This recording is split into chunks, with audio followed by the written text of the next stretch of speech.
stupid as being nice.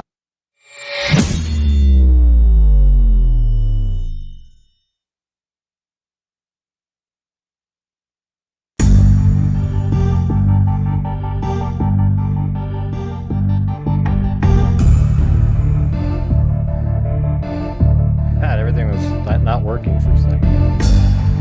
How's it going? I guess I came on 5 minutes early.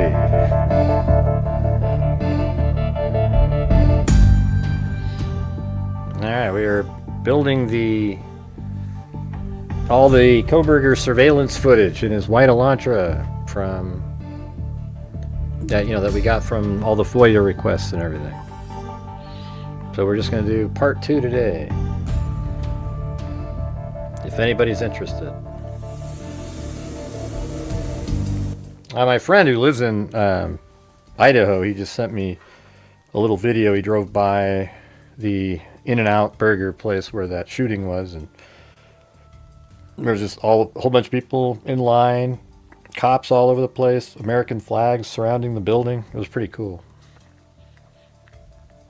So they're all there supporting.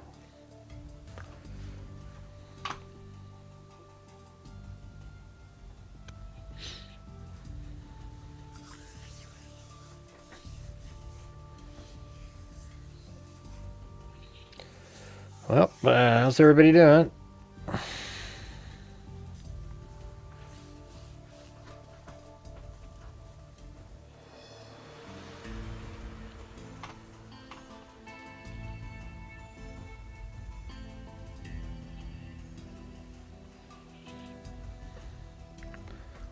Let's see.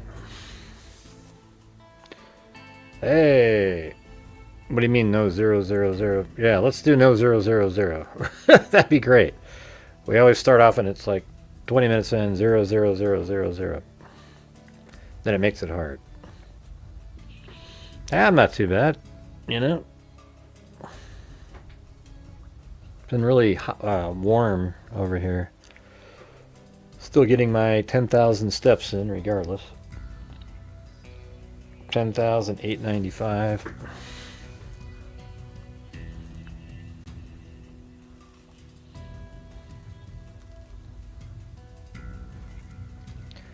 Yeah, so we'll just do like a kind of a review of where we left off, and then we'll pick up where we were at after yesterday.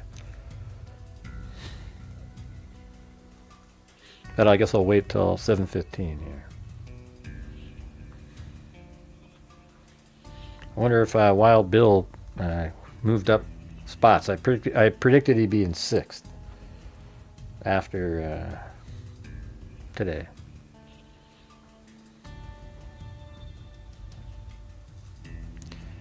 Hey Donald, we could see your comment in there. I removed it though. I don't know why you're typing in testing 1 2 3.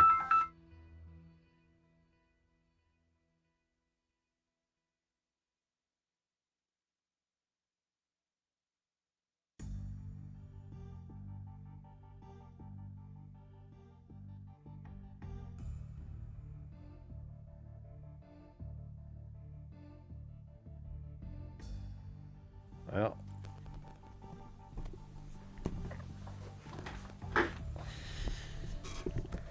all right, it's 7:15.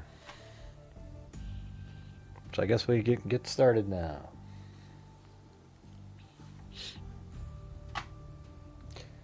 You know, I was what the hell's the guy's name? Hold on a second.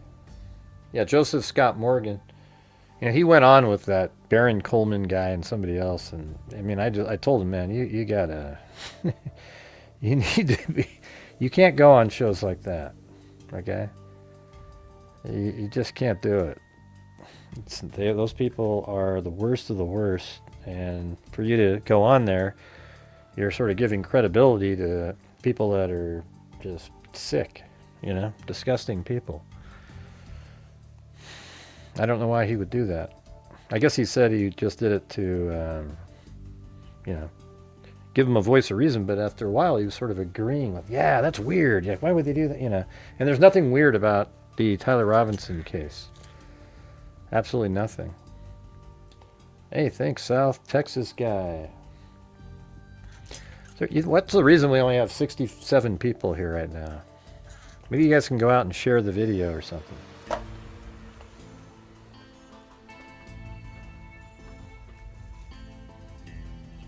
It's crazy.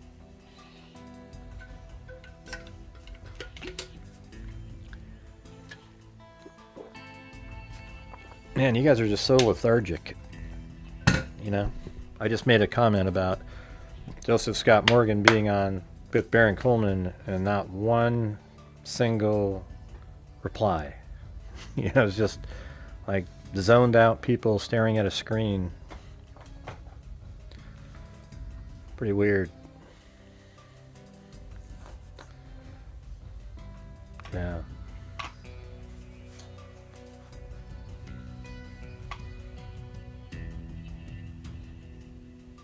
Anyways, I let him know that you should be, you know, if I was him, I'd be a little bit more careful being on shows like that. They have no credibility at all. Terrible people.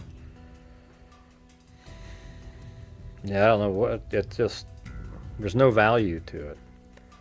And they just took what he said and spun it into helping their cause of some other people, Tyler Robinson not being the shooter. That case is so clear and obvious that if you have another opinion on it, you're just plain stupid. That's just it.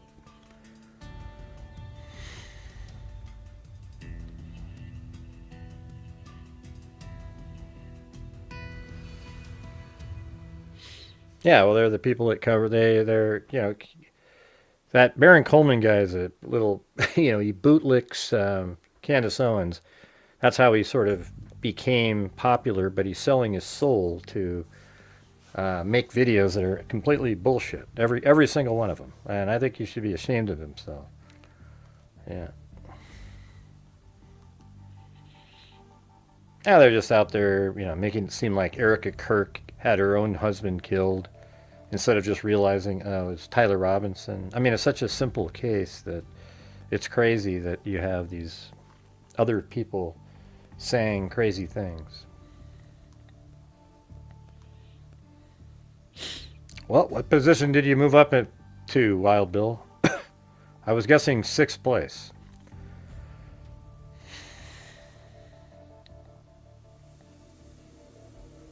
Here, I'll be back in a second. I gotta get some ibuprofen.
Oh, cool.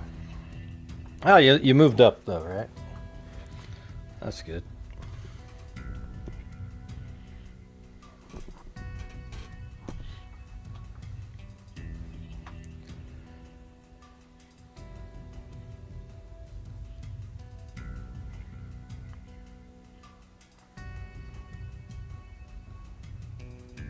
Yeah, we're going to be going back over the surveillance footage here in a second.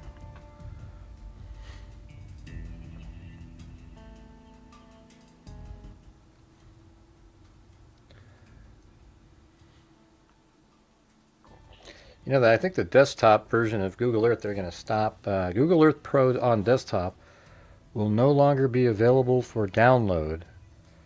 So you can't download it anymore on June 25th, 2020, or 2027. So I'd imagine it would still work, just you can't download it. I mean, I don't know. It sucks because their online version blows compared to the version on desktop.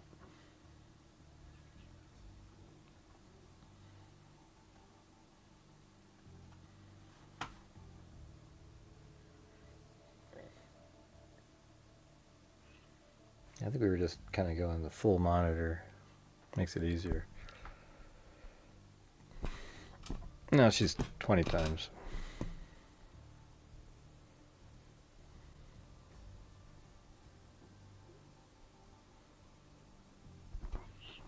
Yeah, get some rest.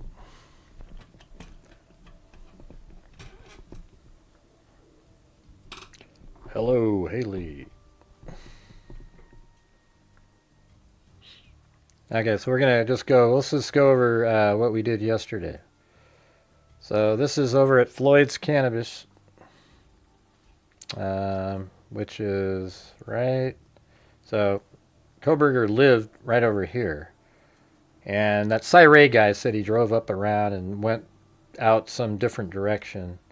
I guess it's possible. Like maybe he came down right here. And no, that wouldn't make sense. No, he came. If that's his vehicle, this is Floyd's Cannabis Shop. The car, this camera right here filmed the car coming around the corner, and it looks like a white Elantra. They think that's the white Elantra. Thanks, Wild Bill. And then it comes into town, and then however it got into town, it made its way over to Indian Hills Drive, which is right there. And the vehicle drives by like this. So how it got there, I don't know. I mean, it could have been on Highway 8 and then just cut down right there and then went on Indian Hills Drive. That simple. I mean, it actually makes some sense too. You come in on Highway 8 and you stay on Highway 8. And then right over here on Highway 8, you turn, come down this way, and then boom, you're on Indian Hills Drive. And then we have it driving like this, and it goes by 3 cameras. One right there, I think another one like here and here. Like there's 3 of them. And you just see like lights, and then you can barely see the vehicle on one of them. And then the vehicle makes its way up here and then drives this direction, goes through this intersection, and then when it comes right here, it's picked up on a camera filming like that, and a camera filming this way, and then goes around, up, and down onto Taylor Avenue, and then enters into the complex, I call it. This area right here I call the complex.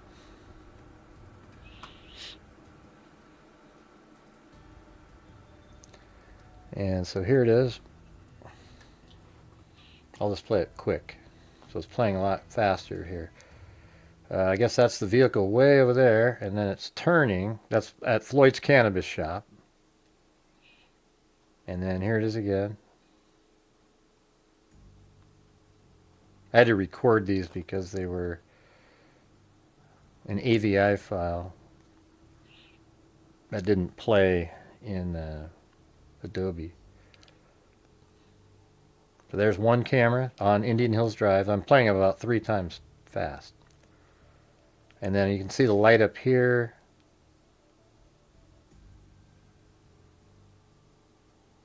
At some point.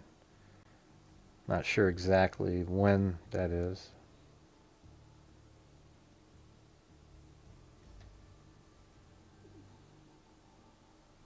And then you could see it right there. Let me go back here.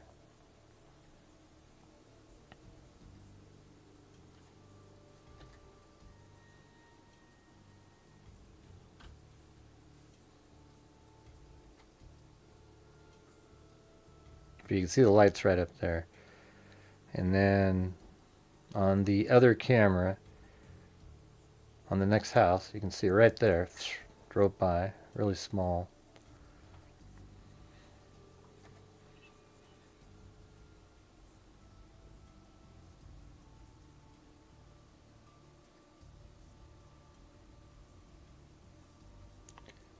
right? And then we see it show up right over here. So motion activated, boom, just like that. And then to what you were just seeing right there is the car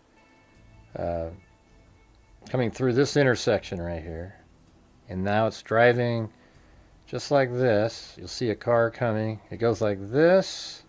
A camera films it that way, and then another camera on the side of the house films it come up and go up like that. So here we go.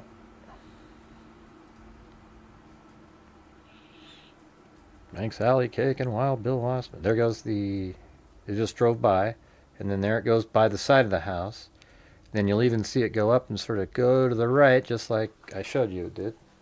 It's not really turning to the right, that's just what the road looks like. And then after that, the vehicle gets right up here, turns and goes down here, and then a camera on Linda Lane right here picks up the car as it drives by. And I think that's at 3:29 and like 47 seconds. So right now it's 3:29 and 36 seconds. So it's coming up. You could actually make it out just a second ago. Watch. I'll move it back a little bit. 25. But you can see it kind of coming in from over here in a moment.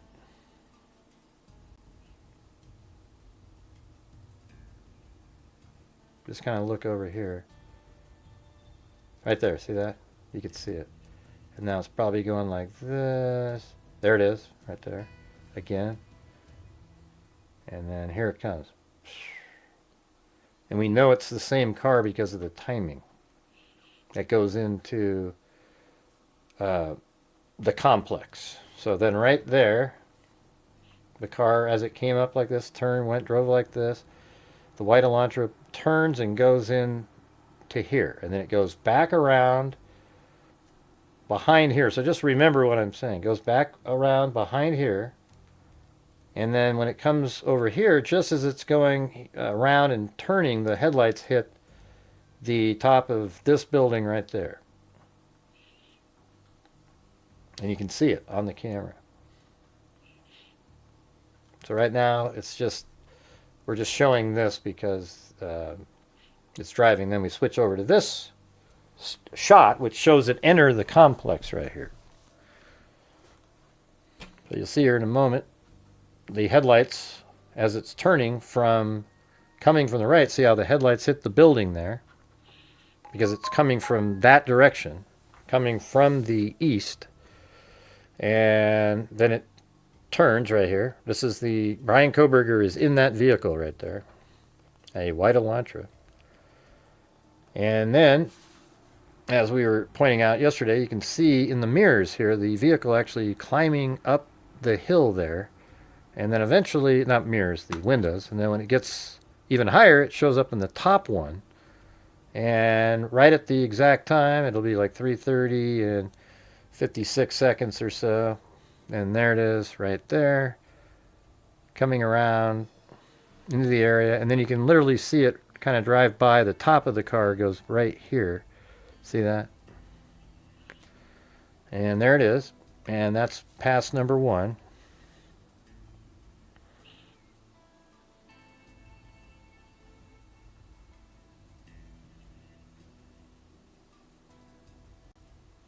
And then I guess we just missed that. But so after it makes this turn, it goes around here. Watch when you zoom in up here. Right there. See the headlights hit the top of that building as it's turning back there. Now if you look, it's 3:31:24. That vehicle should have been right there at like 3:31:45. But it's not. That's because it stopped at the house and is looking into the house at that moment. He's probably looking into Madison Mogan's room.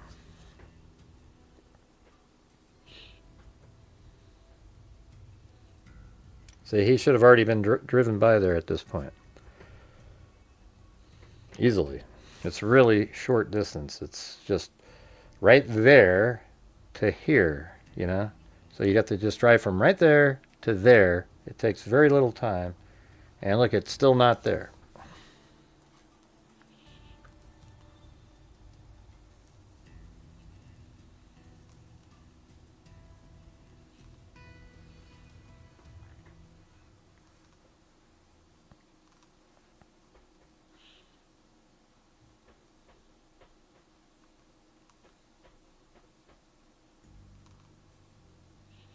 I mean, look how long he sat there again at Maddie. It's like a dry run almost, you know, just waiting there, see if anybody comes by, and then eventually drives out.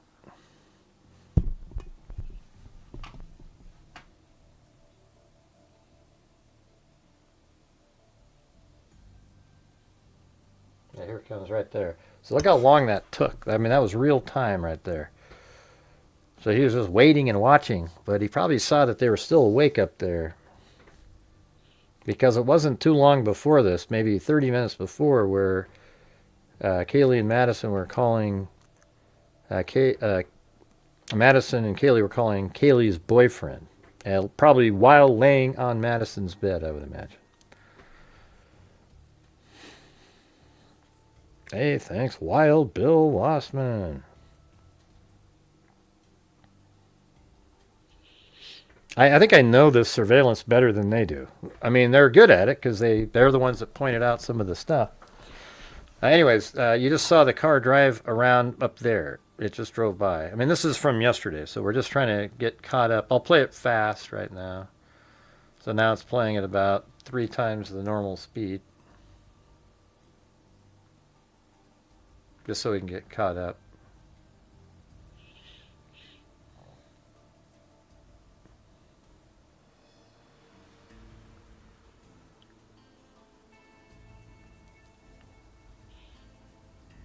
'50th class reunion. All right.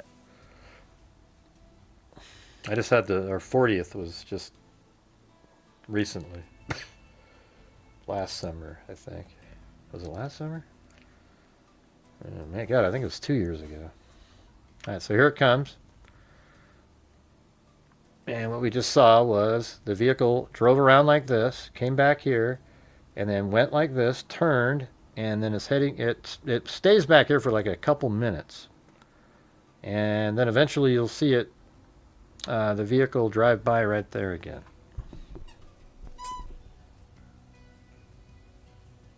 Yeah, 3:38:12. So right now it's 3:36. So the vehicle did something back there, either parked or, there's no surveillance of any kind that lets us know where it went after it drove by 450. After it drove by the 451 Paradise Drive.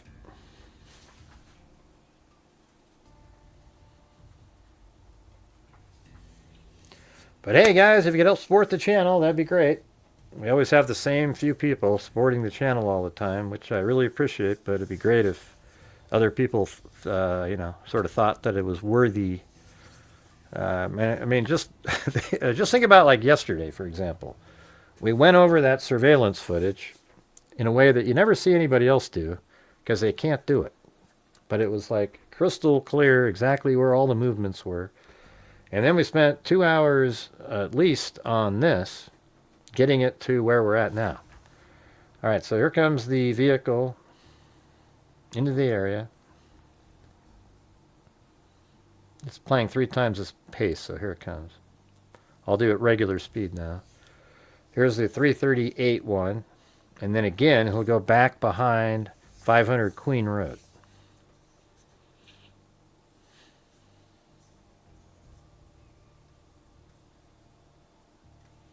Yeah, we've said that a million times, Donald. Yeah. Let's see. Yeah, as a matter of fact, I think he was going to be leaving a knife sheath at every other murder that he pulled off. So here he comes right here, driving around behind.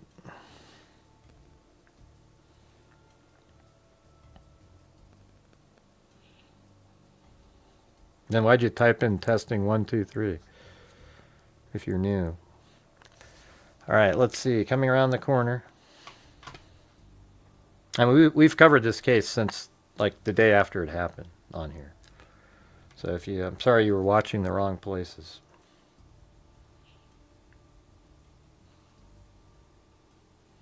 And then, yeah, so he stays back there again. And you could also see the lights up there again. And then at 3:40 and 24 seconds,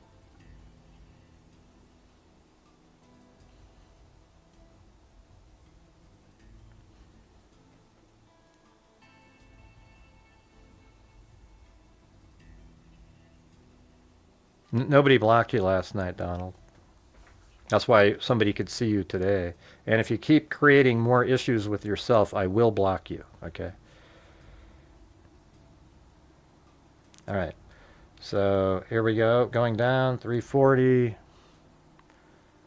And it's turning and leaving, so pass number 2 is complete at this point.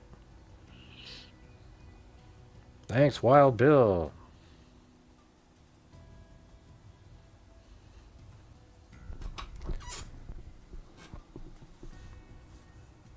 Yeah, they don't know what they're talking about.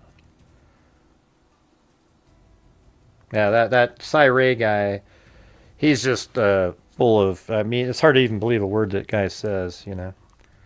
To say that he's inside the house, he doesn't know that.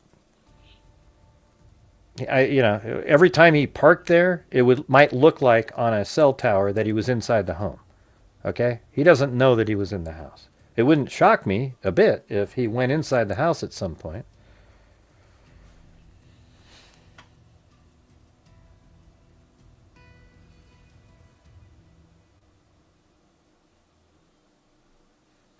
We'll do it again, Donald. Let's see. So we got the... And there it is driving up there after it went all the way around and it's leaving.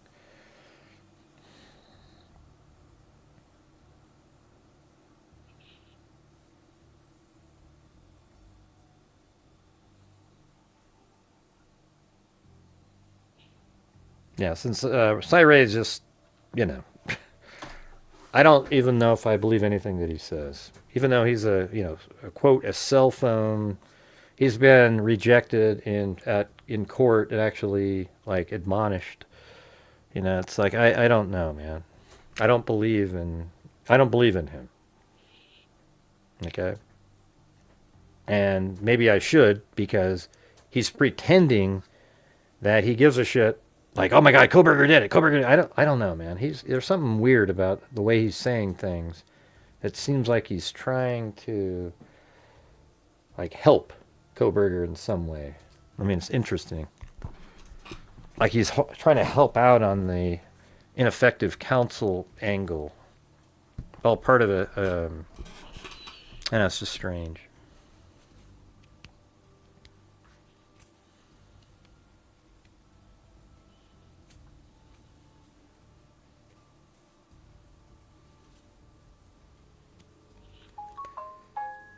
All right, so then there's a lot of some crazy movements up here. 343.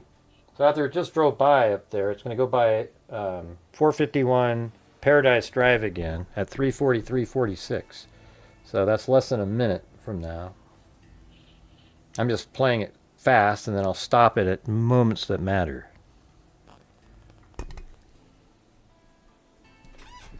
$343.46 coming up.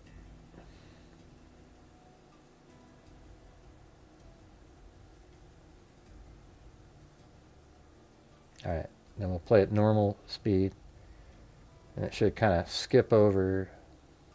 There we go. And then here it is, and now it does a U-turn on that street. So what it's doing now is the last time it drove around, it went like this and then turned this direction. But on this time, like it does on other times after this, it does a U-turn right here and goes back up this way. And it's kind of interesting because you can literally watch it do the U-turn on the roof of this car here. See that it turned, now it's going back up that direction like that.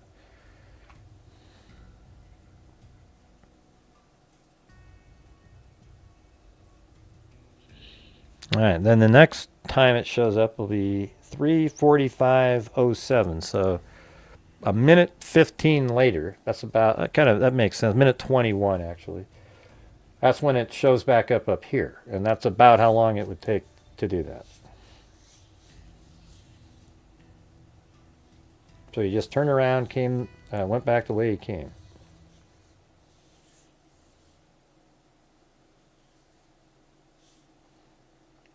Thanks, Whiskey Boots and Wild Bill Lossman.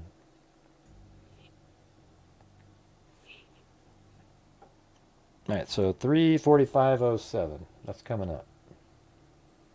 You'll see a vehicle. Really, this is the only spot you can see it. You'll see it right over there, and then right here. There comes the headlights of it. So here it comes. See that? The headlights. And then right over here. And then you'll see over here at, let's see. Oh, that's interesting again, yeah. So this is the time where it does not enter into the complex. It drove by on Taylor Avenue and then parked somewhere. All right, so it literally, on this trip, it came around like this, and I believe that it pulled into this parking lot and parked in here. Because from there, you can look through this little alley right at the house. I have 3D video of that. You can look right at it, right through here. You can see it. That house isn't on that shot, but if I moved it back to 2023, there it is. See, so if you go like that, look at where you can see right at the house. And I think he parked there, and then he goes back out. He does not go back in again. He drives this way, and you see him again on the camera going the other direction, opposite of what we just saw a second ago. And so there might be something over here that you could see. So it's going to be 3:47:08. So that means he's just kind of chilling out somewhere in a car right over there. And he doesn't drive by Indian Hills Drive. Or not Indian Hills. Let's see. Linda Lane. He doesn't drive by that camera. Not that we know of, anyways. There's no footage. And that light right there. Let me see. Hold on. Is this 3:45? 3:47? Okay, this person right here is the DoorDash driver, right? So let me just rewind it a little bit. And that might be why he didn't pull in right there. Although, you know, he already had pulled over at 3:43, maybe like 3:30, 3:44 he parked somewhere just off to the side over there. And then maybe that's why, you know, he's watching the house, and maybe that's why he didn't pull in, because he saw that other vehicle pull in at 3:46. So then after the DoorDash driver, this is who this is right here. Watch how the car doesn't look the same. See this? Watch.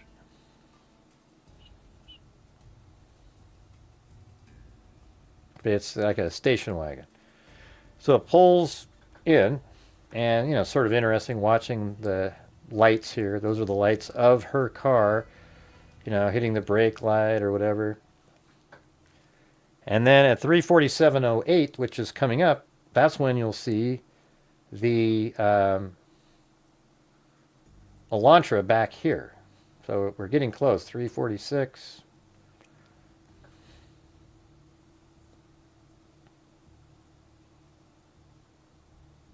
Wow, I got another penny. Jesus. Oh, man, you guys. When you guys send in those jewels, it's like... All right, so anyways, up here, 3:47:08. There you go, boom. And look how he's slower now, because he's looking to see what that vehicle is. See that? Let me just rewind a little bit. So 3:47:08, here it comes. Look at the speed. It's like not fast. It's looking over there. And then it's not fast over here either. Watch, because you can see over there. It's still, you know, it's slower than he normally was driving. All right, and then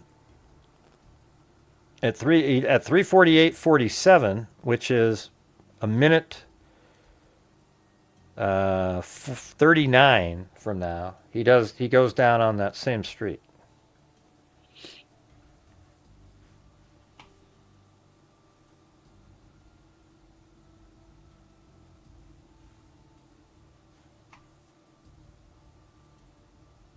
Hey, are you moderators doing anything in here?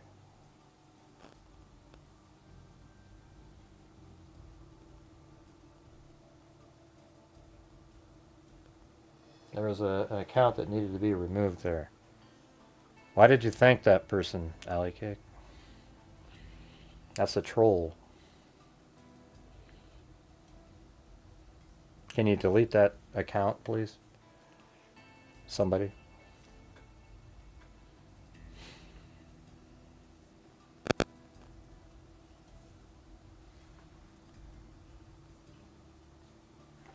All right, so at 3:48:47, right now the vehicle's just driving through a neighborhood.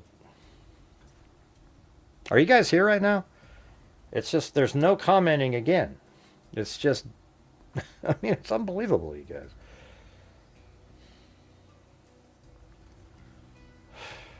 All right, anyways, it does a U-turn right there.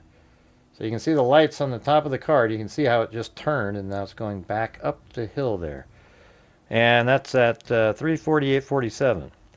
And then just right after this, the DoorDash driver, the lights turn off. So let me go back. I think I'm missing that because it overlaps with that.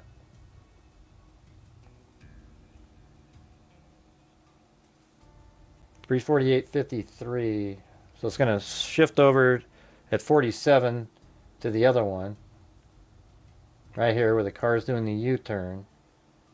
And then I think it actually runs into the time where the car's lights go off. Yeah, so it's 6 seconds later.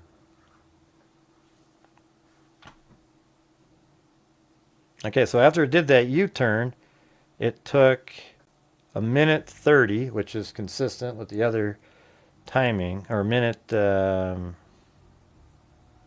40 actually, to get back. So you'll see him up here at 3:50 and 27 seconds drive by right there. Actually, you see him here first, but the time that I have is when he's right there. And so right now we're at 3:49 and 34 seconds, so about a minute from now. It's okay, Alley Cake. I'm just saying. I'm just frustrated with these idiots that show up. You know.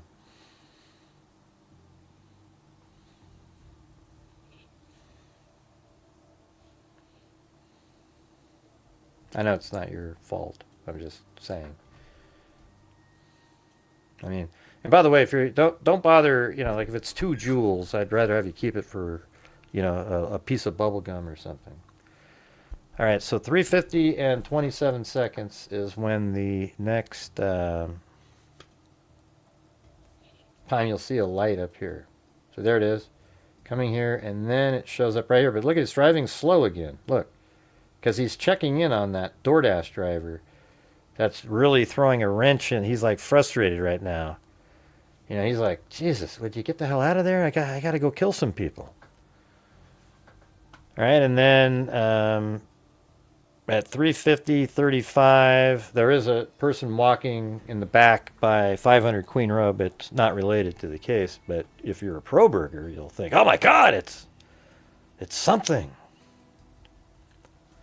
All right, then at 3:52:42, we have slow driving headlights are seen southbound on Willanta Drive.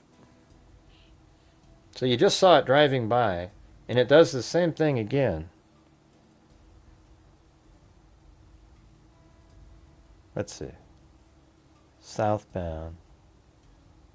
Okay, so 3:52:42, you'll see the vehicle driving this direction.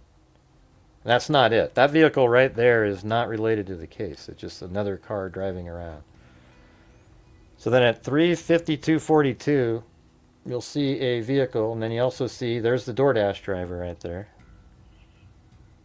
DoorDash driver, she's trying to find a place. And then we have the part where Xana texts her.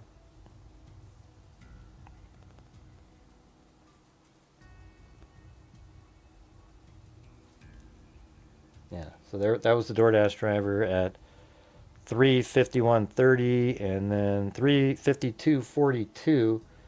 That's when you see the vehicle slowly driving southbound. So you'll see it driving like this again. So we just saw it drive by a minute or two ago.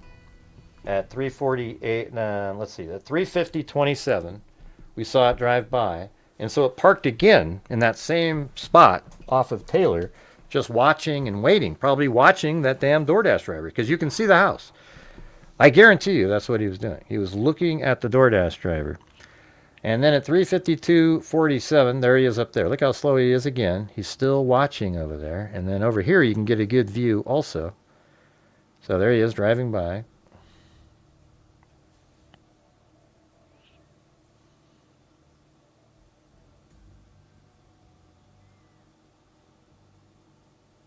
Hey, thanks. Just me here.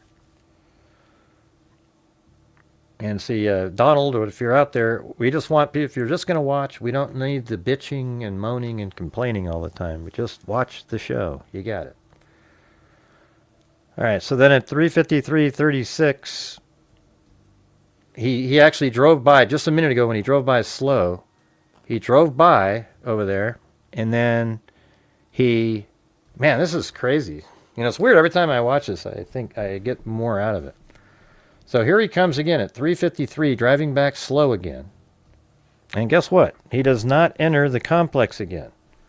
But he sits there and he watches again through that same space. Thank you, Hex Lab. Like this.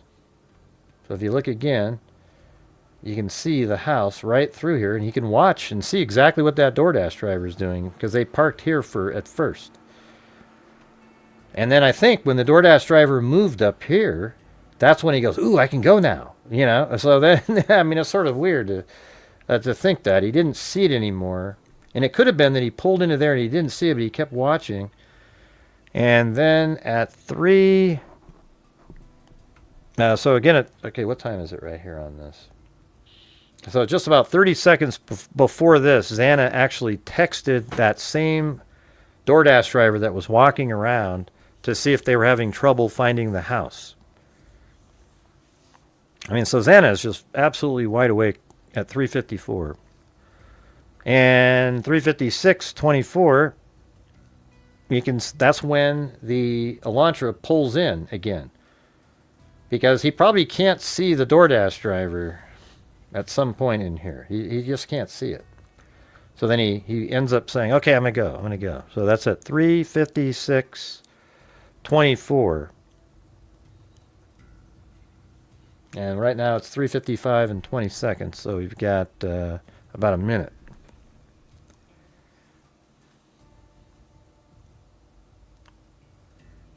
I'm not sure what a UNC alert is, to be honest with you. Anybody know?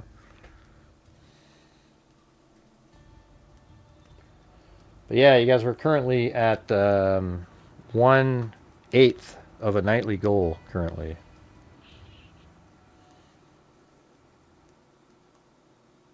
No, we're not doing a cold case after. Yeah. I'm not sure why you brought that up. I just don't understand people. It's just so weird to me. All right, 3:56:24. Here we go. You guys aren't interested in the cold. I don't care if some of you go, yeah, I like the cold case. Nobody's here. When I do the cold cases, I get about 9 people watching. I'm not doing them. Unless it's like just, you know, at the end of a show that was already good. So here comes the vehicle coming in. You see this? Here comes the vehicle. At 3:56:33. Now look up over here. Watch there. See the head? That's the vehicle, the back of the vehicle going up the hill. Now watch, it's kind of climbing up. Watch my mouse here. It's going up, and now it's up in that upper level.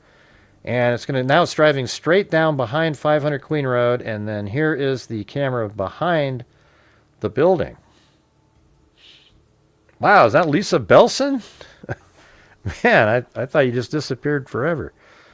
Hey, good to see you. Thank you. You gifted 10 memberships. Welcome to all the new freaks out there.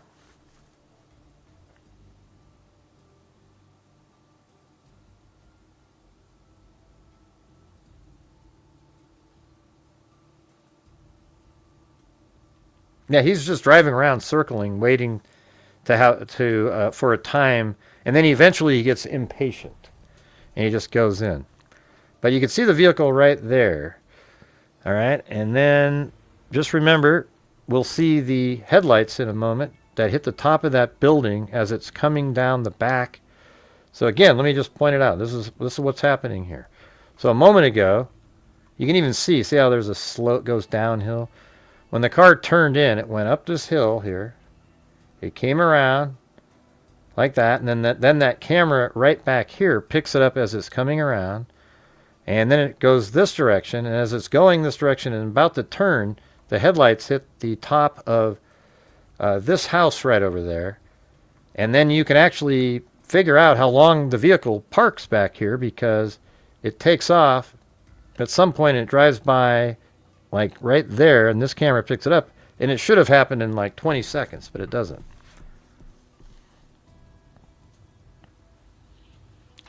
All right, let's see. So I'm just going to get back to here, and then at 3:57:27, so it's coming up here. Watch, 4, 3, 2, and then right up there, there's the headlights as it hits the top as it's coming around the back. See that? There you go. And then, if you look at the time here, it's 3:57:40. It was like 3:57:27 is when that happened. But it doesn't pull out until 3:58:23. So that means the vehicle right now is stopped right behind at the house. Right now, the vehicle is stopped and parked. And then I would say probably coming up right about now, the vehicle starts moving slowly down the street. All right, so right now the vehicle is driving like this, coming around, and then it's going to turn, and then we go back, and here it is. Oh, there it goes, driving by right there at that time. See that? Boom. And then it gets to the King Road and then turns to the right and then exits. And then we'll see up here the headlights again, because the DoorDash driver, believe it or not, is still sitting there. Okay? So he saw this. When he was driving around, he drove right by the DoorDash driver. Okay? He saw it. And so when he gets up here, watch how slow he drives this time.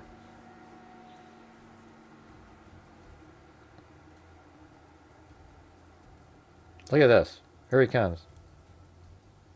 I mean, my God, he's just looking over there going, get that. What are you doing, DoorDash driver?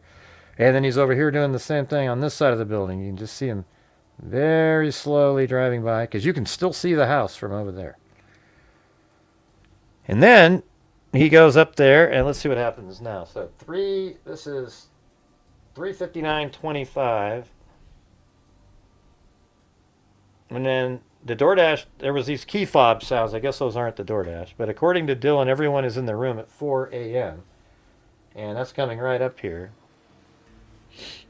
And then at 4 o'clock and 14 seconds. So the Elantra with Kohberger in it just drove up there and then did a U-turn and turned around. So as we talked about yesterday, he went up like this. And then he came over here somewhere, like he could have done over there, could have been over there. But he turns around and he comes back really quickly. So as we just noticed, he drove by at 3:59:04. And then in a minute, 10 seconds later, he's going back north again. Okay, because now he's like, he wants to get in there. But he doesn't go in again because he sees that the DoorDash driver is still there. But he didn't know that the DoorDash driver is actually leaving right around that same time. And that's where we're at.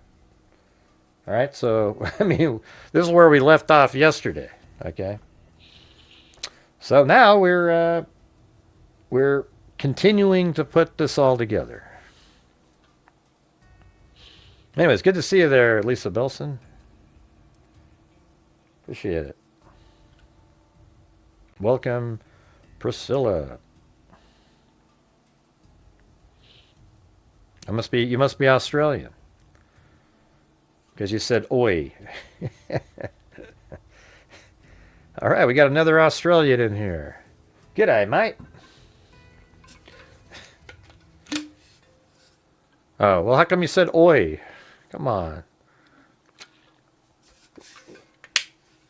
Australians say oi all the time. That's their word. Okay, Brazilian. Maybe you guys say that too. Now, thanks for the more jewels up there.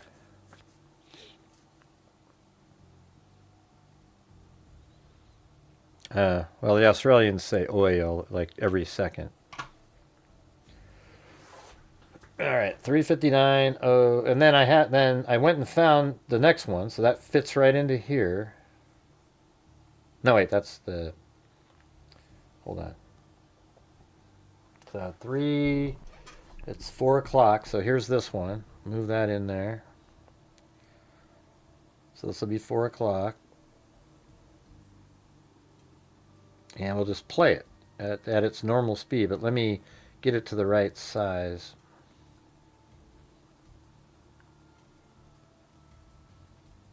All right. So here it is, 3:59:55. The next thing that we're going to see is the DoorDash vehicle pulls out at 4 o'clock and 34 seconds. And that's coming up here.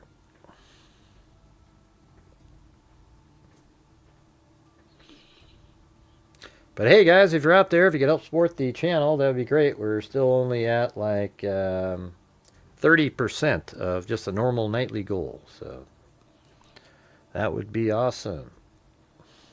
Okay, so right now, the DoorDash driver is about to pull out. And I guess what we need to do is go back. Hold on. So is it 4 o'clock and 14 seconds. So let's go back up to here. All right. So watch up here. 8, 9, 10. Look how slow it's driving again here. Watch. It's not as slow, but it's still driving slow. Because now it's just driving by and it knows the DoorDash driver is still there. And so what's interesting is, it's probably about right there now, and it goes around that corner. And he probably can see that the DoorDash lights are on. When it drove up, he could see lights on, so he didn't want to go in. And then look at right now, here comes the DoorDash driver, right after he had been driving by. So from above, it would look like this. He drove by like this and did not enter the complex. He continued for the first time to drive this direction. And then the DoorDash driver is down here and is leaving out like this and will go and basically be following Kohberger. Like she's behind Kohberger by, I don't know, a few hundred yards or something. Hey, look at that. We got a challenge in here by Lisa Belson. Hopefully I don't have to shepherd this one through, but if you guys do 5 gifted channel memberships, she'll match those. So 5 of you just do 1 gifted channel memberships. She'll match 5 of them.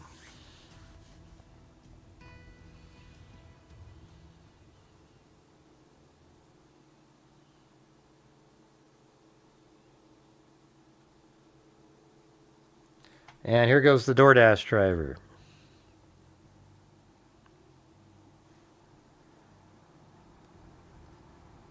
And she pulled out, I think, from the front parking lot in that. And you can see the lights. That's why I have it down at 4 o'clock and 34 seconds. Now, Kohberger, right now, you know what he's doing? Is he's going like this. Watch. He's going to drive around like this direction. And then he's going to come around the corner here. And then guess this time he turns right. The only time he does this, he goes this direction and then makes his way back around. And he must turn right here because the camera here did not pick him up. It didn't pick him up. And it probably wasn't enough motion just to pick up the headlights on the top of that roof. So anyways, he turned right, he goes up here, and then he makes his way back into the complex by 404. But it's interesting because when he comes around like this, you see him on the same camera that we watched earlier where he came in like this. Now you see him coming down, and then this is the quintessential shot of his vehicle as he turns and goes that way. That's the one shot that they had that was the best one for identifying the vehicle. Hey, thanks, Just Me and Alley Cake and Wild Bill and Jessica Schubach and Haley. Wow, all different people. That was unbelievable. Thank you. Amazing. Yeah, usually you guys, lately it's been taking hours, you know. All right. Anyway, so just remember what I just told you there, okay? So now it's 4:01. And then at 4:01 and 30 seconds, we'll see it drive by that other camera that I just mentioned.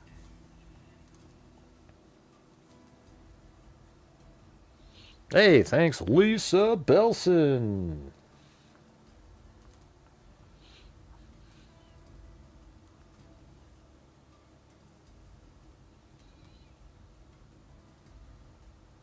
Oh, that's right. I gotta go get another one.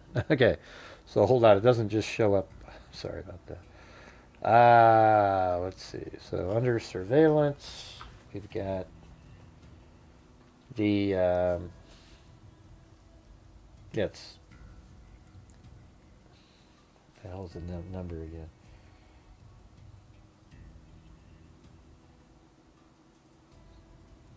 Yeah, it's 1125 Ridge Road. I think it's the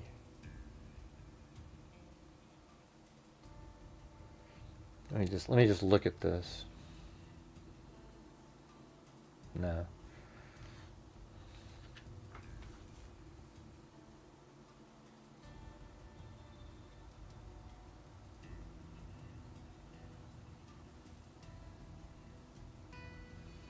Oh, there it is. Yeah, there we go. Cool. Now, what's this one? Okay, get rid of that. Oh, I already... Yeah, that's not right. Okay, so this one... So we need to set the other one first, though. And that must be this one? No. So it's the other one. There we go.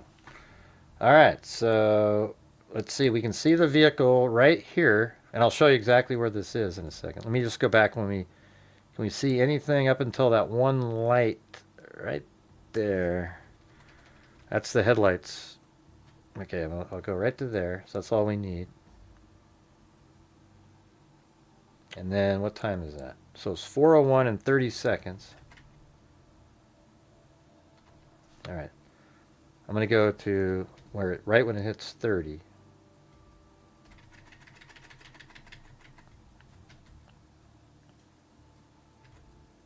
Okay, 4:01:30, right on the dot. All right, so then let's go to this one and go right to 4:01:30 and then minus one frame. I like to be like as precise as possible. 4:01:30. So there's, come on, 30. Jesus, man, that was crazy.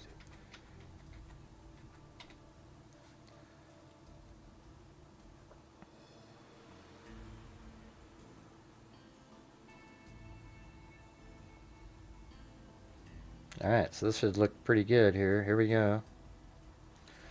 So it's 4:01:23, here we go. 26, 27, 28, 29, and then there it goes. You know, it looks weird, right? Oh, it's coming from the right. How come it's doing that?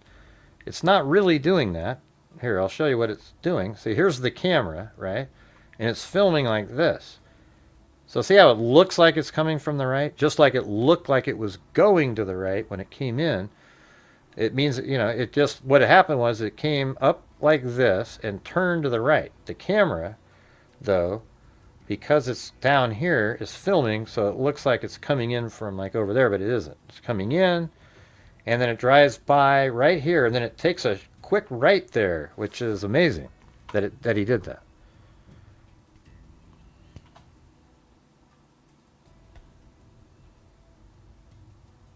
I don't know what that means, Donald. Can you just try to like blend in next time? That'd be great. All right, here we go. So there, the car drives by, and then it's 4:01 and 38 seconds. Let me see.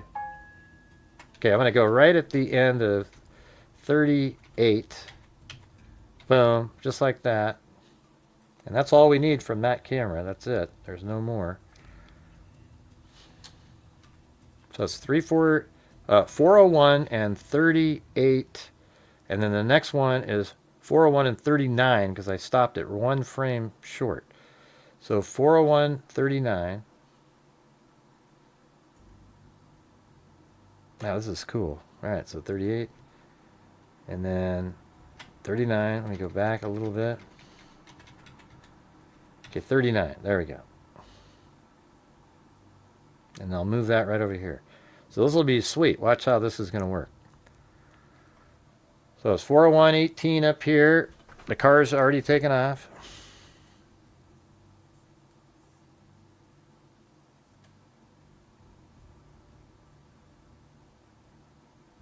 And there he goes. Here comes the car.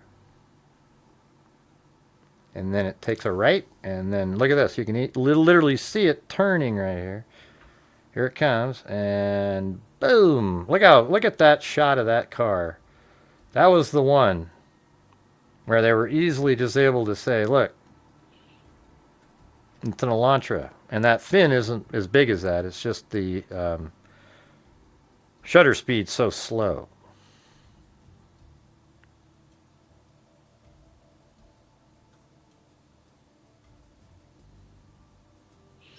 No, Donald, you might want to look in the mirror. It's you, okay? Just letting you know, it's you. That's the truth. You just don't realize it. You guys come in here and you act like the world, it's just all you. And we're just trying to put it all together, okay? So here we go. Right there.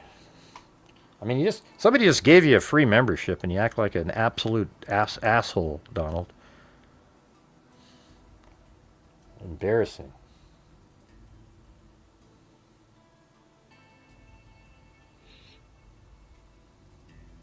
Here, we'll unhide him, see if he can get better.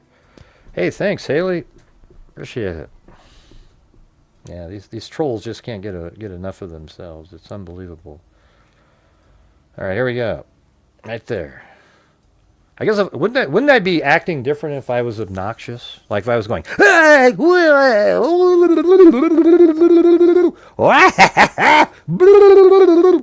that's what obnoxious people do. I'm just literally going over the surveillance footage.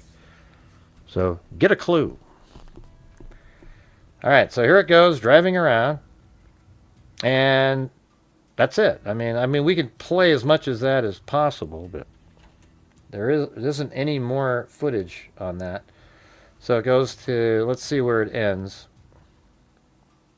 We'll stop it right at 401, 58, 50, 401, 59, right on the dot.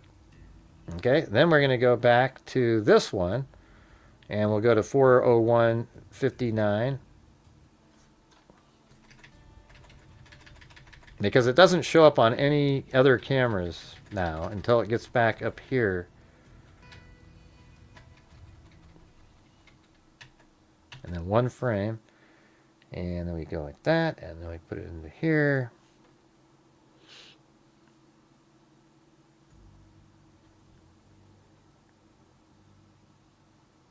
Okay, so this is just going to kind of like, the clock's going to tick down. Because after we saw that camera on 11:25, the next video of the vehicle is almost 3 minutes later at 4:04:20, and it takes about that long to drive on the street to get there. Hey, thanks, Shirley Berlin. Thanks for the dime. Let's see.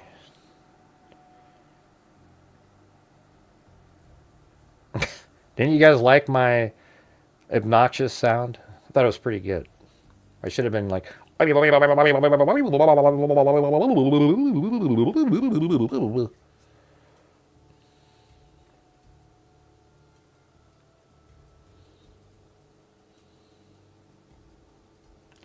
Good night, Wild Bill Wassman.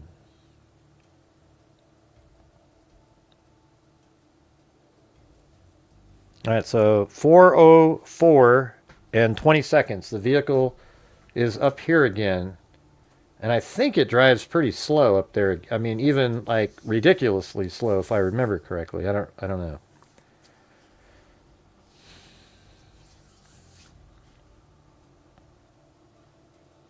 And so right now we're at 40, almost 4:04, and we got to wait till, well, 4:04 and 20 seconds. So it's coming. So let's see if it drives really slow. There it goes. Yeah, that looks like it's just barely moving. Wow, look at this. I think. Well, maybe it's just kind of average. It's pretty slow, though. I mean, that is really, really slow. But he looks over there, and there's nothing there anymore. So now he enters in again. The DoorDash driver absolutely created a lot of the delay, and I mean, there's no benefit that was gained by it. But you can see his behavior was totally different when the DoorDash driver was there. The way he drove around and everything. And I can show you that again on here. If we go back, let's just go here. So just for people that don't know, that camera right there is the main camera that we're watching the whole time. And it's filming right here, and the car will come in and it'll drive over there, etc. And then if I go around, man, that's weird how it, so it's different now. Look at that. That's weird. That didn't used to have this where you could sort of scrub along. I guess that's what's bugging me. Yeah, so let me go back a little bit. If we play this. Address. See how you can see? Okay, right there. Boom. That house right there is the one with the camera on it. And that's where you're seeing right here as it's driving through this space. That's what you're looking at through that camera. The house is right there, is 1122 King Road, this white one back there. So see that? I'm just kind of still zoomed in. And then you lose it for a second, right? But then, as it passes back behind here, you see it again. So watch. Here we go. When Kohberger came back at 9 in the morning, you could easily just... There he goes. And... drove by and saw what was going on. You see it again. There's that same house is right there. And you can see the headlights driving in this area. And look how he can still watch and see the house over here. He's looking. That's why he's driving slow, going, I can see a light, I can see a light. Okay, and he can still watch and do everything. All right, and then what we're looking at right there is, so let's just back it up slightly to maybe 20, like right here. There you go. See, that's that secondary spacing that I am at right now on that 360 degree. You could just see it on the left-hand side. Let me do that again. So it's right there, see? And then it goes back here. And there's that bigger opening that I showed you a minute ago too, see? And there's the house that it's in between. Does that make sense to everybody? I need more feedback, you guys. All right. And then the next thing we see is that now he's going to enter into the complex now at 3:04:56. So he's driving really slow around up here. And then he's turning, and he's about to turn in here. And then, boom, he comes in. Now, there was something, before we get to that, I wanted to go back in time a little bit.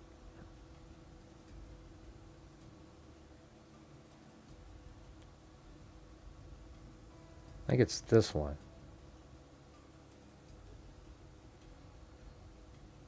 Yeah, which is, when was the time where is it the second one?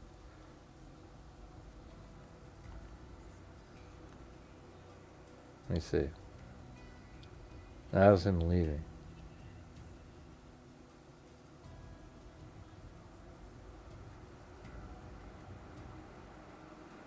No, I think it's this one. Yeah, it wasn't until he comes back in. It's like... yeah, there he goes. Right, so watch how when you see him enter into the complex again, it's this one at 3:56, the third pass. So let me rewind it a little bit because it's at 3:53 and 36 seconds. You see the vehicle up here. So I didn't mention this earlier, but I did yesterday. But I think it's important. It's interesting more than important. So there's the vehicle at 3:53:39. Now, if you watch, it doesn't enter into the complex, and you're like, well, where the hell did it go? Where the hell did it? Where did it go? Well, to hell, Jesus. So right now it should be pulling into the complex, but it isn't. It's not doing that. Now, law enforcement, when they did their drive-through, they thought that the vehicle parked right over here. So it drove by, up back behind Willanta Drive, just as I just showed you a second ago. Hold on. Got to get back into the right spot. So here's where that camera was. I just showed you how the car drove by up there. They thought it stopped right over here. But if you analyze the video, that's not accurate. I think the vehicle drove around and it parked inside this parking lot, and then it then pulls out and drives this way and turns into the complex. And I'll show you why I know that. So here's 3:54. The vehicle's already driven by, and it's not in there, right? And so then at 3:56:24, that's when it pulls in. So watch, I'm going to go like this. I'll move it forward. Okay, there it was, right there. Let's just do that. And then watch how you can see the headlights on this building over here at 3:56:24. See that? They hit that building, and then it straightens out, right? And then the headlights even hit that window. You guys see that? So that means it came from the right when it came in. And I'll show you, because watch when you go back to like 3:38. Watch this one when it comes in. See, there's no headlights over there. You know why? Because it turned from up there. It came in and turned to the right. The reason that this one is different is because the vehicle came from the east on Taylor Avenue. And that's why the headlights hit over there, and it's coming in. So isn't that interesting? So that means the vehicle was parked over there, and then it pulled back around. It came in. I think it was looking one last time to see, it was checking again regarding the DoorDash driver. So that's what I'm saying. Like, it parked over there, was watching the DoorDash driver, then it came in from the other direction into there. Okay, so that means, when you see that video that law enforcement put out there, it's not accurate.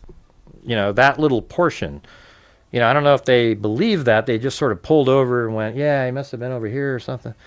But he actually came from over there. And again, I think that's when he was parked right there and then could look this way at the house to watch the DoorDash driver. And then I think that might be the time when it pulled up back here. So then he goes, ooh, let me go in there. And then he drove in, and then he drives around, and that damn DoorDash driver is still there.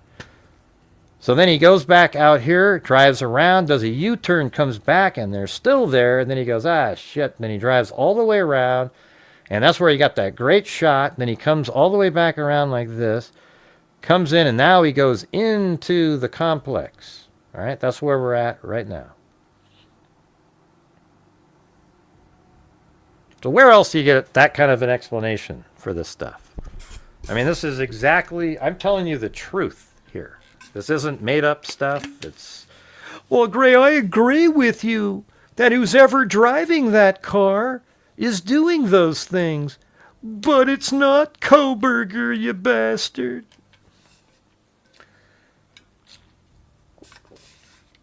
Right. Right, okay. All right, guys, we're only about 50% of the nightly goal, so if you're out there and you have the ability to help support the channel, that would be awesome. Let's see.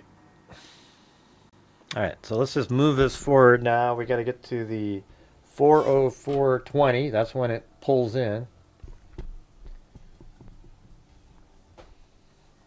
I just wanted to make sure you guys could see that.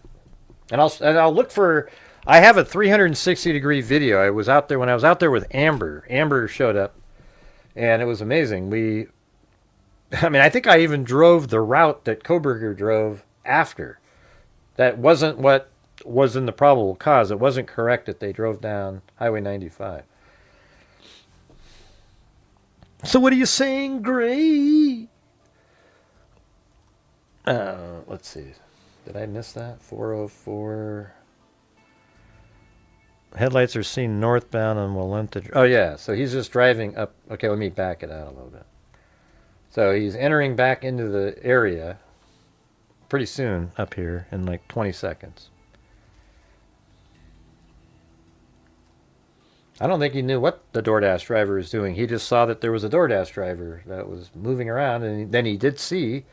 I think he knew that it was at that house, you know, because he could see it. It was parked in the front parking lot at some points. So here he goes right here. This is Kohberger up at the top up there. And then he's going to pull in here, and you won't see the headlights hit this side right there because it's coming in from the west. You see what I'm saying? So watch. You'll see this here just coming up here at 4:04 and 56 seconds.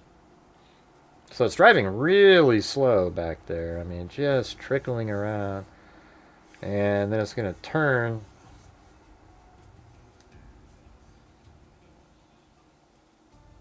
Okay, here it goes. It's turning. Now see how it didn't light up that whole building? You just saw the reflection of the headlights in the window. All right, so that's where that ends. And then I got to get the next one out of here. All right, let's see.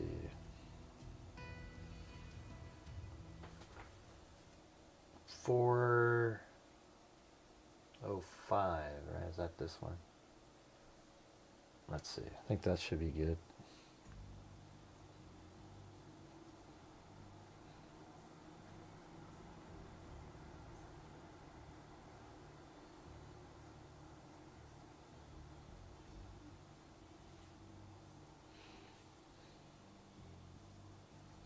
And here it comes. Now I have more footage, so it should just seamlessly blend in. Yes, it did that.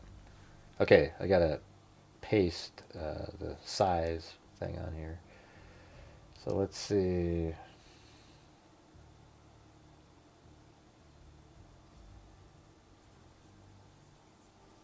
Okay, now I'll go back just slightly.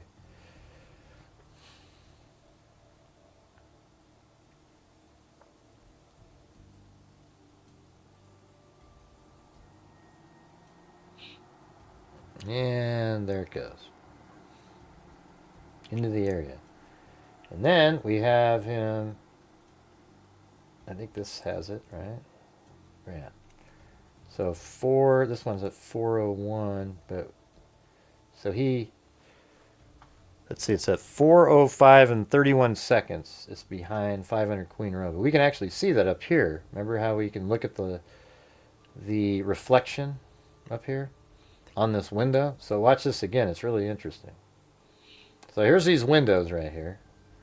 And I made a video about this a long time ago. It's crazy how much you can see of this Elantra. So it's turning. And then look right over here. This window will show that it's going up the hill there. There it is, going up the hill. See how it's even, the light's even going up. And then it's going up even more. And then eventually it gets up into the top window as it makes its way to that very top part of the road up there. All right. And then right around there, it's about to turn. So we're at 4:05 and 26 seconds. And I think at 4:05 and 31 seconds is when the vehicle actually turns up there. So maybe we'll switch it over, right? Let's just get it onto an exact time frame. 4:05:26. And then 27. Let's just go right on 27. And then I'll move this out of here. And it was 4:05:26. And then let's go all the way to 4:05:22, 23, 20. You can even see the lights coming up already. They're right there. Hold on. This was 3:25, 26. Okay, yeah, so it's just short of 4:05:27 on the dot.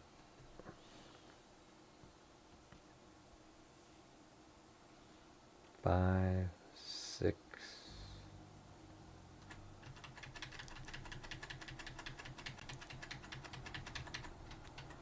Seven. There we go.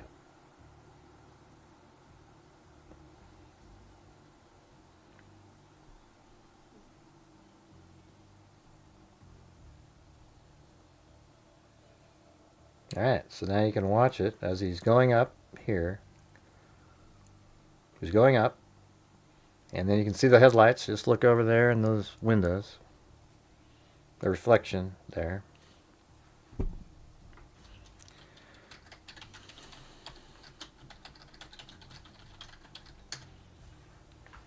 And it's getting near the end up there. 3:26, 27. Now it's going to switch over. And then there's the vehicle coming back. So here, I'll show you this. So for people who've never seen this before, this is what it looks like. Alright, so the vehicle just drove up this road. See how it goes uphill? It's very steep. So see that? And those are the windows that we were just watching the reflections in right there. So look how steep this is up here.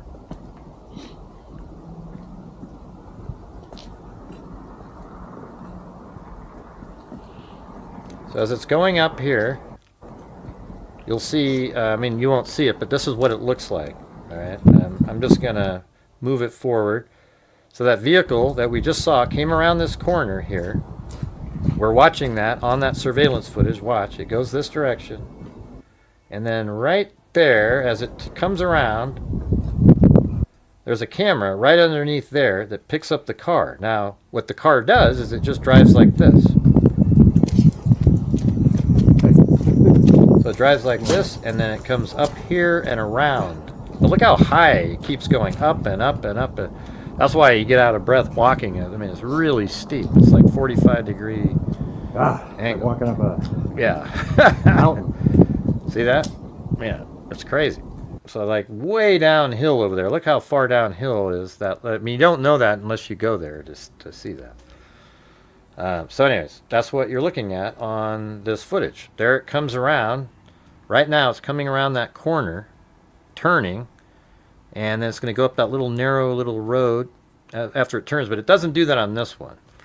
So this time it does a 3-point turn. Look how the car came in and parked right there. See that? And then I think it pulls forward a little bit. And there's the Elantra, same windows, everything. And then it backs up. And now it's really interesting, the reverse on those windows. But hey, you guys, how do I get the support for the channel going here? You know, if I was peddling a conspiracy theory, this would be, it'd look like a bingo machine in here. So we need to get the support for the channel up. I've mentioned it a couple times in the last, we were hitting a massive lull here. Like, it makes it really hard to reach the goals when we have these periods of time. It just, it's just the way it is. All right, so here is 4:06, and let's go to 8. 4:06:08, just like that. Right when it hits that time, we'll move this out of the way, and then bring this back in at 4:06:08 and 1.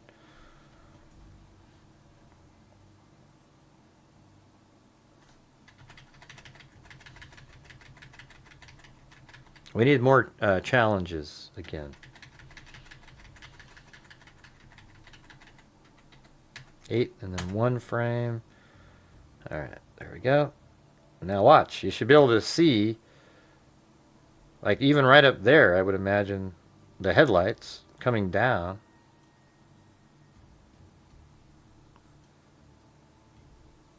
Let's see, where is the... I know it comes down when it goes down in this area.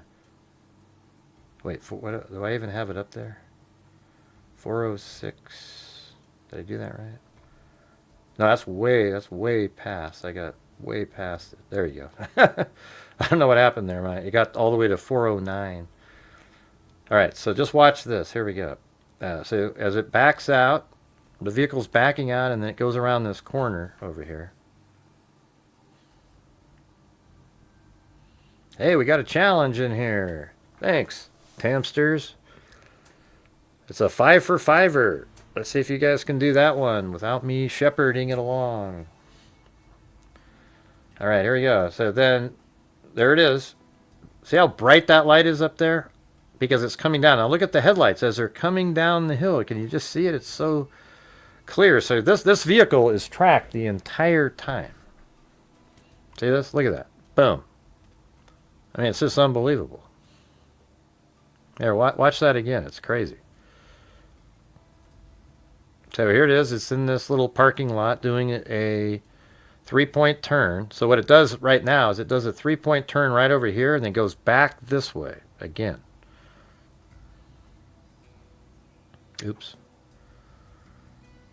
And there it goes. It's just backing up a little bit, and then it's going to go forward and turn and go back the way it came. Thank you, Lisa Belson. Now look, now, right after it starts moving forward, look at how the headlights hit the top there. The headlights are moving down as it's going down the hill. So it's going down that steep hill, and then it's making it, now it's like that really steep point right at the base so the headlights aren't shooting forward. And then now it's at the bottom, and the headlights are now hitting again, going that direction. So it's you know, you can literally, if you go back a little bit, let me go back. Here, watch this. See, look out when the vehicle's up here. It's driving. Oh, man, if I could go backwards, it'd be sweet. But look at this. Let me go backwards.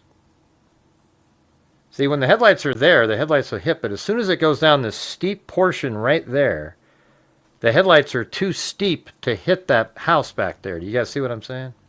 See, up here, it's slightly going downhill, and you can watch the headlights drift down. But then right there, it's too steep for them to continue to go over there. So if we back it up a little bit here, you'll see that.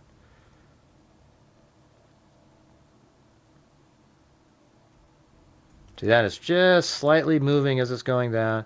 And now it's going down that really steep part right there. Look at it. Boom. And the headlights. So we know exactly where that car is right then. That's what's interesting about that. Thank you, Tamsters.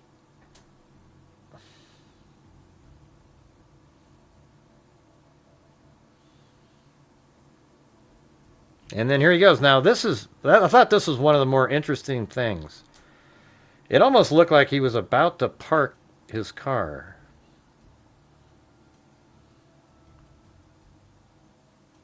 I sort of wish I had that daylight version up here on there. That would have been pretty good.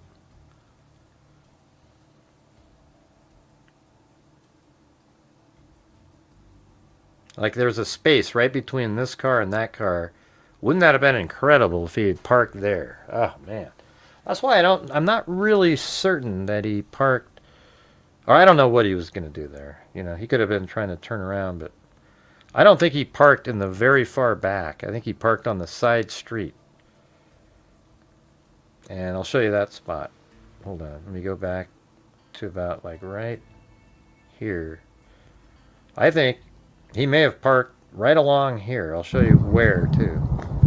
Pretty much where that car is right there. Because he already knew that it was go time. He was ready to go. So he parks right there, and then it's so easy. Just step down this little tiny bank and walk right around the back with no obstruction at all. Very simple. Over there, you got to go through weeds, you know, the trees and bushes and stuff. Doesn't make a lot of sense. And by the way, those footprints weren't even his. Yeah. Yeah, I went there, 3 different times. Yep. I almost feel like if they do another trial, I'm going again. Okay, because now I know exactly his routes and everything.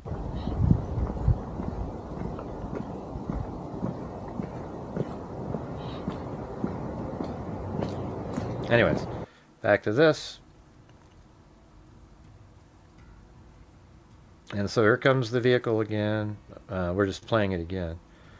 He's coming down, and then it looked like, so you can see the front of that car and then that one. Was he about to do a parallel park here? Or what? Like, what's he doing? What would make him... I mean, that's the only thing that makes sense. See, that he's almost aiming into that hole there. And he's like, screw it, you know? Because other than that, it makes no sense to back up.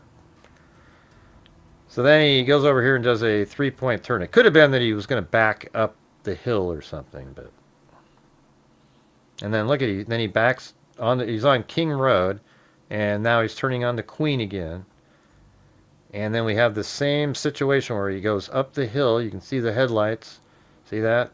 Or the backlights. He's going up the hill, and then you'll see him on the upper segment up there in just a moment. There he is. Right there. I think I'll do it earlier this time. So at 4:07:21. And I think now I can just get... This isn't in play anymore. This stuff.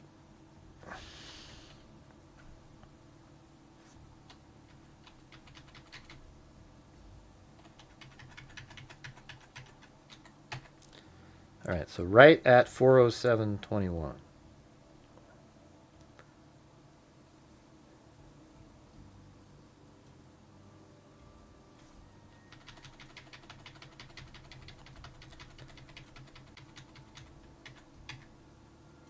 And then one frame.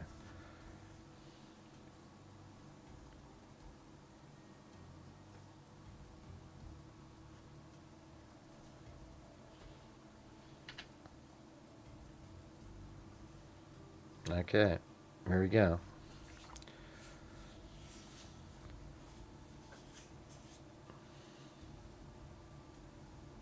I know, it'd be cool if we could. Lisa. So it's going up there. Remember, I just switched it at 4:07:21. You'll see probably some headlights and so forth up at the top. See, you can already see the headlights over here. You can actually, when you watch the raw footage, you can see the first glimpse of a headlight as it's coming up. And there it goes around. It's going much quicker on this pass. Alright, so we're going to just stop it at, let's go to 4:07 and 43. And this will be the last time this is used.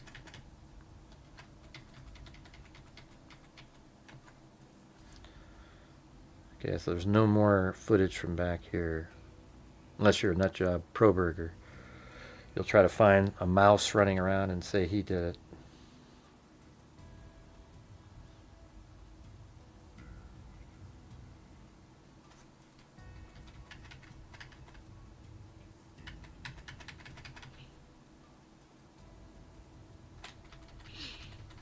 So 4:07:43. Let's leave it on that. 4:07:43.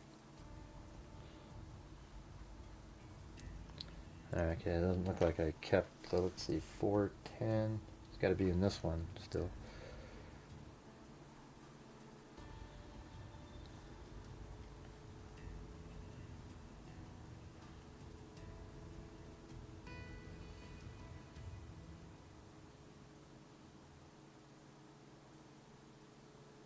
Four 43, 41, all right, 39, 40, 41, 42, 43, 3, and then one frame.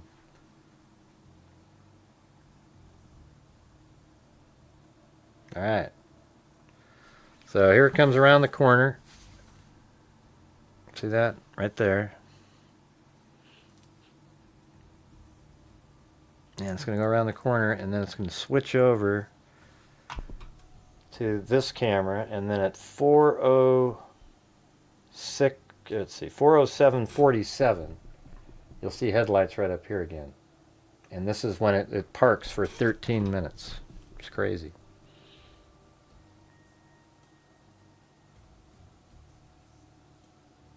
Did I skip it? I think I skipped forward there. Hold on.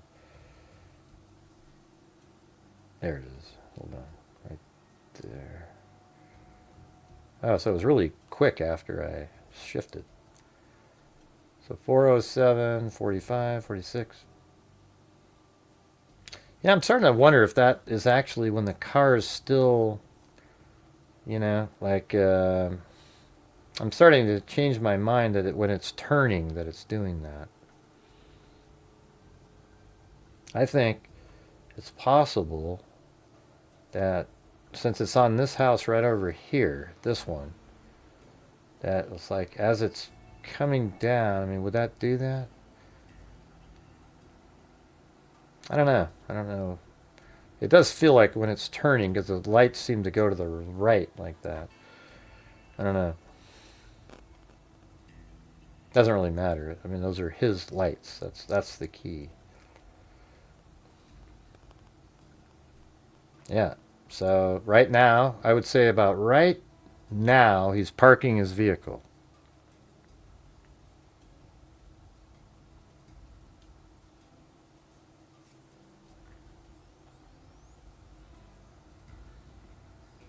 Yeah, I think that's exactly why he chose that day. And plus, he was getting he had everything planned. He had to get a new plates were coming up, everything. So he had to get it all done before that. He couldn't wait.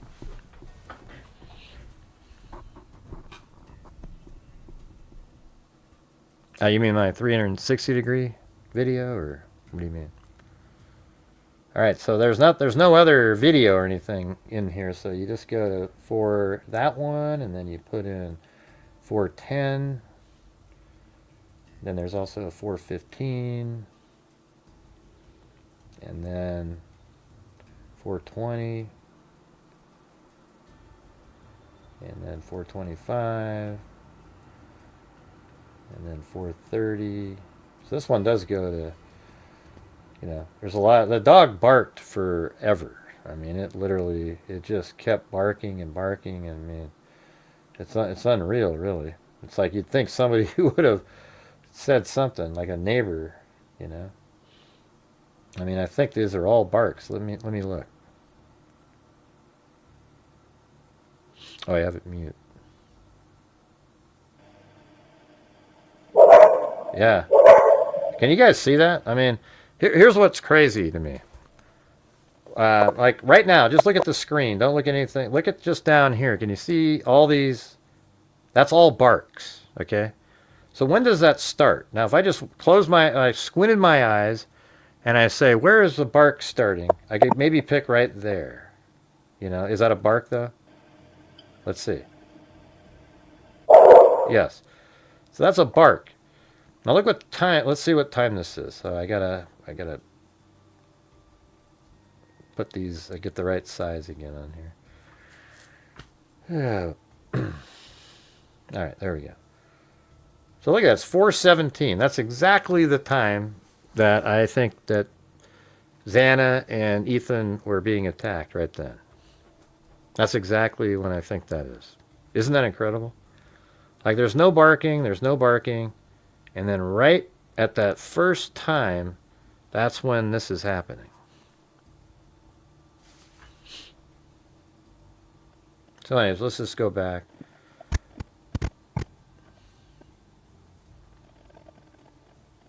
So right now he's parking the car.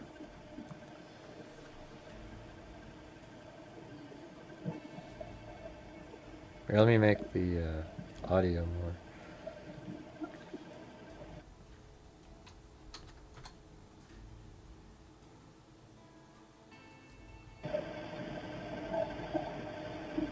See, some of that stuff you hear is just audio noise. It sounds like people. It really isn't people or anything.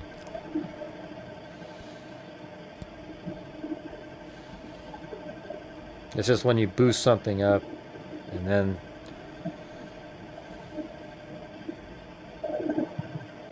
See, there's other audio like this one. And then this one, you know, here's earlier. That's his car backing up. See how you can hear the same sound that you think is the sound inside the house? Well, listen. Hear that? That's nothing, okay? Nothing's happening. So it's just kind of like these little artifacts that are in there. I think the only thing that we really hear great, to be honest with you, is a couple things Anna's saying and then her being shoved into that nightstand. Yeah, we know where the room was. It was like it wasn't closer than that car just was. Her room was like 57 feet. They said 50, but it's not that close. But it's also around the corner. But see how you hear that? Woo! That little thing there? That's not a person. Right? Like listen, right here. Like you think, oh, that's somebody getting hit. Ah! See, look at. Hey, who's that? I said, who's that? Do you hear that? Well, wait, he's not even in the house yet.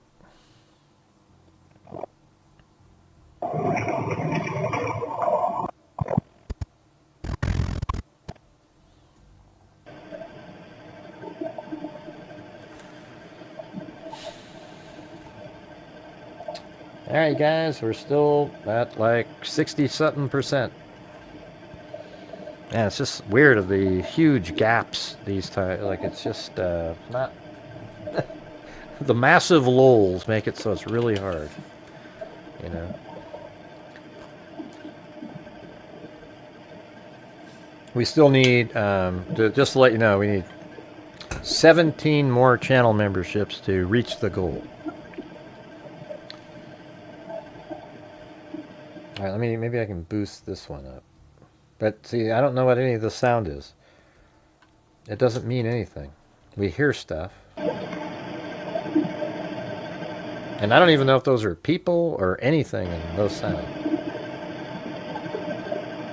You can tell when it's a person, though.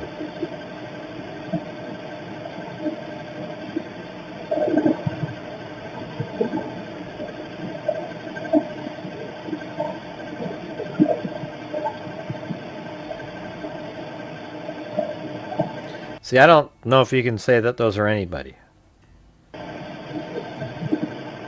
Now that I've listened to it many times.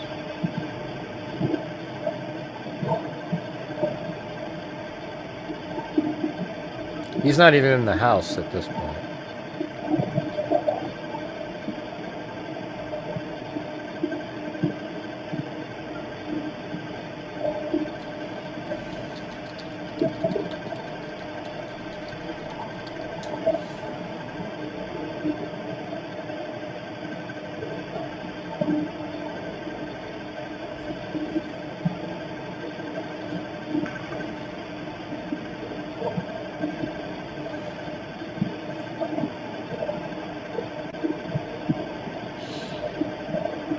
Hey, Lucy, you haven't, Belson, you haven't seen any of we got our little music sessions at the end of the shows now. Have you seen any of those?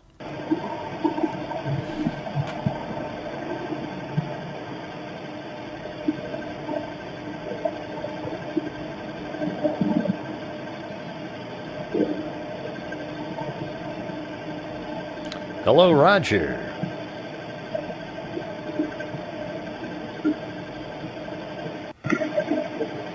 Yeah, pareidolia is the visual one. Yeah, you can hear the voices. When it's a voice, you can hear it. This other, sort of this little, those aren't people.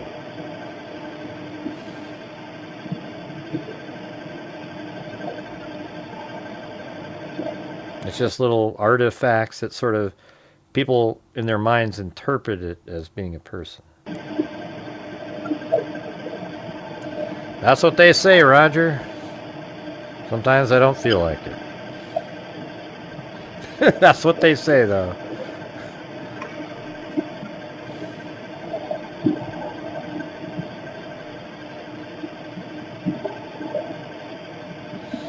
I guess we could do tomorrow. We could do the, when he goes down to Clarkston, I guess.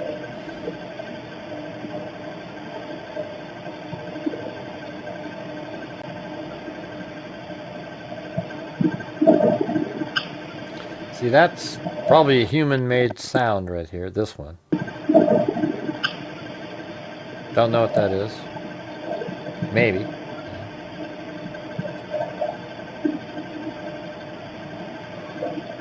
It's 4:11 right now. I don't think he's even in the house yet.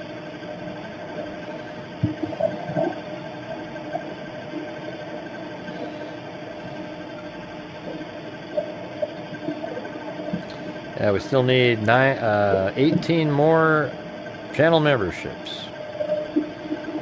Hey, thanks, Roger Smith.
So I think it's like right around now, or just before this, he goes into the home, because Xana was on her TikTok, or whatever, TikTok I think it was, or Instagram, whatever the hell it was, up until, like, this is the time, 4:12. Then she wasn't on there anymore, so that's probably when she was like, oh, and then went upstairs to see what she was hearing. So it might have been like 4:11 or something.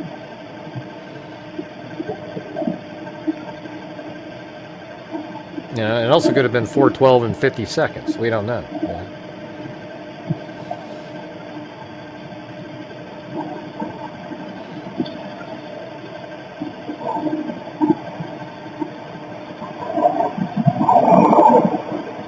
So that's actually a vehicle sound. Don't know what that is.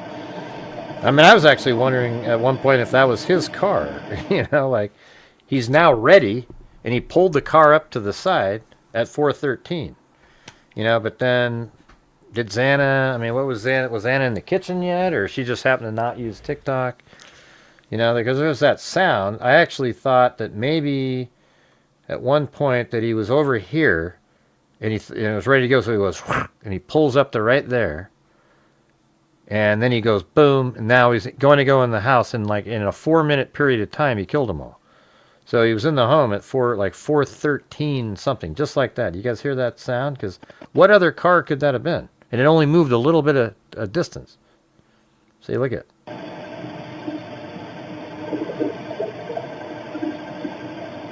That's this one, this right here. So it's at 4:13:13. So imagine pulling the car up. He gets out of the car. He's in the house at 4:13:40. Then he goes upstairs, and then I mean, I did a video where it was like in a 7-minute period where he killed everybody, and it was way too long. Like you're sitting there going, wow, okay, yeah, this is taking too long. And they timed it, and they said 2 minutes or 4. Well, think about this. At 4:13, that's his car pulling up a little bit further on the side because he wants a quick escape when he's done. And we know that those weren't his footprints in the snow. So that actually boosts my theory. You guys remember when I would say this? Here, let me show you again. So if I just back up a little bit here. I think he could have parked right there. And he was up here and he went, and he pulls down, and then right around that corner is the camera. So it picks his car up as he pulls there, and then he goes down the bank here in the leaves, and then he goes around the corner, and then he goes upstairs and he kills Madison Mogan. and Kaylee first, etc. But then when he leaves, he comes out of the house and runs to the left and goes back to the car that was over here. And so I remember the footprints, though, caused a wrench in that theory because they head off up towards that back parking area.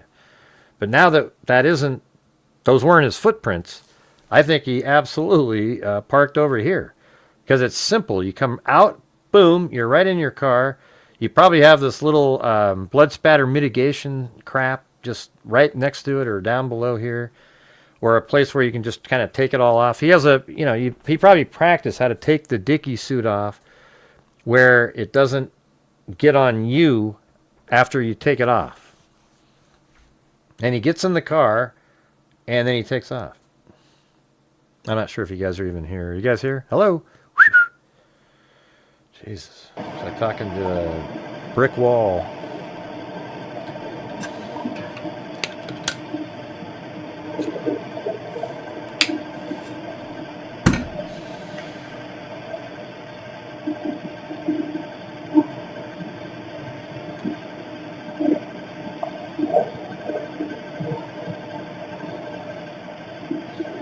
So he might be upstairs right now in the house.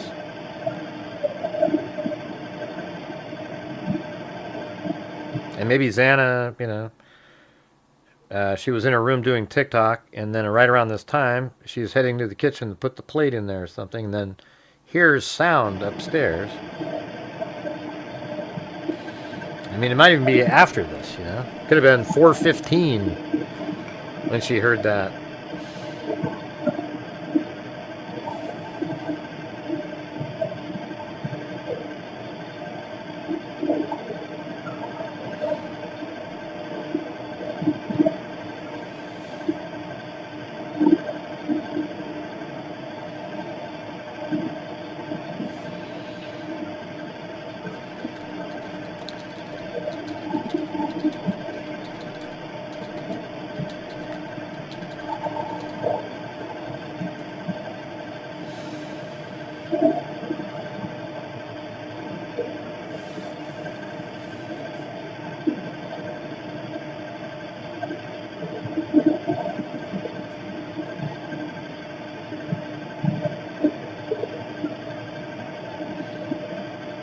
I think you definitely hear that whimpering sound or whatever. Hey, wow, thanks, Phyllis Watson. All right, now we're only 8 more to go when we get there. Thank you. Okay, now I think I got to boost this one way up. Except the barks get so loud. I don't know. No, maybe there isn't. Maybe I don't need to do that. Let's see.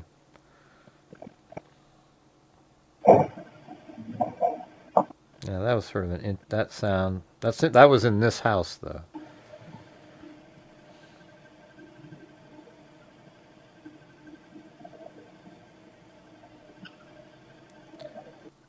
Hey, whatever the hell your name is, get the hell out of here. Okay, my channel donates hundreds of thousands of dollars over the years, and you haven't done a goddamn thing for anybody, okay? So that's why every night I try to get the super chats and the support for the channel to make sure that we can help support, my channel survives first of all, if I'm not here, we're not doing anything. And then secondly, we give $304,000 since January of 2020 to true crime related charities, and that it only happens because people are supporting the channel. So when we're not having the support for the channel, we're not going to be able to do it, okay? So if you can't afford it, then don't send anything in. But if you can, that would be great. Because I'm the only true crime YouTube channel at this level, where we're just, kind of middle of the road, that does anywhere near anything like what we're doing. As a matter of fact, I don't even know if you combined every single other live stream true crime YouTuber, if it would even be a tenth of what we've done. It wouldn't even be close, okay? So we've kicked ass over the years. So if you want to come in here and be an idiot, go ahead.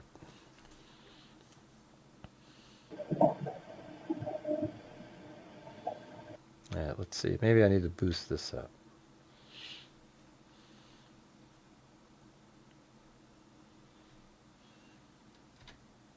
Man, you guys must all be asleep again. It's just crazy.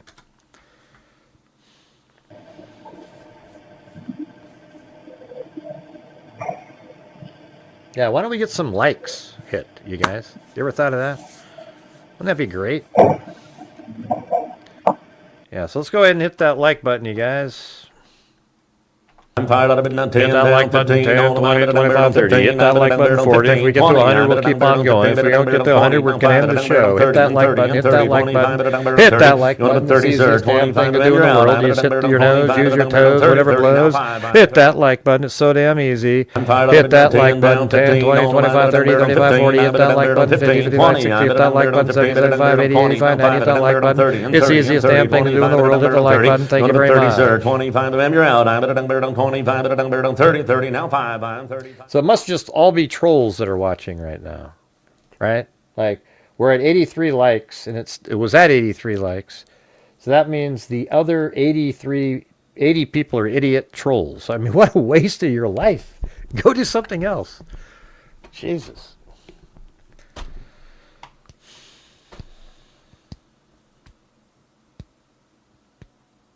I'm here, but try to keep my posts. Well, I don't know what that means, Toyeri. I'm here, but try to keep my posts at least slightly intelligent. You mean you try to do that? Yeah, there's a lot of crazy people out there.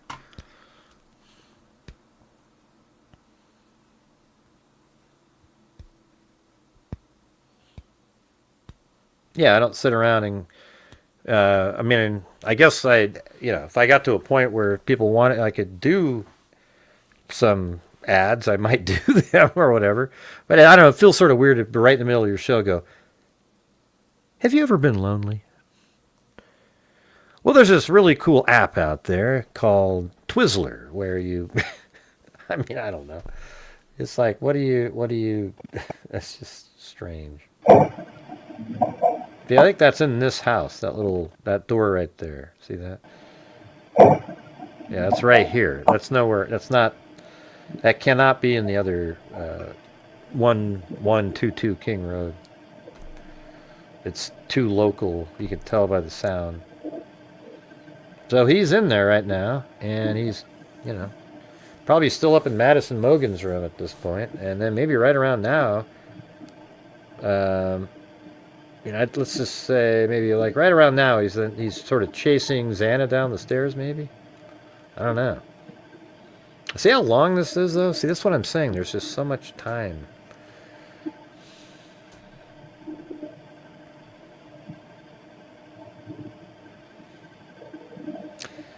Yeah, I don't even know how to get those ads, and nor do I have enough people watching to do them. Maybe someday. Who knows? Most of you guys rather watch the conspiracy nutters. I feel like if they were on right now and I was doing the show, the only people that would be here are the people that just like watching my shows. But the rest of you guys just like, yeah, I'm gonna go watch the conspiracy nutters. It's a complete waste of time. So here we go. It's 4:16, and so this is right now. There's like something going on with Xana. So that could have been a little bark, but it also sounded like something else. See, I actually wondered if that was like, I mean, it sucks to think about, but these sounds right here feel like it's somebody almost coughing with each stab. It sounds kind of disgusting, but if you think about it, just like a like you're really, because that doesn't sound like a dog. It's too quiet compared to and then like that's a dog. So the other one could be a dog. But see, look at the difference there. It's like, and that's a dog. So let me hear that again and then compare it to these. I don't know. It just sounds different. It sounds like I don't know. You get what I'm saying? Hey, thank you, Tracy Antioch.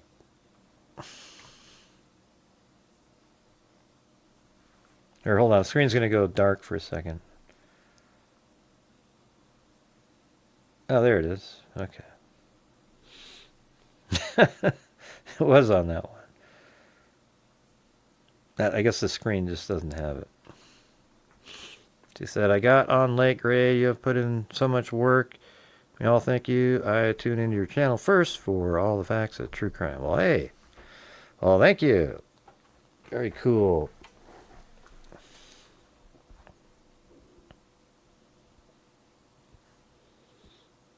All right, let's go. So you guys think that's a dog or, I mean, I don't think so. See, I think that sounds like it's from distance and it's somebody, I mean, I don't know if it's somebody reacting to actually being stabbed or what.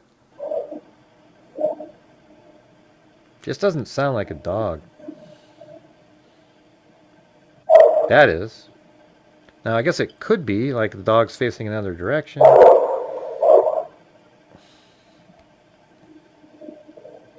And that's a dog. So that sound and... See, maybe it's a dog. I don't know. And then that sound compared to this one. I don't know. It's weird.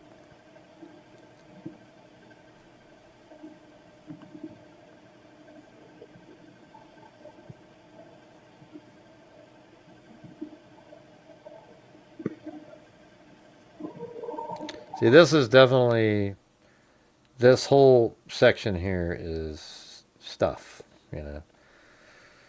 Let me boost this up a little bit.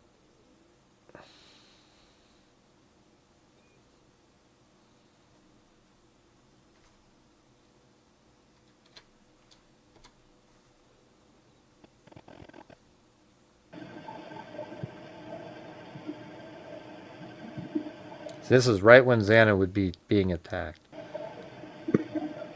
See, that was crazy. That little, like she's coughing. Do you guys hear that? I've always said that I hear this, and I don't know if you guys do, but let me boost it up. I hear it even when it's at this lowest level, like she's coughing up blood or something. I mean, that's the only reason you'd be coughing right at this time. Watch. Hear that little, like that little.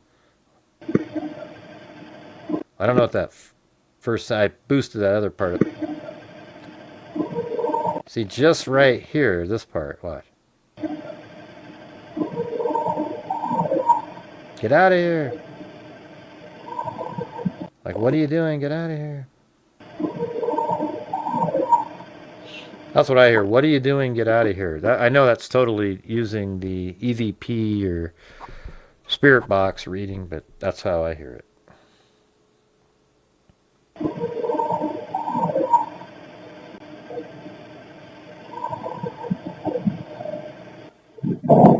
Now that right there, I guarantee you, is her being thrown into that nightstand that was knocked to the side and has her blood all over it.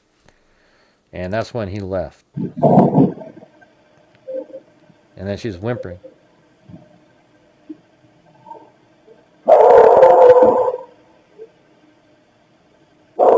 Ah, man, what a monster. So right now he's probably already leaving the room because there's no more sound. If you look right here on this little, can you guys see down there on the wave file how there's these little spikes? Those are things that are happening in the house. Watch. Whimper. Whimper. No, another little, you know, something. And then one more little whimper, and then there's nothing. I just want you guys to see visually on the audio file here. See right here how there's, can you guys see it? Just say yes or no, okay? You guys? I'm just getting tired of just having zero responsiveness in the chat. You know, it's getting old. Can you see down here where there's these little spikes, little tiny spikes right down there? You see those? And then there's even one right there. But then after this, there's nothing. Look at in between the barks, you guys. There is nothing at all. And, maybe let's see what this one is. So that's just probably something at the house. But don't you think that's interesting how there's these little spikes all around over here, and then, boom, it's almost like at 4:17:49 he's done. They're all killed. He stabbed them all, and he did it in 4 minutes. I think at 4:13, and then all the way to 4:17 he killed them all. I think that's his car pulling up at 4:13 something, and I think that is. Let's go back. Let me go to that again. See, that's just interesting. So 4:13.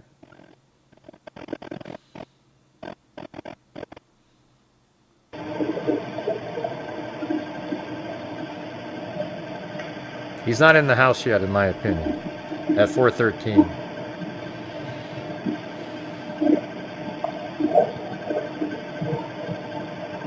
Wait, hold on. It could be a little earlier at 4:13. Hold on a second. There it is. That's the spot. See, look at this, you guys. I think that right at this peak, this little spike that you see right here, you see that? That little spike. Just watch this. Listen to that. I mean, how could you have anything louder than that? I mean, that is a car moving in this area here. And I think that car it's Kohberger's car, and he's moving it just to the side of the house at 4:13:15. And he's ready to go now. Like, I think he got ready, he got all this gear on, whatever. And then he moves the car forward, and he just gets out of the car and goes in. He's ready to go. And right at 4:13:15, he goes into the house. He's upstairs at by 4:14. And he's killing them, and then Xana goes upstairs, and then he kills everybody by 4:17:40 something. And that's it's even a little bit longer than the cops say is the outer range. So they know this. All right? So look at that. That's at 4:13:15. And then we go all the way over here. You see these little wave files and all this stuff.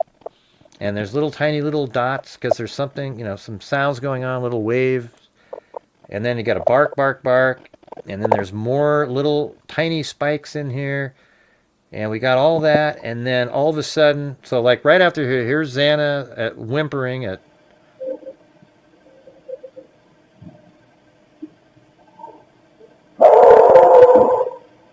And then one more little sound in there. And that's it. It's done now. So then you look at this, and it's just the cleanest audio you've ever seen with just dog bark, and there's no other sounds there. That's crazy to me.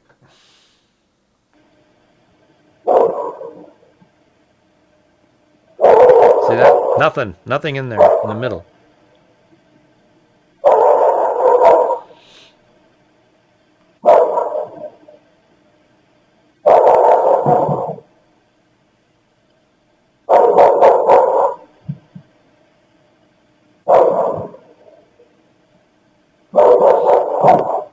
I mean, he just keeps barking for a long time, for like 30 minutes.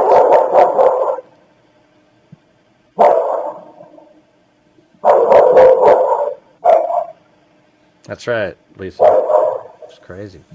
Maybe that could be one of the songs we'll put in there, a somber song, 4 minutes, 4 souls, something like that.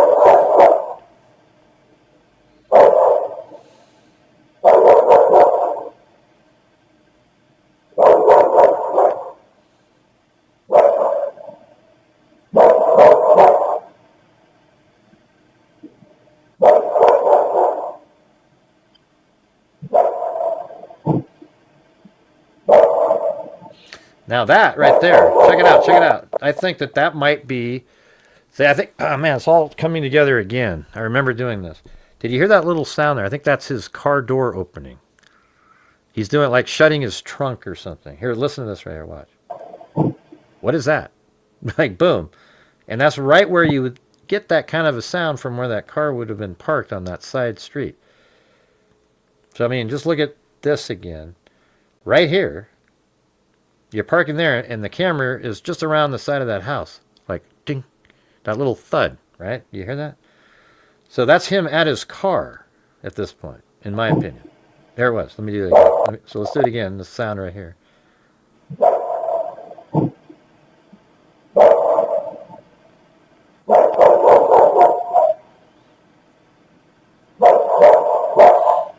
And I think he's getting ready. Yeah, that's what I think that is. He's at his car. Like he might even be opening up his trunk. Or he opened it up, took something out of it, and then shut it again. And that might be the, the blood spatter mitigation stuff,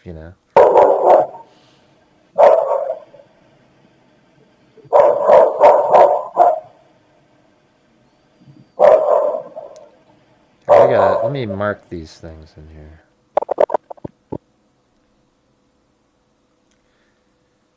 Yeah.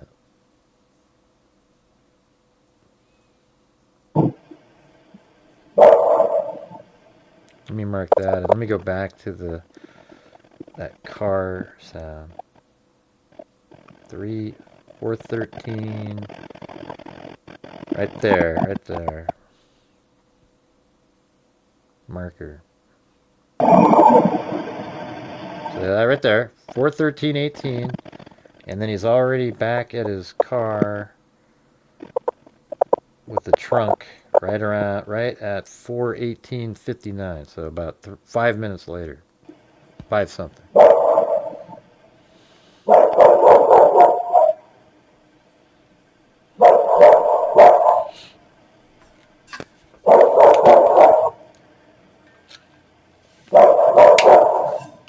Right. We've all said that the whole time.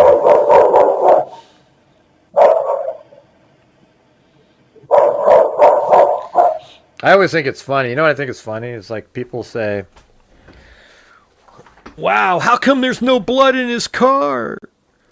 And it's like, well, what person out there would you think would be most likely not to put blood in their car after committing a crime? Well, it would be a doctoral student in criminal justice who just did paper on how to not contaminate a crime scene. I mean, my God, you guys. It's like this guy, he knew exactly how to not do that. And don't forget to help support the channel, you guys. Massive lull again.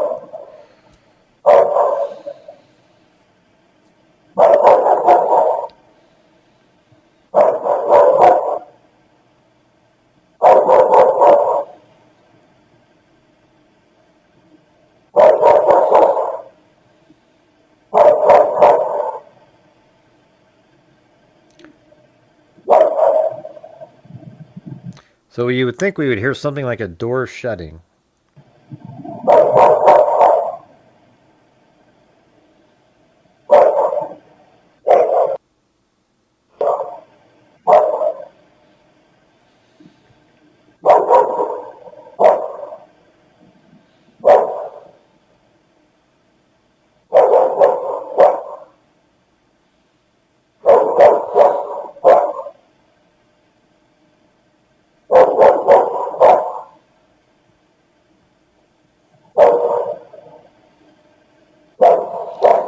Actually, let me go back a little bit and play this again. Here, I'll read this other stuff that's going on, so that might be interesting to you guys. All right, hold on.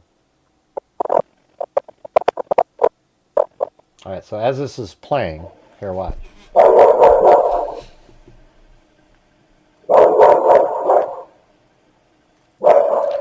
I have him leaving the house at 4:18:30. Isn't that wild? And then that's so crazy. I am leaving the house at 4:18:30 on my timeline, and then we have this trunk at 30 seconds later. Absolutely perfectly matches that.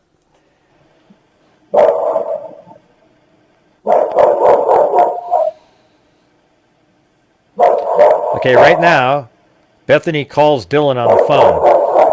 Right now, Bethany just called Dylan, saying, "Hey, trying to get a hold of Dylan." All right, that was Bethany.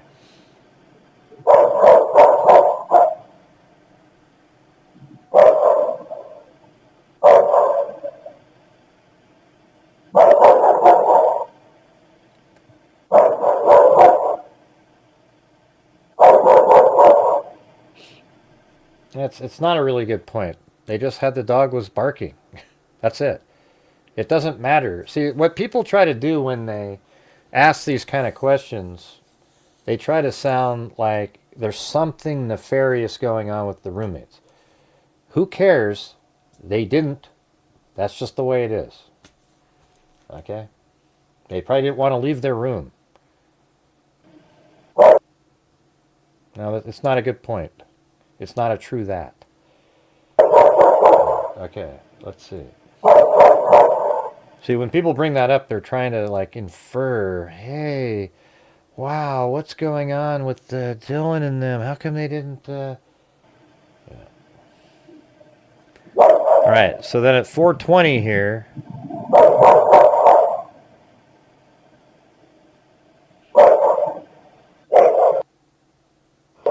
So at 4:20, Dylan right now calls Xana, tries to see what's going on.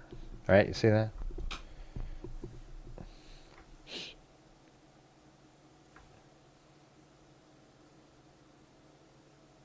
Yeah, but you didn't. They didn't though, Jim. So that's the whole thing.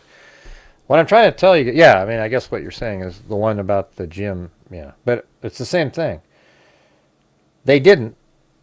So that's just what it is. And I'm glad, I'm sort of glad that no neighbors walked over there and looked around inside the house. All right? I'm actually glad. These people I think a lot of these people's lives would have been devastated psychologically seeing that kind of stuff. What do you think about that? Yeah, about the neighbors. Yeah, I didn't see that he made another one.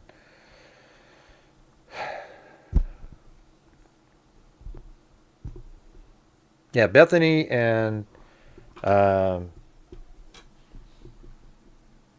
Dylan, they didn't want to leave their room because it's absolutely crazy what's going on. Yeah, right, but it doesn't matter though, Jim. So what are you implying, that there's a conspiracy then, or what? That's what I'm trying to get at. If it just is what it is, okay? There is no conspiracy. It's really obvious. They didn't call police because they didn't want to. And the reason they didn't want to is because they didn't know what actually happened. They didn't want to know what happened. They just sort of huddled up and were like, God, it was really creepy. There's this guy. And they don't want to call the cops. I mean, college students don't call cops. So that's just what it is. Anyway, so at 4:20 there, Dylan calls Xana. And that's this time right now. And then at 4:20 and 28 seconds, Dylan Mortensen calls Bethany Funk, and they talk for 41 seconds. Which means that, I mean, the weird part is while they're texting out here, I know, but why they didn't call though? So what do we make of that? That they're part of the murder or what? See, this is what I'm talking about on my show. I just like to talk about the things that matter, like it just doesn't matter. No neighbors called. Dylan and Bethany didn't call. It's irrelevant to the case. People like to talk about it. It's just irrelevant unless you believe that they're somehow connected to it. The whole thing is it's Kohberger, right? That's what I try to get at. I think I would have been like, I know when I was a kid, like Haley's saying there about freezing. I mean, I've told this story 75,000 times, but like, there was like I went, on a camping trip. I think I was like 12, like those in the summer, the day camps or whatever. But then we did an overnight camp up at Timothy Lake, big Bigfoot spot. And then, right before bedtime, they told all these Bigfoot stories and scared the shit out of us. So I go to sleep. And I wasn't really ever sleeping. And then all of a sudden I heard this sound. And I was like, at like 2 a.m. And I just sat there petrified for literally 4 hours. Or maybe like 3.5, 4 hours. I wouldn't move. Because I thought Bigfoot was just right there. And then all of a sudden, it got a little lighter and people were walking around. It turns out it was somebody snoring right next to me. But I'm just saying, I couldn't move, I mean, I couldn't move. I was just absolutely petrified. And maybe that's sort of how she felt right there. Yeah. I know what people are saying. I mean, I get what you're all saying. We all do this thing. That way we go, oh, wow, the dog's barking. I mean, I even said that at the beginning here. I said, wow, look, it just keeps barking and barking and barking. And obviously the first thing you think of is, that didn't wake anybody up or anything. And it didn't. So but it's like one of those things like it's not worth talking about because it's like, unless you believe that somehow somebody else is connected, then it's irrelevant. You get what I'm saying? I mean, what am I supposed to say to the answer to that? Man, how come those neighbors didn't call with the dog barking? Well, all I could say is, well, maybe they didn't hear it. They were passed out because they were drunk. Will that be acceptable? And then we can move on? Or do I have to go, well, you know what? They're probably involved somehow, and they really didn't want anybody to, to know, so they didn't call. They were probably, because that's the next step. There's no other thing. It's just, it's one of those things that, sure, we all wonder different things, Yeah. Let's see. I mean, everybody wonders about those things. But it's like, it's the having, what do you do with the wonder on that one? Anybody? It's like the same thing with Dylan and Bethany. How come they didn't call 911 until the next day? You know why? Because they just sat in their room hoping that nothing really bad happened. They were probably nervous because they couldn't get a hold of their friends. And then eventually they just sort of go to sleep. And then the next day they start calling around. And then finally they get somebody to come over to go check because they're too scared to do it. And so Hunter goes up there and he sees something. And then he goes, and then later goes back up again with Dylan and Bethany. But he doesn't let them go in the room because of what he saw. I'm telling you this right now. If Dylan Mortensen had seen anything in that room, if she'd gone in there, I don't even know if she would have come out of whatever state she'd be in. You know what I'm saying? Yeah, I think all these people were, they've been drinking. It's Saturday. They're not going to want to get up and, get a dog to stop. They're just out, So that's where I would go with it. Because I don't know where you go with it after that. The why didn't they? Well, I don't know. They didn't. And so that's where we're at. But they're not Kohbergers, so it's not really.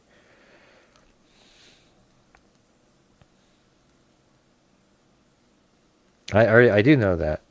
Truth above all. That's what I've been saying this whole time. I've been saying that this entire time that we've been talking.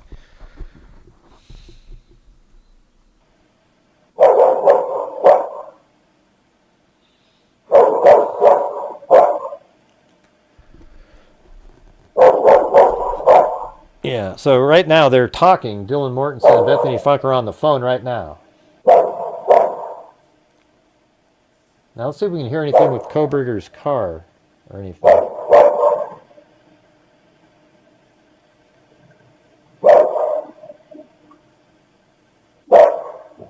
Ah, is that what that is? Let's see. What's the sound right here? That sounds like maybe a car door shutting. Let me boost that one up. It's a little different sound. You guys hear this one? Watch. Right after the dog.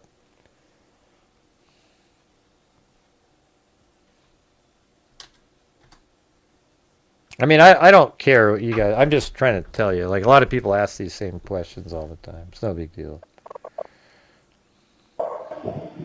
Right there. What do you think that is? Listen to that. Listen.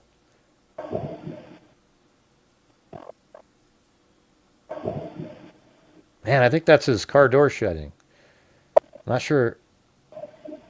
Yeah. That sounds like metal, doesn't it? Can you guys hear that? Do you hear that one, Haley?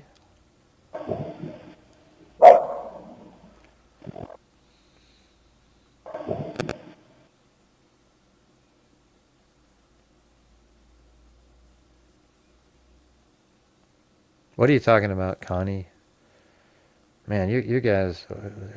So there's a big drinking party. Then they all went home and then every house on the street are like off-campus fraternity sorority houses, and then there's an apartment complex. I don't know. I always get frustrated talking about this case. There's the door shutting. Maybe. But that kind of makes sense, because watch. Right after that door shuts, then watch this.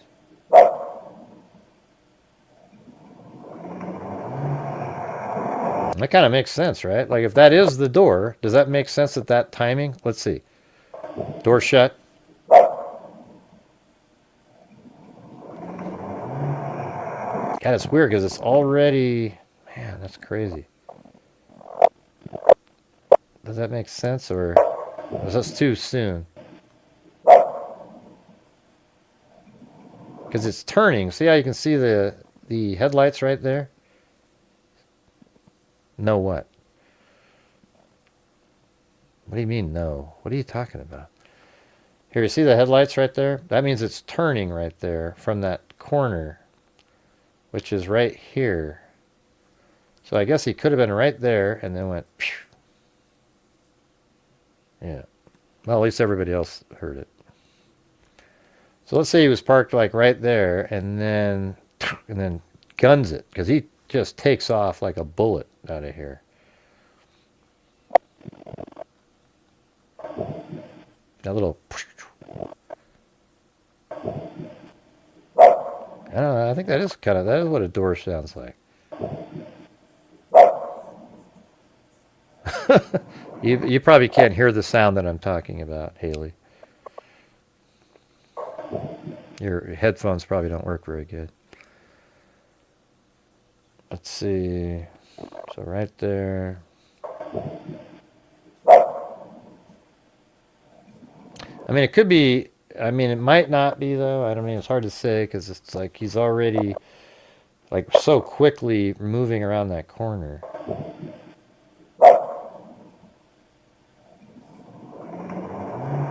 But look how fast he's going. Look at that. That's crazy.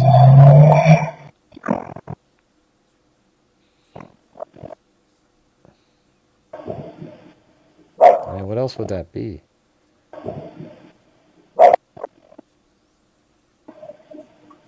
It's definitely not that. You know, the sad part is all the barking. He could be barking right over a key sound and you can't hear it.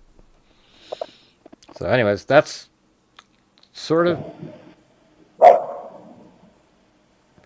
So like 3 seconds after that door shuts, you start seeing lights coming around this corner here. So maybe that's... I don't know. You're not going deaf. I don't know. I'm not even certain myself. It just sounds like, what else is that sound going to be? It's right at the time, 3 seconds before he takes off, and then boom, he's around this corner. Oh, interesting. Let's look up here. Forgot about that. So that's his car.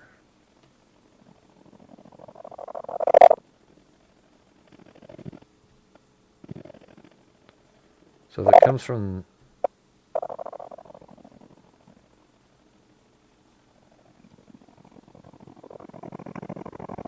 Huh.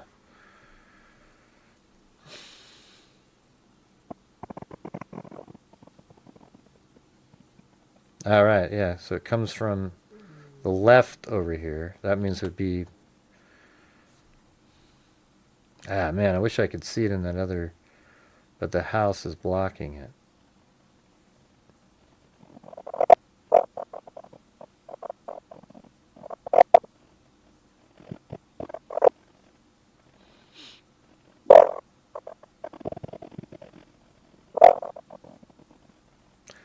Yeah, I mean, he could have actually parked, because let's just throw it out here for randomly. Remember how it looked like maybe, God dang it, stop doing that. Like he was maybe going to park right in here, So maybe he did want to have a position to get out quick. So maybe in this one he parked even further down. Let's see.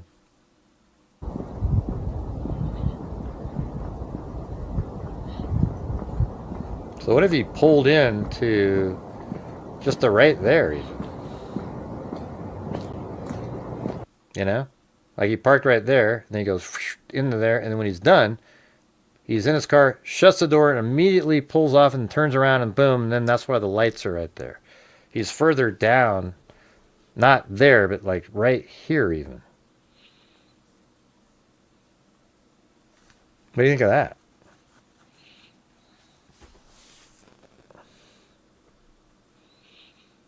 Because then that would be like door shut. I mean, he could even be like just right there, though. Because I think the way he was, how fast he was going, well, he just lurches and he goes around, and 3 seconds later, he's already got a headlight hitting down there. Yeah, wow, okay. And then that sound would work too, and then that's just freaking nuts. Let me put that on this and say, put another right there. Yeah, so I guess the markers that we have.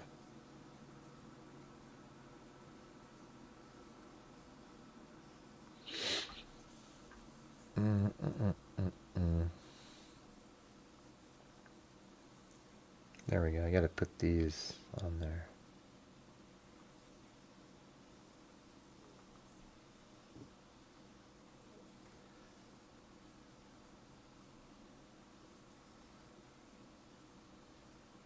Thought I just put those there. Go to the next marker. Right. But how come I can't get that on there?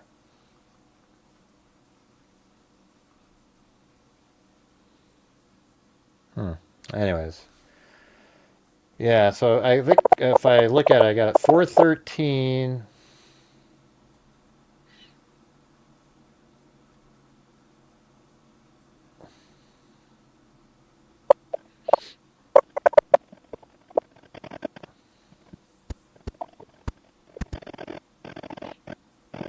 Yeah, right there, 413.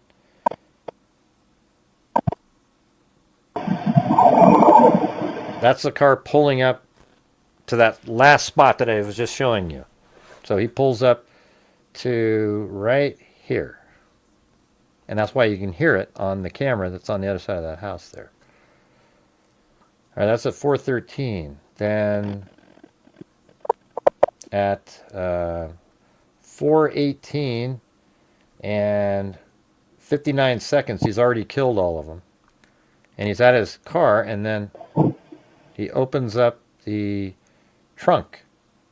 And now he's quickly doing the things he needs to do. He might have opened the trunk and then shut it because he grabbed the items he needs to completely, make sure he doesn't get a lot of blood or anything in the car. That's at 419. And then at 420 and 40-something seconds, you get the... Hold on. Let me make this as loud as I can, just so you can all hear it. Here, I'll make it way louder, 15. Listen to this. See that?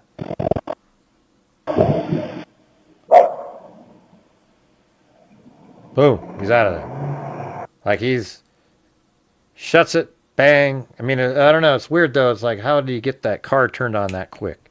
So that's the only part that's a little, like, how did he...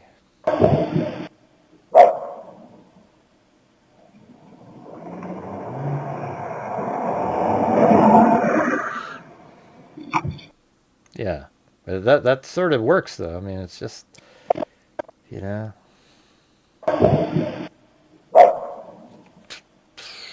I guess that could be doable.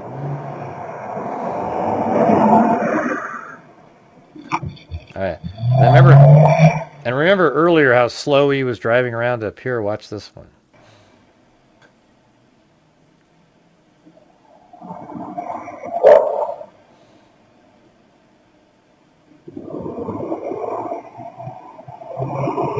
See that? Like, he was just hauling ass up there. I mean, just...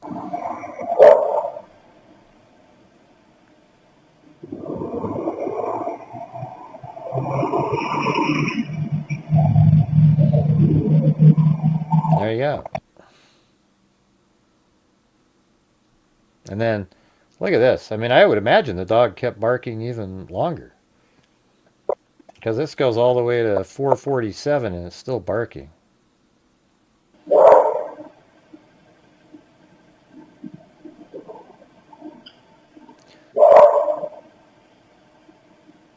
Yeah, it's weird. It's almost like he's outside, the dog. We've always thought maybe he was out on the... I thought maybe he was out on the back balcony, but...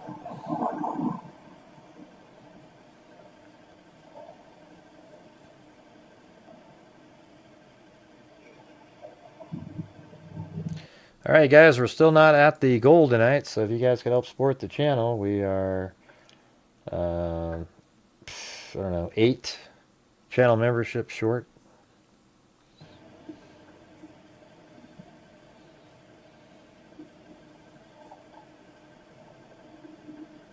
So I think he stopped barking pretty much right around there.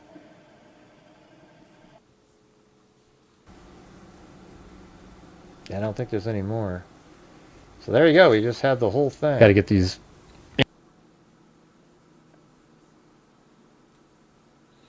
Probably don't need this other footage in here. Although you stopped barking in this range for a long time.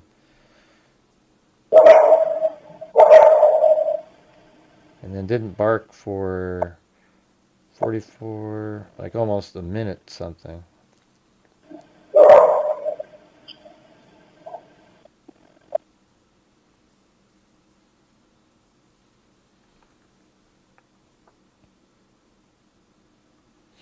Well, I don't know, you guys. I think that's... Maybe tomorrow we could do, if you're interested, we could do the... all the, the rest of it when he goes down to Clarkston, I guess. I don't know. Doesn't seem like people are really that interested.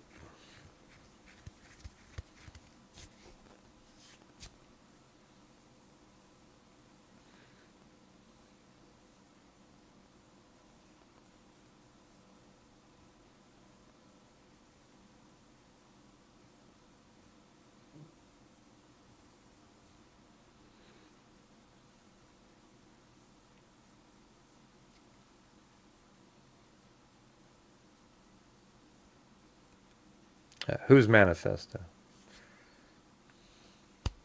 He doesn't have one.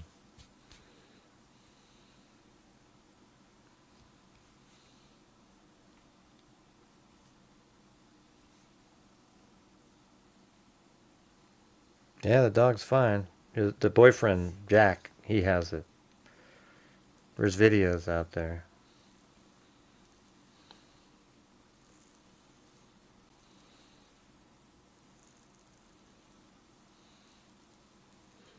Yeah, anyways, are you guys even interested if we do the other stuff down in Clarkston tomorrow or what? There's none. There's no manifesto truth above. Don't believe somebody when they tell you that.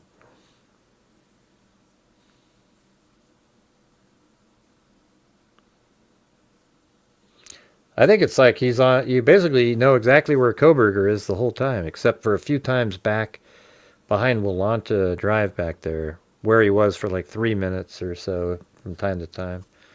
But I know exactly, whenever there's a light or anything like that, I know where he came from or where he is.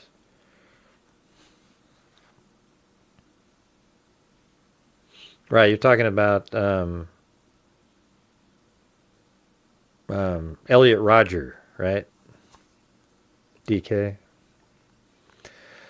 All right, guys, how do we get to the goal tonight? I thought I did a pretty good job covering all this. Let's see if we can try to get there. That'd be great.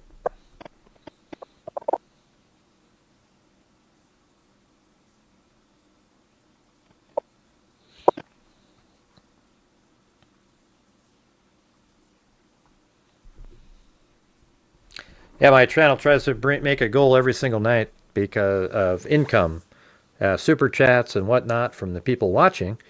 And that allows my channel to keep going. And then we also are able, at the end of each month and during the month, donate thousands of dollars to true crime-related charities. If you knew that, if you'd been here even one time in the last 2 years, you'd see that. Or last 5 years even, 6 years.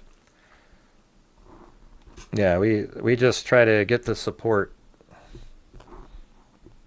Yeah, we've donated $304,000 since January of 2020. Yeah. Hey, wow, thanks, Haley. As in Haley's Comet.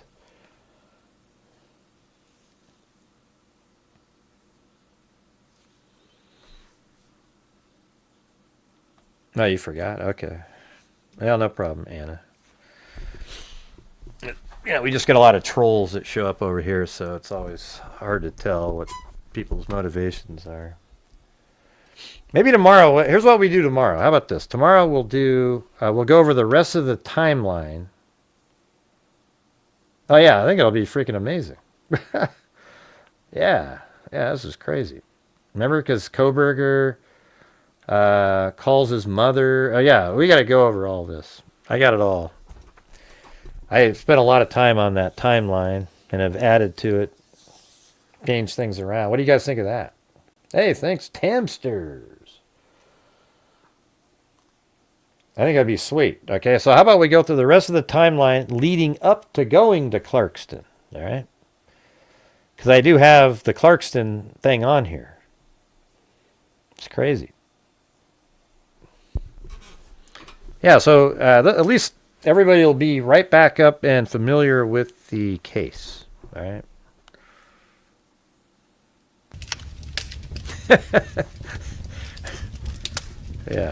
Yeah, the spreadsheet, man. It's freaking sweet. I'm telling you. You guys watch.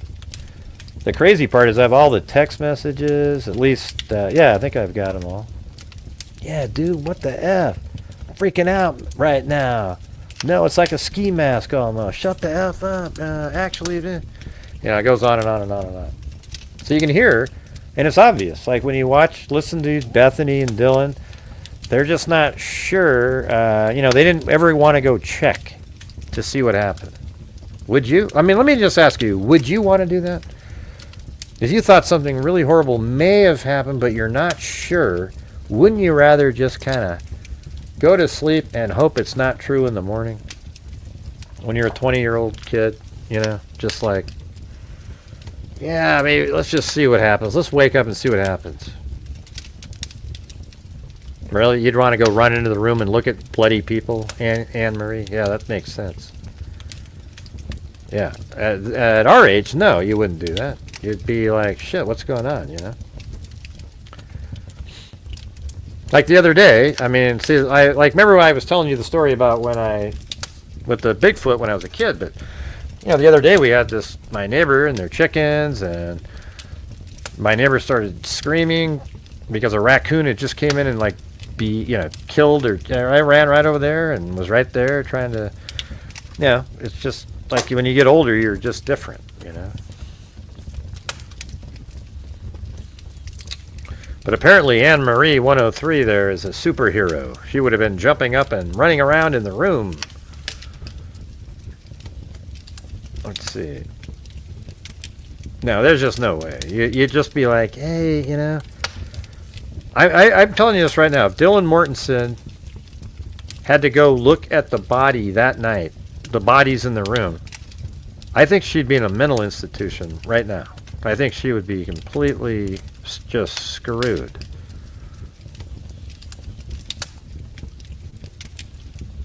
Yeah, me too. I think it'd be brutal,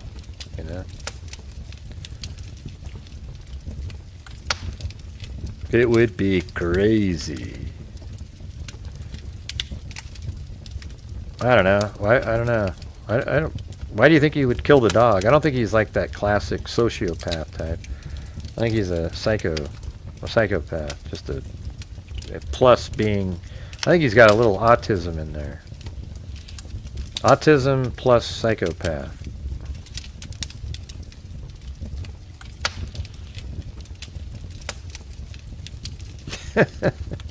All right, Jim. Yeah. Somebody was complaining, that fire's too strong, you know. It's like, you shut the hell up, man. You guys are crazy people. Who gives a shit about the fire? Oh, it's too strong, you see, because it wouldn't just be like an ember. How much fuel are you putting on that fire, Gray? It's a little too strong as a fire, you see, because I know it's just AI. Well, it's not AI. It's actually a video of a fire that I took like a 4-minute loop of and sort of fit it into there. Okay? But it's really gonna... Jesus. Give me a break, huh?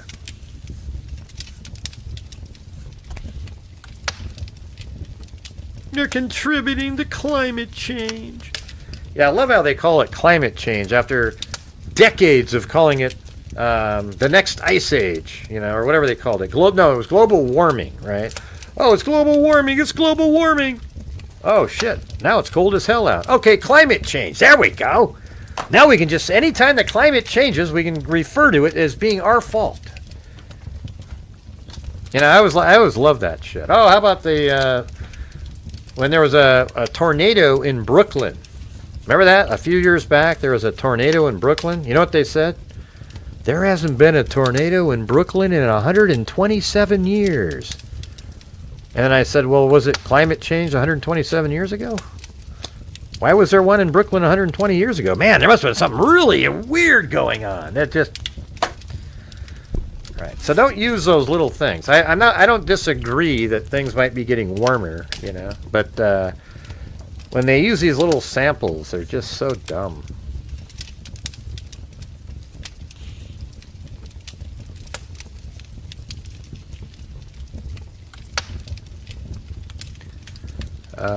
Let's see. You are a freak, Anna.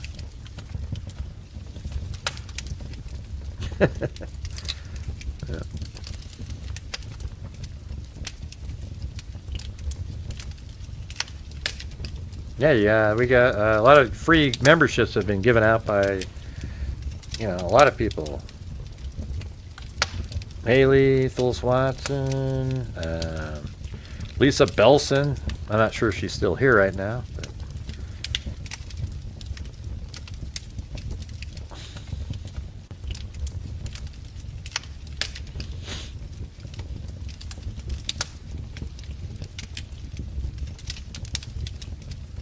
Yeah.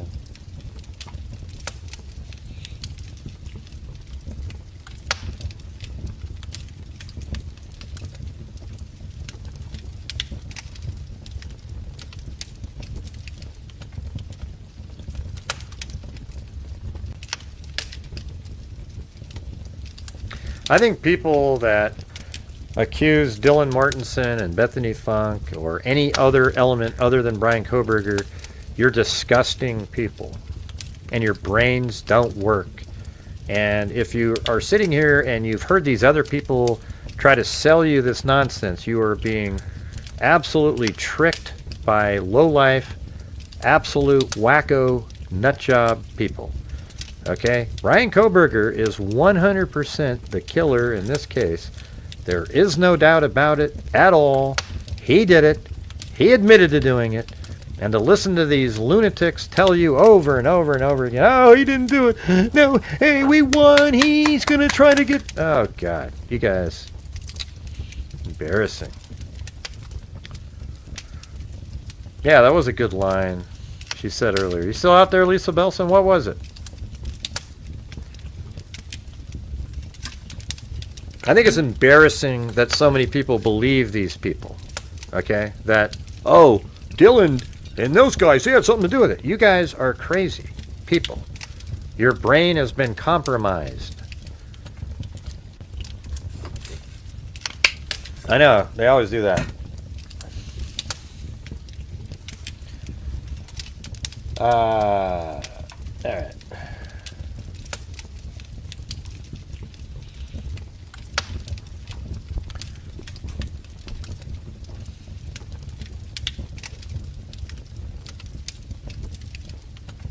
Let me try these. I did this new song that's got like 2 different versions. I want to see if you guys like them at all.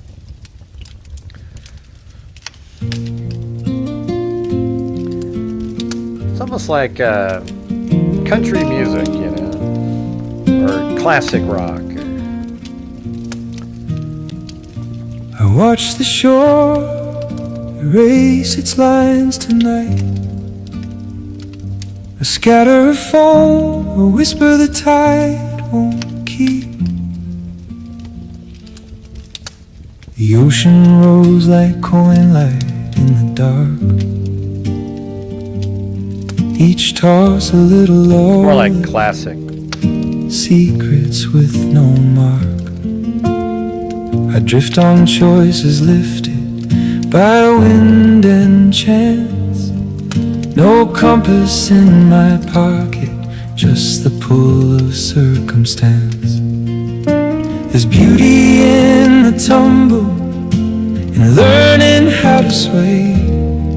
Still sometimes I am wishing for a channel to obey. It is AI music. It's good. For the wandering river, for the road. Yeah, we have like we have some of like the best songs ever in AI music. Waves.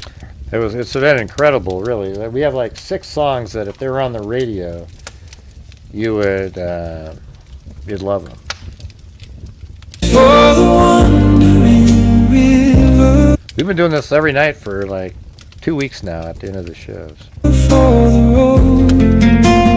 One sings. Well, it doesn't have to replace musicians. What it should do is have musicians should write lyrics and then get ideas from AI and then write their own song with the same thing and then go out and play it.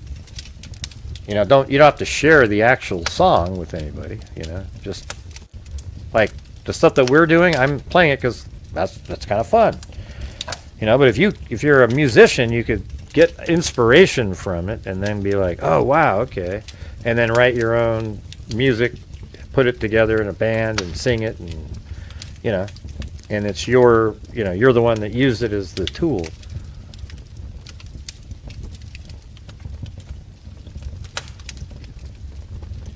I know. That one video that I played, wasn't that crazy? All those people so excited. I'll be able to play that one later. I don't know if they'll be I don't know. I don't think you could ever, you know. Well, it'll be like AI versus who knows. Here, look at this one. We're going to play Marty, the bar and grill one. See? So this is how it worked. Okay, so Jim was in the chat and he was saying, you know, because we have Marty's Bar and Grill. He's one of the moderators. And so Jim pretends that he goes to the bar, and then he lost his car there. He lost his girlfriend. He lost his wallet. He lost everything there. And then so I put it all in there. And look how good this is. Watch this.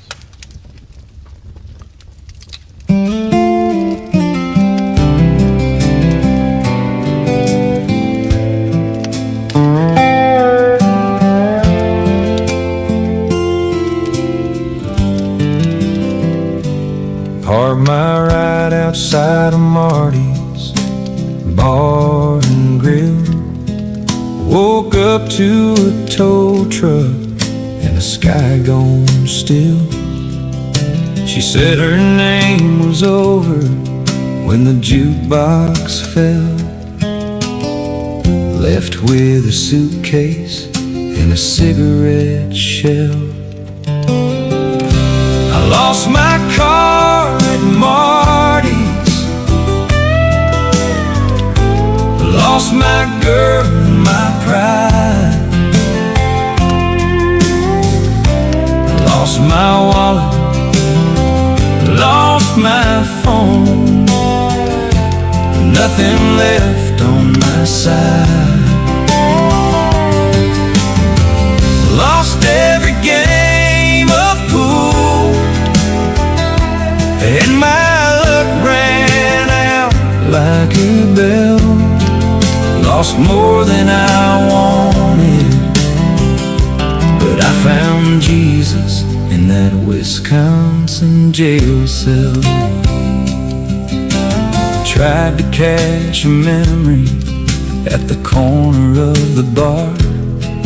Missed every crooked shot, left my heart on the felt scar. Friends were half smiling, the night fell thin as a thread. Stumbled into trouble with a head full of lead.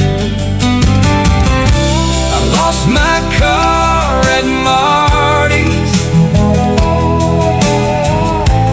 lost my girl and my pride,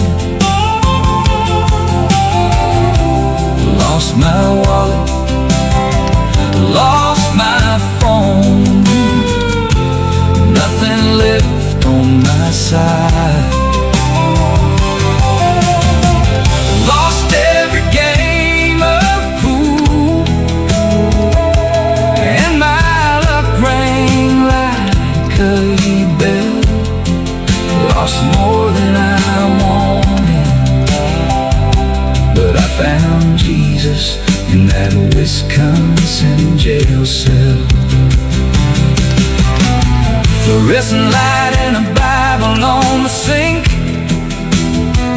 Cold metal bench held more answers than I think. Prayed with a laugh and a cigarette smell. Redemption came quiet in a county hotel.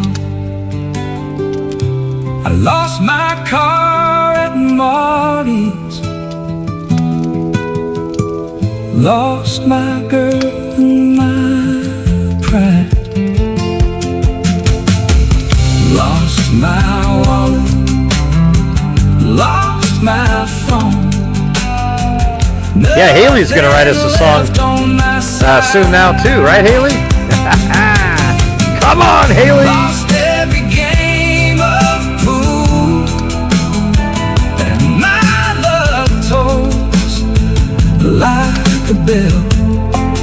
Lost more than I wanted, but I found Jesus in that Wisconsin jail cell. Yeah, she's been working hard on a new song. Parked my old mistakes by Marty's neon swell. Lost a lot on the Why don't you hang way, out, DK? You might have a good time. I found something to tell. Lost every game of pool, but I found grace where sinners dwell. Lost my way in the cold and found Jesus in that Wisconsin jail cell. Isn't that amazing?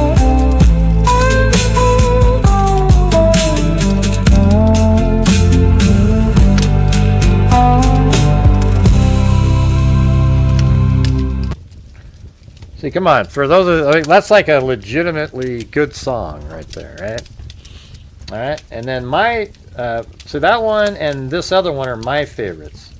So here's this other one that I like, but we'll play all 6 of the really, the ones that are like you could put them in on the radio. So here's one right here. Listen to this one.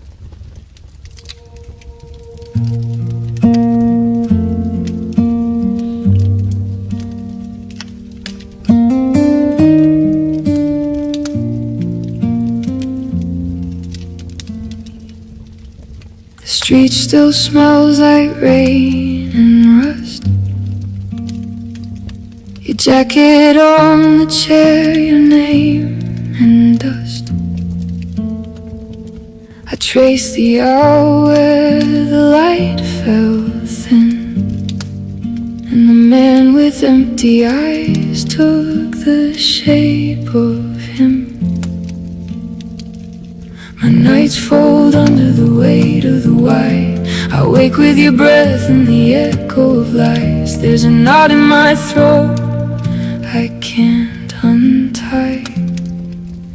I never learned to let you go. I never learned to let you go. I never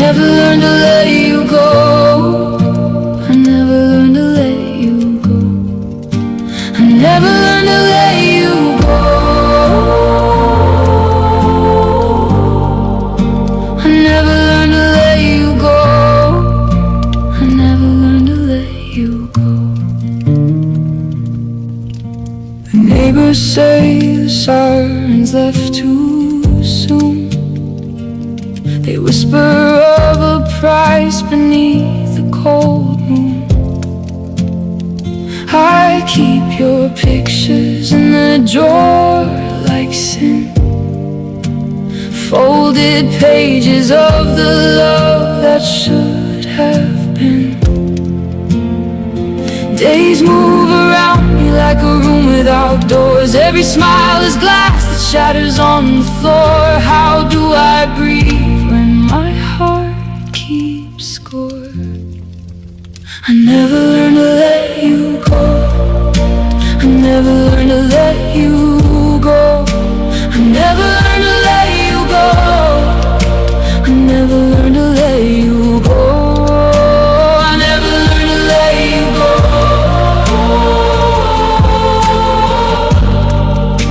I never learned to let you go. I never learned to let you go. I pray sometimes and my hands feel thin. I ask the sky why evil took him. If mercy is a river, why does it run dry? I stand here asking God if he hears my cry. I keep your name like a stone in my mouth. I keep your name like a stone in my mouth. I keep your name like a stone in my mouth. I keep your name like a stone in my mouth. I keep your name like a stone in my mouth. I keep your name like a stone in my mouth. I never learned to let you go. I never learned to let you go. I never learned to let you go. I never learned to let you go.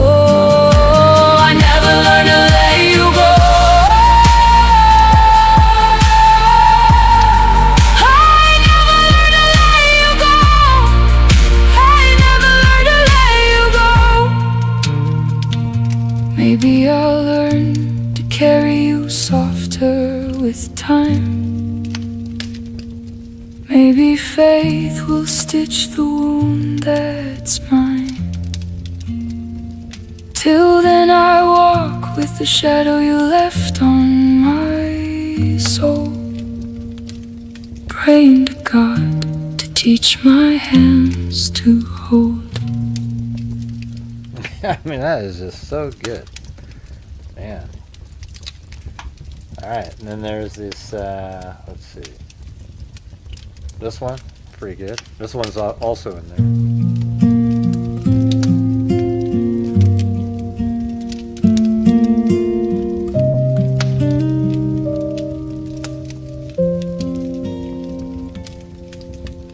Night breeze on the windowsill.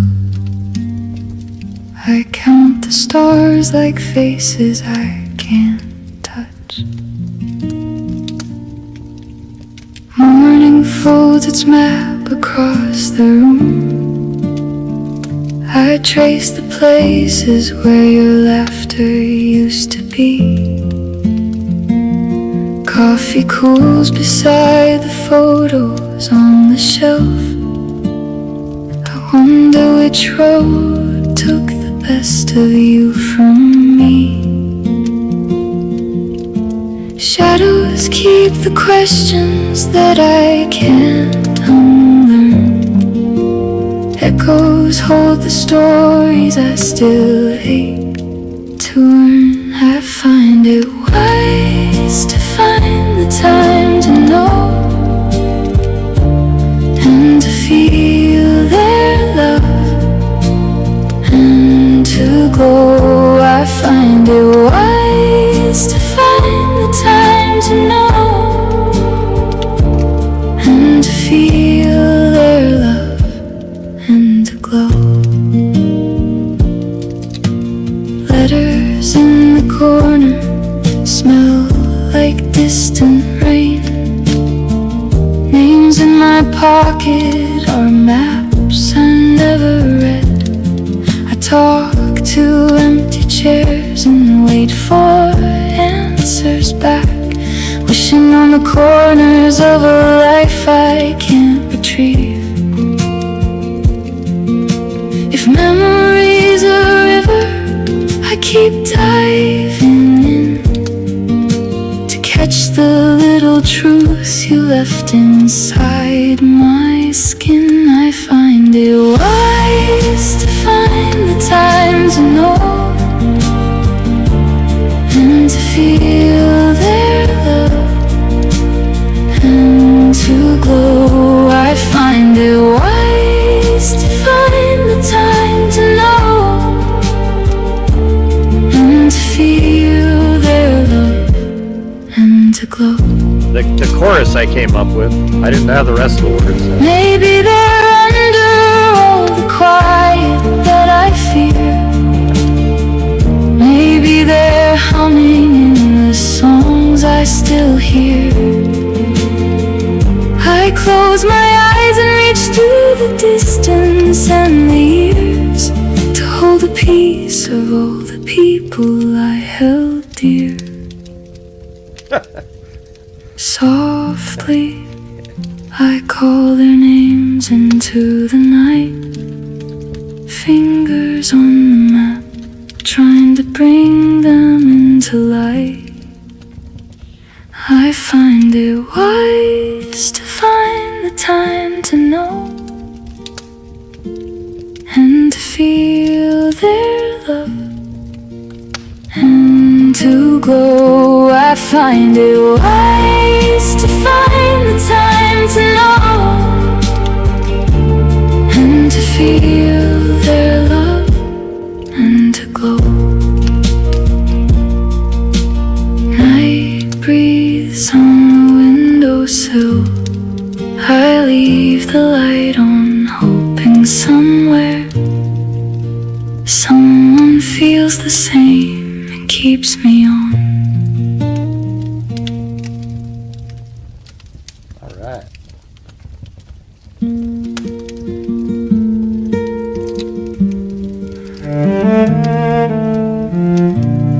I kept my lipstick on for strangers, counting pieces of another goodbye. I walk through rooms of borrowed promises, smile through storms that weren't my own. They took my light, called it their favor, left me learning how to fall alone. I built my armor out of maybes, quiet prayers under city lights. Then you came like a steady sunrise, woke the colors I had locked inside. You lift me up like an eagle, wings of gold. You carry me higher. Good night, Tempsters. Thank you. You show me skies I forgot existed. You lift me up like an eagle. Oh yeah, I know. I got that email. Like an eagle. I've already seen those before, and they're not accurate. That girl's videos.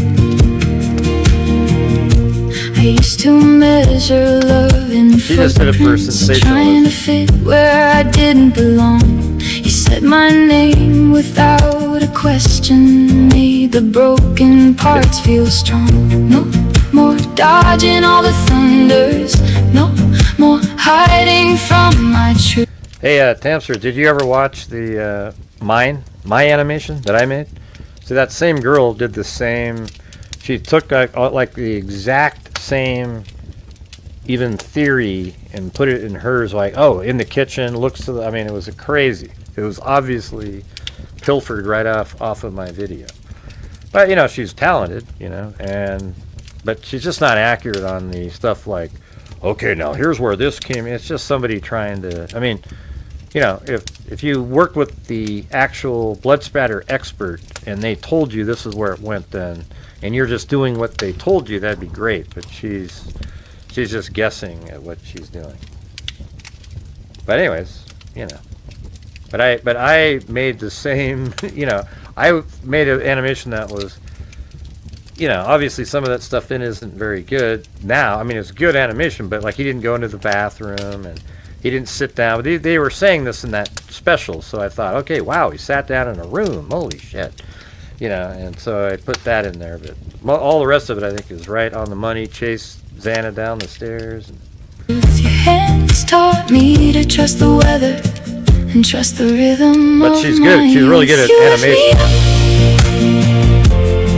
Like an eagle, wings of gold, you carry me higher. You show me skies I forgot existed.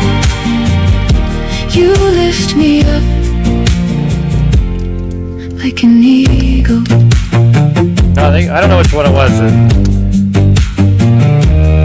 It wasn't 60 Minutes. Yeah, it was Dateline. I was trying to remember the NBC one with, what's his face? The guy with the white hair. Like an eagle.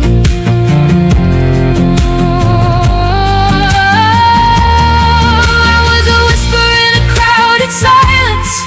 You were the chorus that pulled me through. Now every doubt dissolves in daylight when your breath says I'm enough. I'm new. Higher, higher on your wings I learn to fly. Higher, higher, leaving every broken night. You lift me up, like an eagle. Wings of gold, you carry me higher. You show me skies I forgot existed. You lift me up like an Yeah, eagle. Keith Morris. Right. Like an eagle. No more heavy anchors holding, only open blue and truth to find. You lift me up, and I am fearless. You lift me up, and you are mine. That was a good one too. See, all these songs are like, I'll put down something like, okay, this is somebody who's lost a loved one and they're struggling to find their way back to feeling normal again. But you go through this whole thing, and then it writes, and then like on that one, I find it wise to know that one. I came up with the chorus, and then told it what I want it to be about, and so it wrote all the rest of it. But yeah, it's kind of cool, you know. And then this one's cool. This one was about. It's backwards, but it's like people with low ears, you know. But this one, it gets it right one part of the song though. So just listen to this one. This one's pretty good. Yeah, it is better in uninterrupted, but I had to keep talking to people if that's okay. You know, it is my show. You know, people were asking me questions.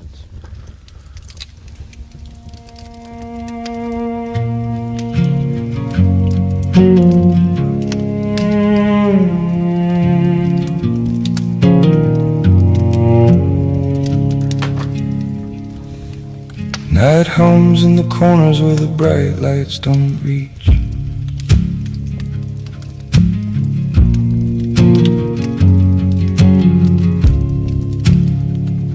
They smile like fathers and neighbors on the street. Polished words like honey to drown out your feet. They fold into crowds like a secret that breathes, passing in daylight with pockets of teeth. A kindness that lingers with a cold in its hold. Echoes of stories that grow darker when told. Watch the small signs when the velvet voice clears. Look for the shadow that lives near your fears. Silent alarms born from old quiet scars, a skin-deep charm hiding rusted bars. You feel it before you name what you fear, a crooked detail that suddenly sticks clear. Eyes below ears, the devil appears. Eyes below ears, the devil appears. Eyes below ears, the devil appears. Mark the small truths that the panic nears.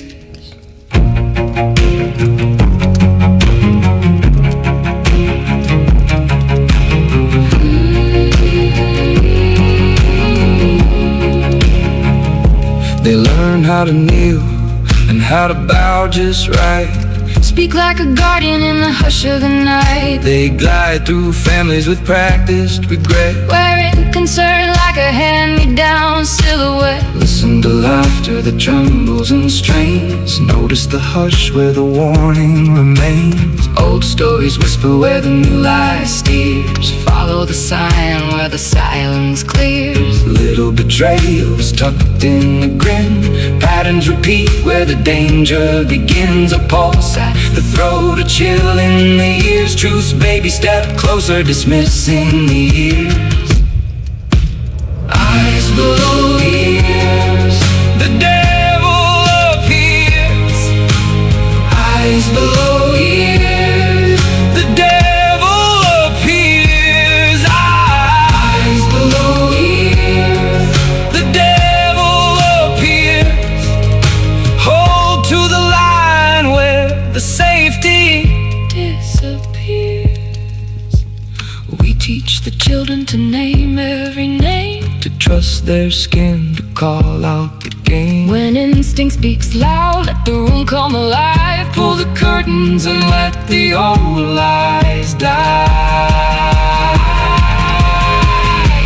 Fingers pointed at the smallest detail. Quiet courage in the face of the tale. One small voice can unravel the gears of the hidden mouth and the lowered ears. Eyes below ears, the devil appears. Eyes below ears, the devil appears. Eyes below ears, the devil appears. Gather the light when the night draws near. Keep watch by the threshold and sharpen your sight. We name what we fear and we bring it to light.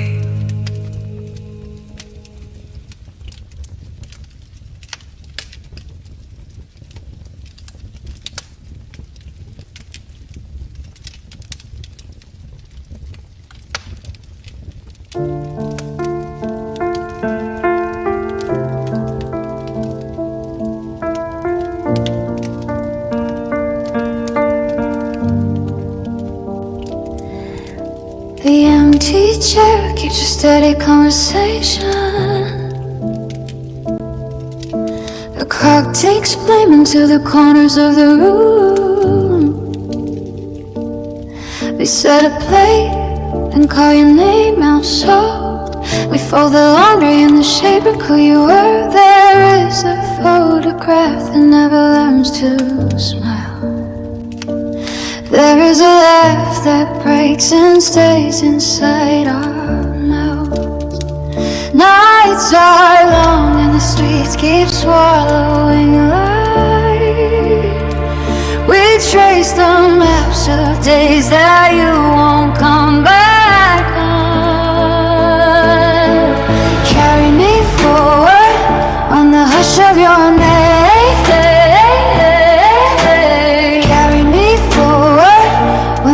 It's going strange.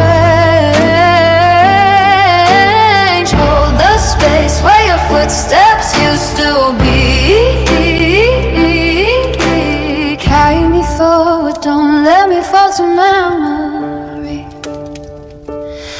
candles match the birthdays that we do without.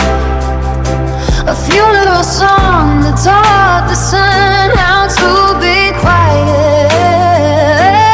Evidence of you lives in the ordinary things.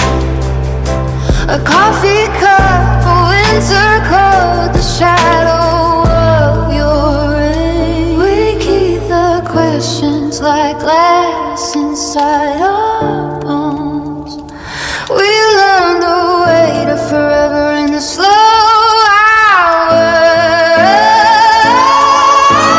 Carry me forward on the whisper of your name. Carry me forward through the rooms of the rain. Keep the line between breathing and giving breath. Carry me forward, carry me past the edge.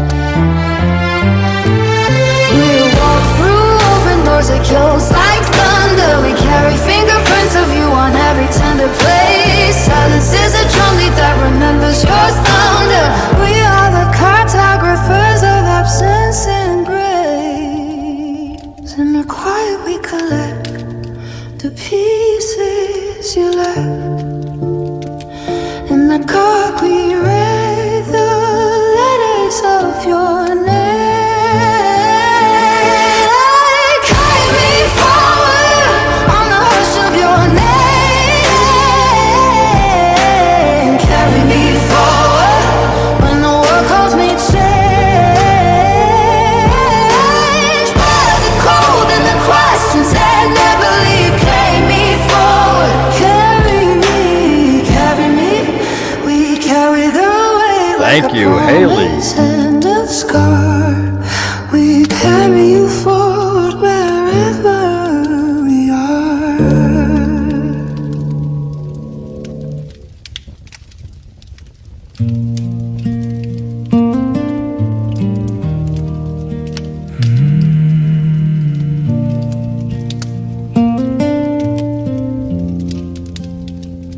I watch the shore erase its lines again.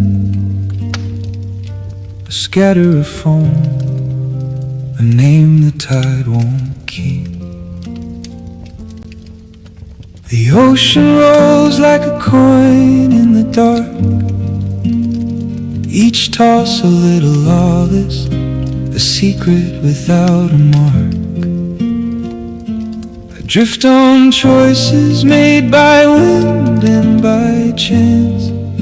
No compass in my pocket, only the pull of circumstance. There's beauty in the tumble, in learning how to sway. But sometimes I am wishing for a channel to obey. Waves for the wandering, river for the road. One sings of wandering, one carries a code. A river cuts where purpose finds the land. It knows the storms it meets and the course it plans. The current holds an order, a gentle steady shove. It teaches how to travel when you know what you're made of. I used to praise the random, let the breakers write my day. Now I feel the river calling, offering away. Waves for the wandering, river for the road. One sings of wandering, one carries a call.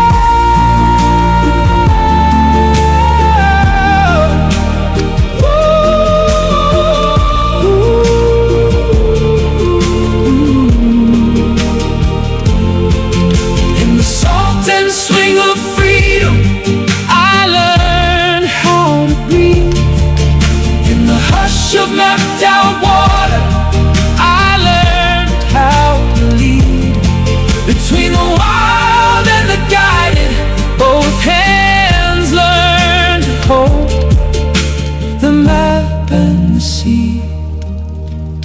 story whole.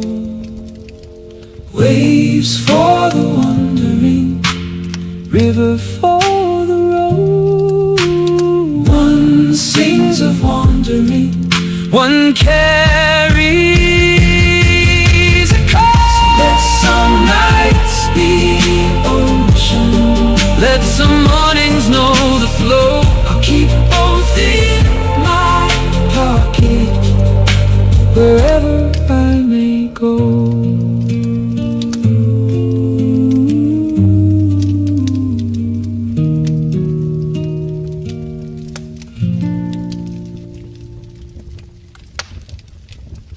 I had a couple versions of that one. I just wanted to see which one you... So this is the other one right here.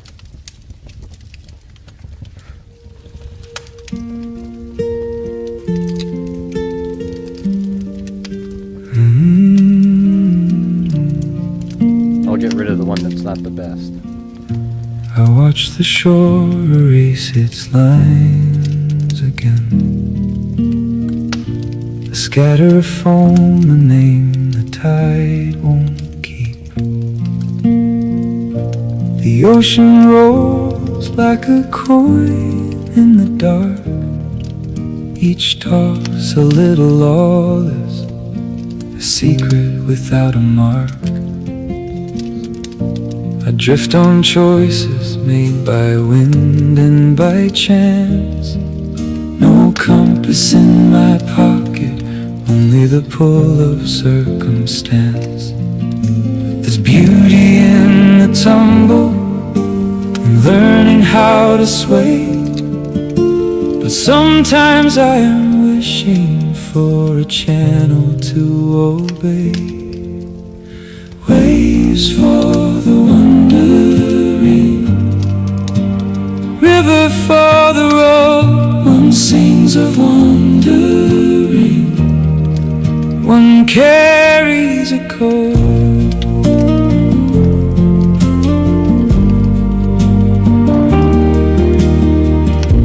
The river cuts where purpose finds the land. It knows the stones it meets and the course it plans. The current holds an order, A gentle, steady show. It teaches how to travel when you know what you're made of. I used to praise the random, let the breakers ride my day. Now I feel the river calling, offering away. Waves for the wandering, River for the road, one sings of wandering, one carries a cold.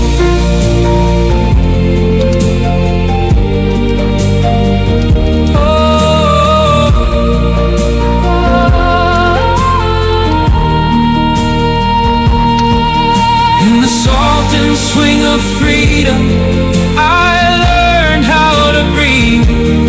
in the hush of mapped out water, I learned how to lead. between the wild and the guided. Both hands learn to hold The map and the sea make the story whole. Waves for the wandering, River for the road, one sings of wandering. one carries a cold. So let some nights be ocean, Let some mornings know the flow. I'll keep both in my pocket, Wherever I may go.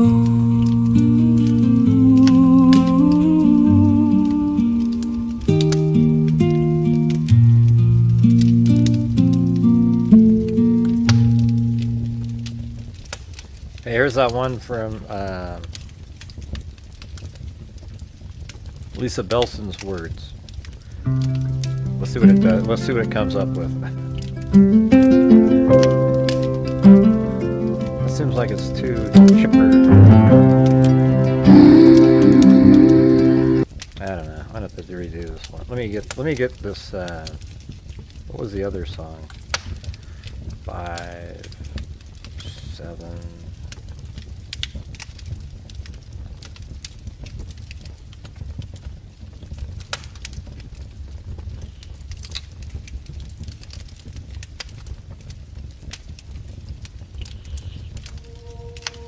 I'm not playing this again. Hold on, I'm just grabbing something out of it. I think that's how it's gotta be. That was like too chipper. That one.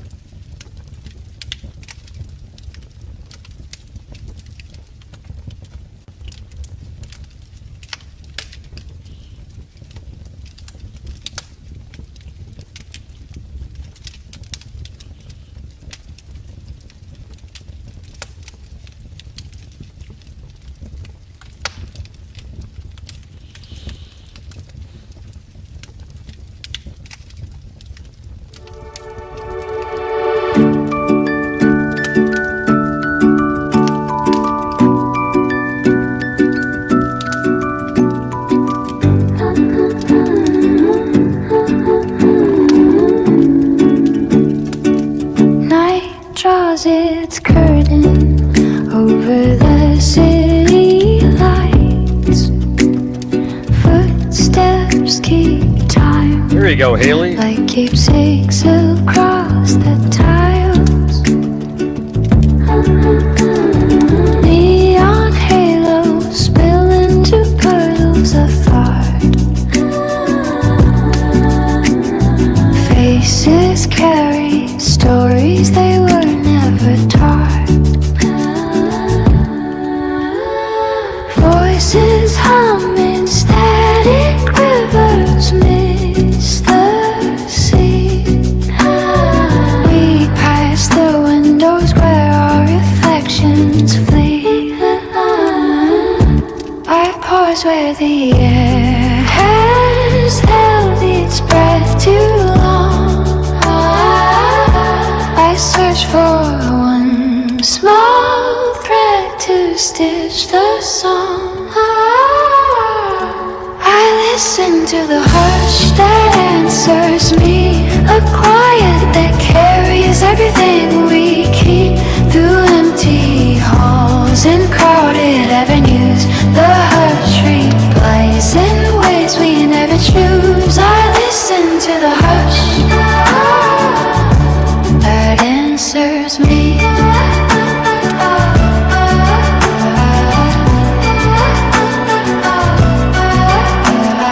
Fingers trace the glass, chasing borrowed light. Conversations blur and melt into the night. Doors close on meaning like shutters on the dawn. Each passing whisper leaves the space where something's gone. There's a language folded in the pause between, a fragile kind of truth that wants to be seen. I listen to the hush that answers me, a quiet that carries everything we keep through empty halls and crowded avenues. The hush replies in ways we never choose. We're all weird. I listen to the Who hush isn't weird? That's why we're freaks. that answers me. Maybe silence holds a map of where we lose our way. Maybe in the stillness tiny sparks remember flame. If I lay down my echo, will you let your grip fall? Two breaths in the dark might build a bridge to what we mean. I listen to the hush that answers me, a quiet that carries everything we keep through empty halls Jim, where are the lyrics?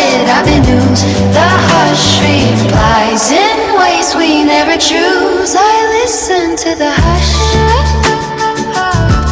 that answers me. Told me, you asked me which one you're gonna send. Morning draws the shutters, threads the sky with light. The hush folds into pockets where the words take flight. We step into the daylight with a softer clarity, holding to the hush that taught us how to be.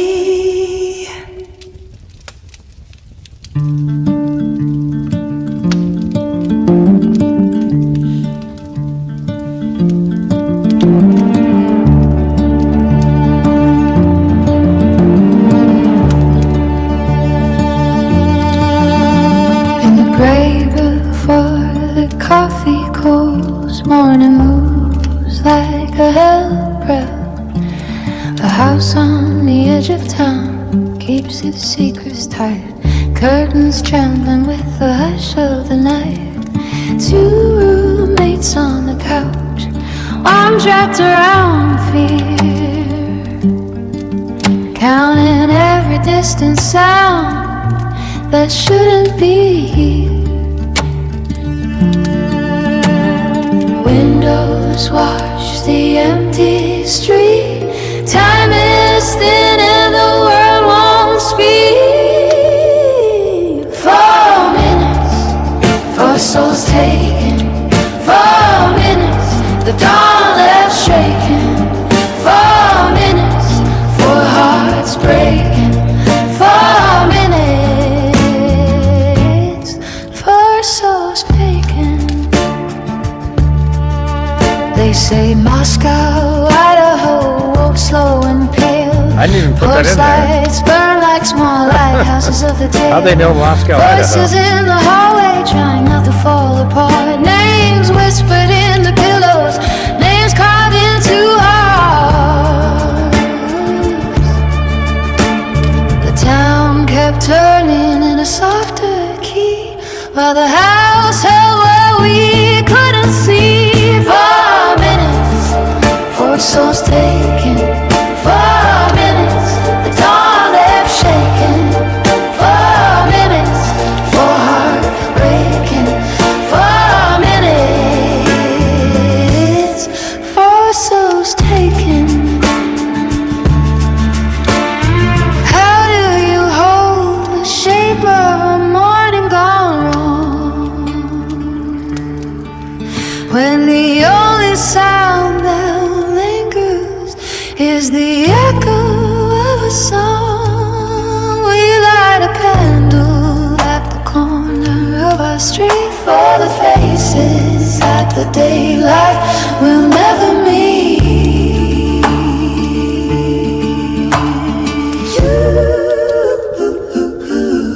Two late, huddled up against the cold. Two breaths between the two stories left untold.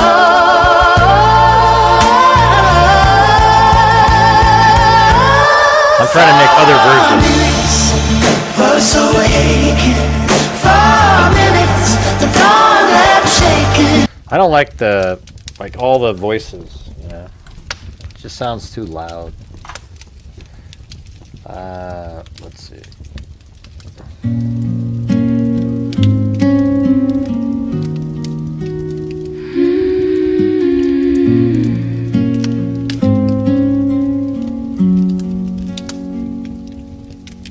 The street still smells like rain and rust. I like this one too. Your jacket The street still smells like rain and rust. on the chair, your name in dust. I traced the hour where the light fell thin, and the man with empty eyes took the shape of him. My nights fold under the weight of the wide. I wake with your breath and the echo of life. There's a knot in my throat I can't undo.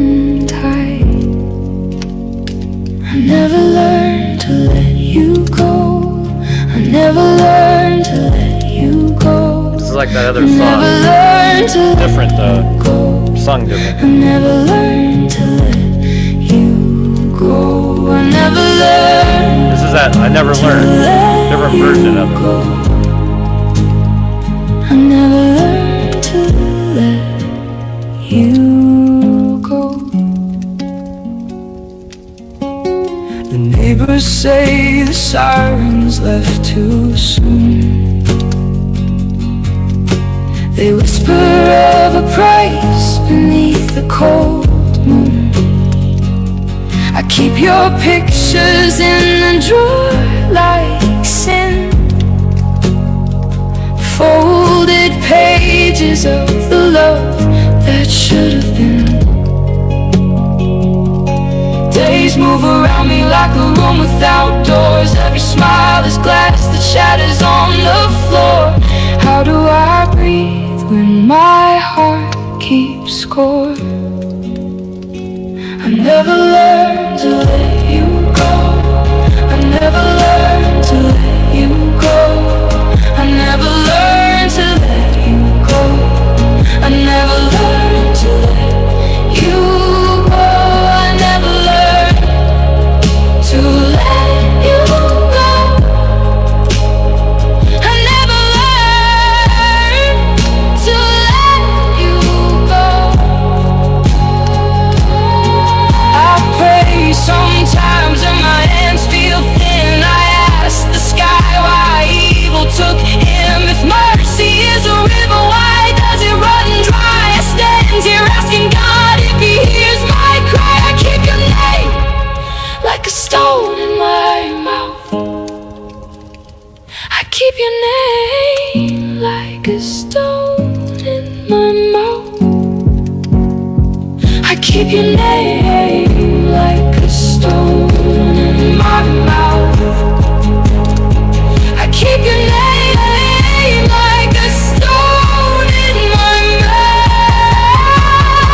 I keep your name like a stone in my mouth. I never learned to let you go. I never learned to let you go. I never learned to let you go. I never learned to let you go. I never learned to let you go. Maybe I'll learn to carry you softer with time. Maybe faith will stitch the wound that's mine. Till then I walk with the shadow you left on my soul, praying to God to teach my hands to hold.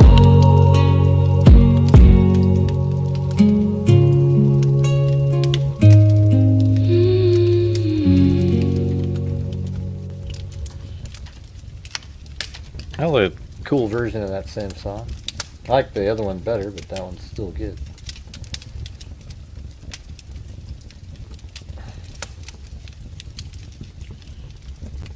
Let's see. I'm trying to make a better version of the other one. Let's try this one. This one's for Lisa. She likes these.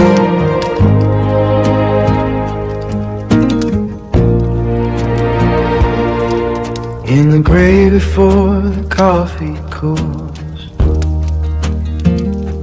morning moves like a hell breath. A house on the edge of town keeps the secrets I don't know, it's not, I don't know, like these lyrics aren't good, I don't think. It's having a hard time, you can tell each song doesn't really, they don't flow. Let me try to rerun them again. See if it comes up with a better... I don't know. I guess it's just sort of luck when you get the really good ones. I don't know, I didn't like that one.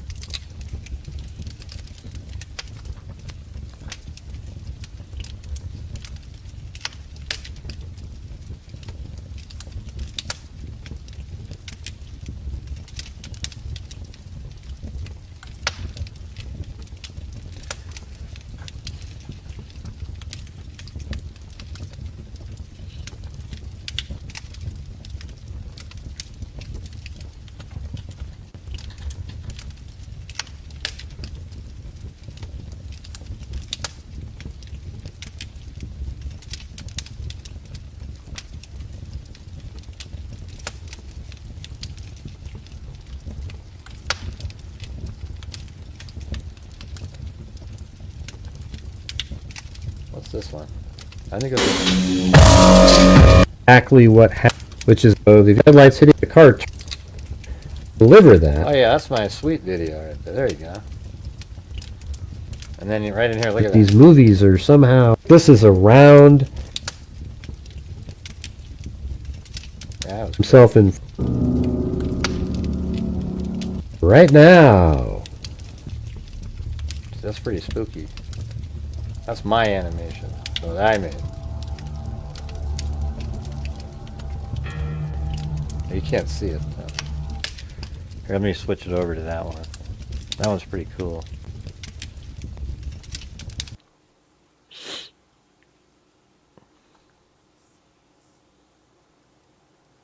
Now after this, I'm going to right now.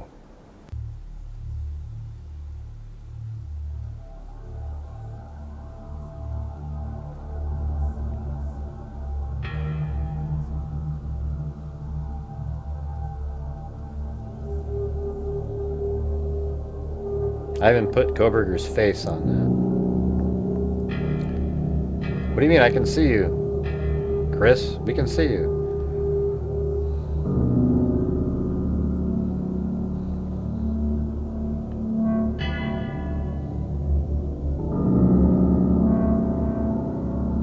Of course, now there's a ping pong table right there.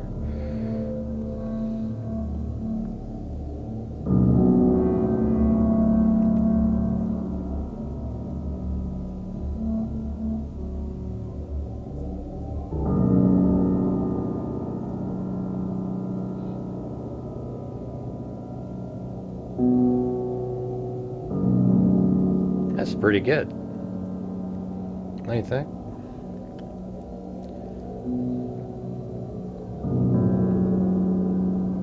It's Xana going up the stairs.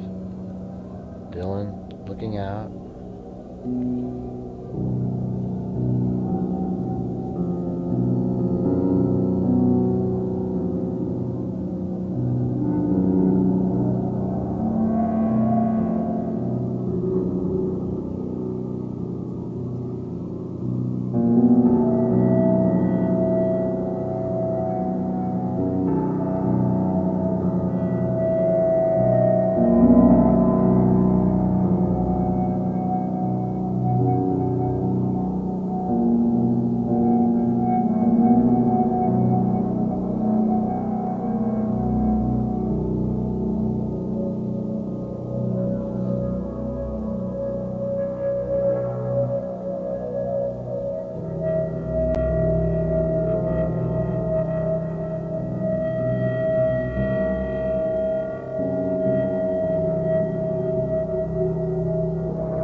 This is when they told us he sat down for a second. I had to put it in there because that sounded like they got a good source. But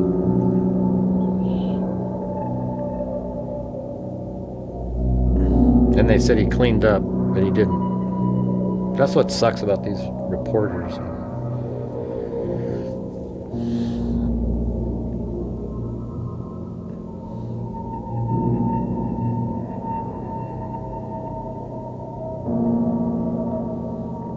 Yeah, I remember thinking that like Xana, he thought was passed out, and then that's when he said, "Oh, I'm here to help you."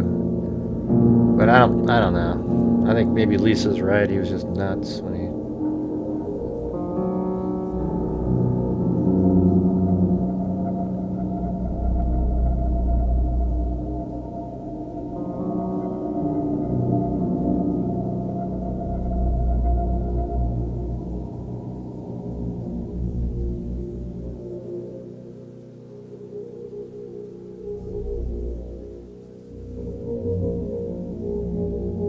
All right, everybody. Thank you all very much. Crazy, huh? Yeah. That's actually better than I remembered it being. Or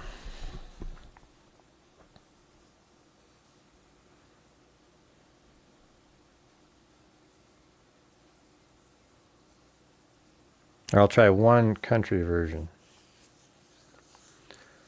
What happened? You guys not able to watch anything? Is it?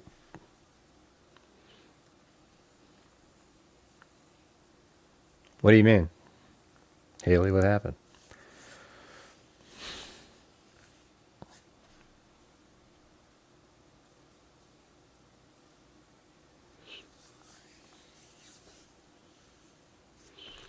All right. Anyways, let's see. Thank you to Chad Pickett, South Texas guy, Wild Bill Wassman, Alley Cake, Wild Bill Wassman, Wild Bill Wassman, Wild Bill Wassman, Whiskey Boots, Alley Cake. Oh shit! Why did I put that one on there?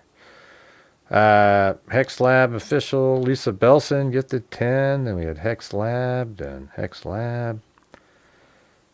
Priscilla, Wild Bill Wassman, Just Me. Oh, I switched it to that. Couldn't you tell? Because it had my face on there. And then Just Me here, then Alley Cake, Wild Bill Wassman, Jessica Schubach. God dang it. They did it again. And then Haley, Lisa Belson gifted 5. Then Shirley, Haley, and Shirley, Haley. And then Lisa Belson gifted 5. Then Tamsters gifted 5. Then Roger Smith. Then Phyllis Watson gifted 10. Then Tracy Antioch, Richard Watts, Haley, Tamsters, The Bloom, then Anna and Haley.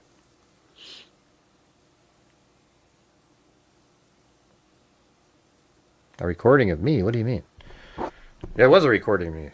That's a video that I made a while ago. I just saw it and wanted to check to see which one it was. So I guess we'll go over that one tomorrow. But boy, you guys are just such an animated crowd tonight. Boy, just wow. So great.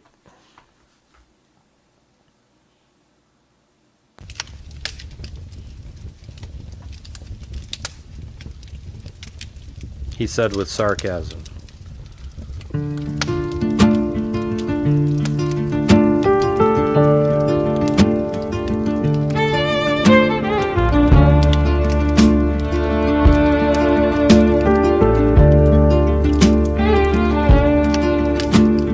Coffee gone cold in the chip blue mug, the rim crusted with dried steam. The air tastes the pennies and wet wood, river smoke stuck in the seams. Porch light humming like a heartbeat, low and patient over the lane. A house pressed to the riverbank holds the salt in its plaster skin. Wallpaper edges lifted like scab maps, corners curved where stories begin. Two coats on the back of a chair, collars damp with river mist. Fingers trace the metal buttons, counting breath like a pale small list. Windows fogged with thumbprint rivers, watching the hollow street. Time peels thin as paint and pavement, where souls and heartbeats meet. 4 minutes, 4 souls taken. 4 minutes, the dawn left shaking. 4 minutes, 4 hearts breaking. 4 minutes, 4 souls taken. Moscow woke slow with river rain on the porch and diesel at the pen. The porch light hummed like a steady heart above the gutter, trembling in. Voices in the hallway, rough as wool, edges fraying at the seam. Names whispered into feather pillows, stitched into the morning. Well, the dumb part, Jim, is when I put the sodium lamps, the audio in there, it made a guy picture. Looks like it's a woman. The house and then kept every tiny tremor, every unpronounced reply. 4 minutes, 4 souls taken. 4 minutes, the dawn left shaking. 4 minutes. Okay, forget it. I don't want to listen to that one. Let's see. I'm gonna play our one. What the hell's the name of that one? Yeah, Paper Hearts, right at the end. You know? There you go. Soft hair, Now we can all go to thread sleep. of silver light, It's like Rockabye Baby, you a know? breath, a hush, and then Still waiting for the night. lyrics, Jim. You gotta send me over written lyrics and I'll throw them in there and see what happens. You said you were sending them earlier and then they never showed up. A string of paper hearts on a thin wire, trembling like a secret about to expire. Fingers fumble, the clasp slips free. One by one they loosen, fall from me. Slow at first, like rain on glass. Tiny echoes of the life we had. Plink, plink, plunk, the hearts hit the ground. Little metal bells without a sound. Thunk, thunk, thud, the echoes roll around. A string of hearts hitting the ground. They kiss the pavement in a scattered line. Crimson confetti, a low design. Each small throb, a syllable of pain. We built our music from the broken chain. Listen close to the hollow drum, where every tenderness has come undone.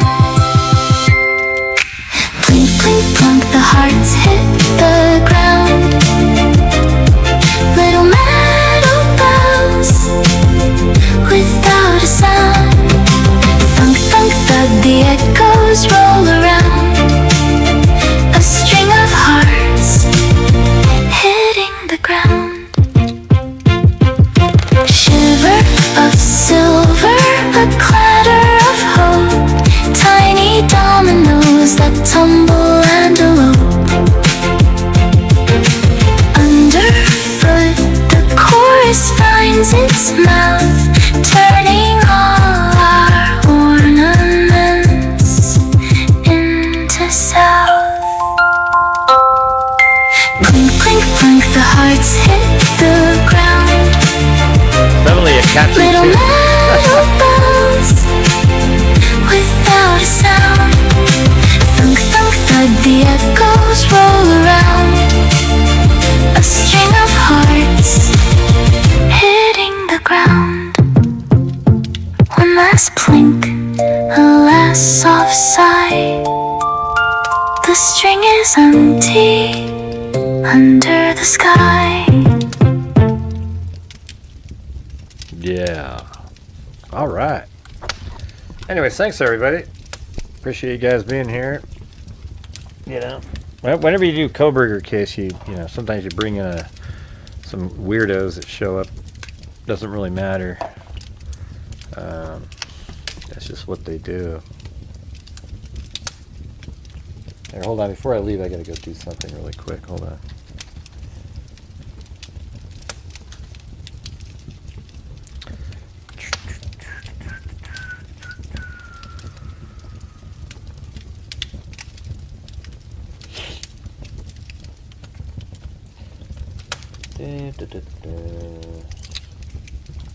Oh, there you go.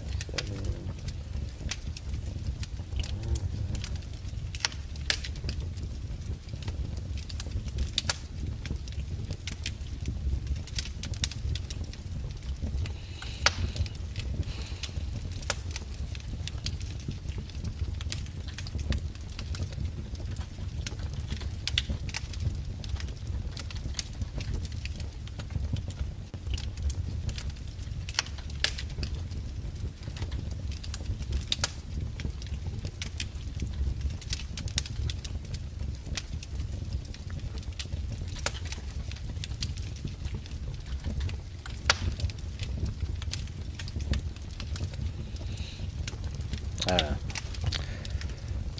Yeah, it's coming. See that? The fire.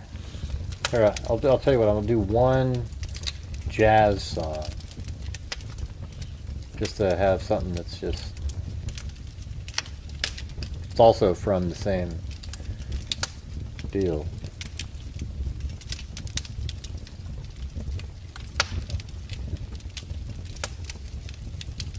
How about this one, right?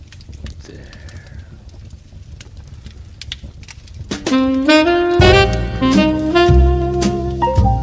There we go.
Rain on glass like loose applause.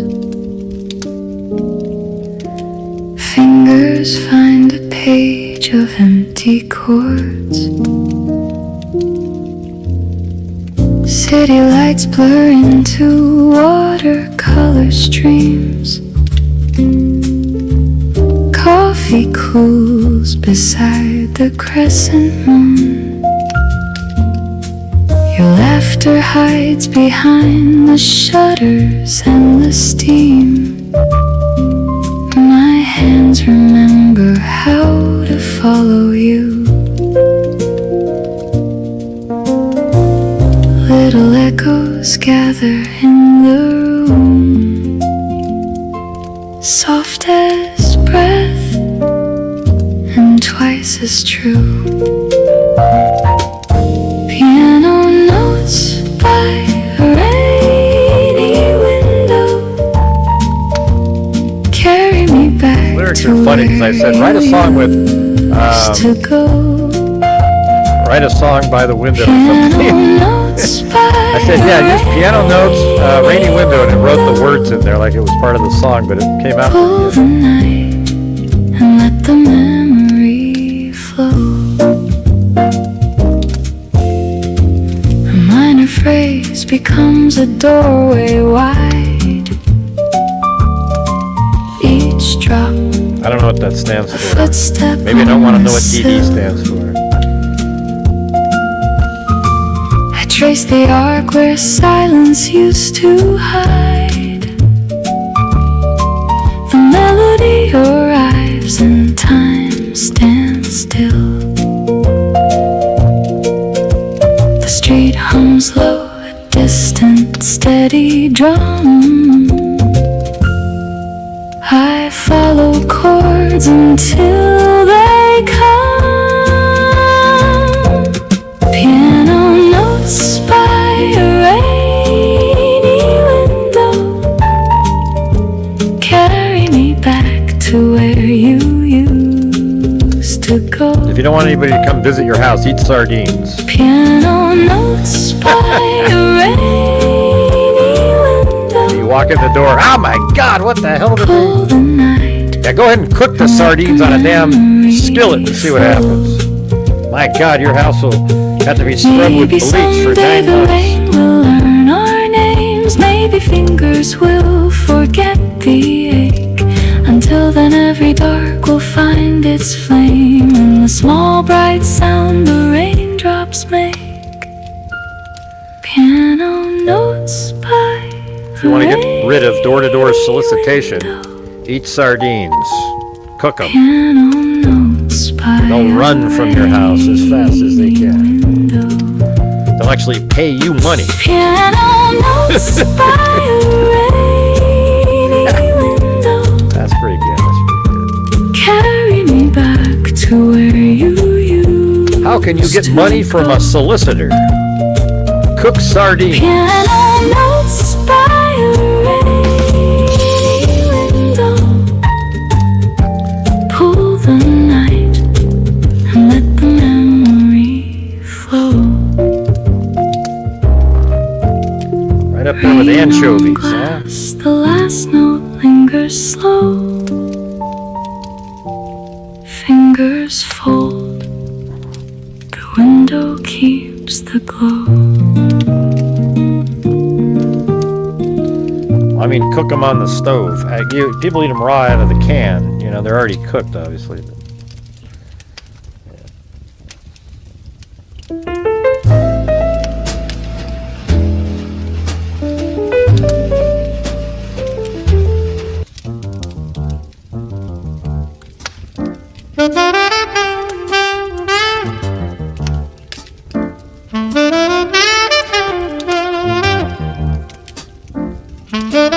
I like the Pink Panther.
Sounds ridiculous, Phyllis.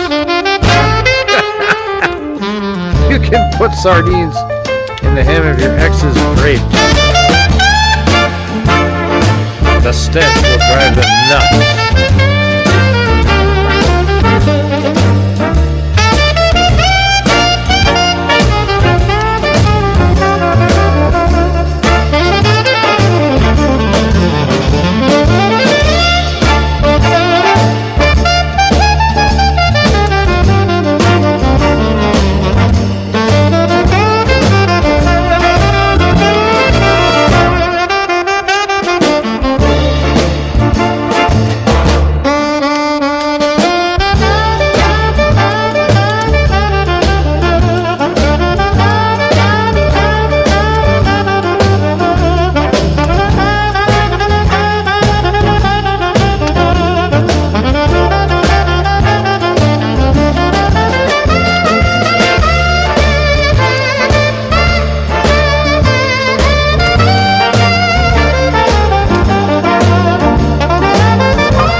I got a song coming for you, Phyllis, with those words you just put in. Let's see what it does.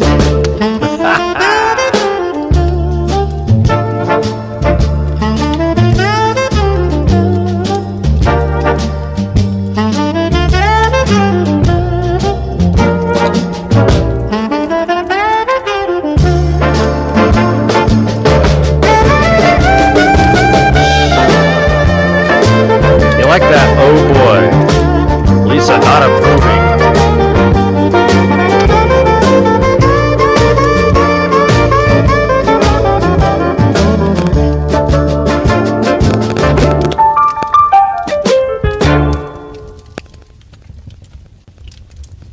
All right, hey, Phyllis, we got a song rendering for you right now.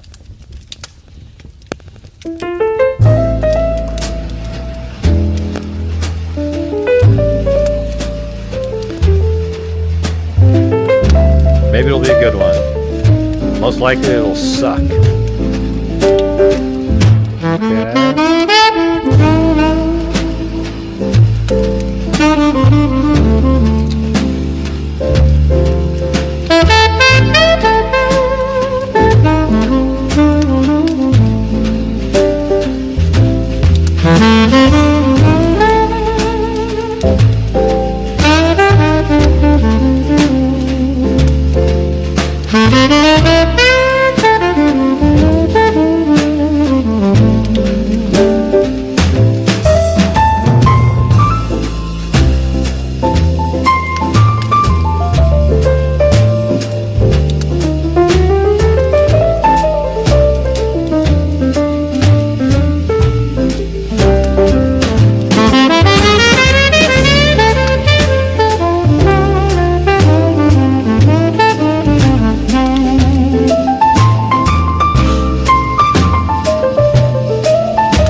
Let's see. Here we go. Here we go.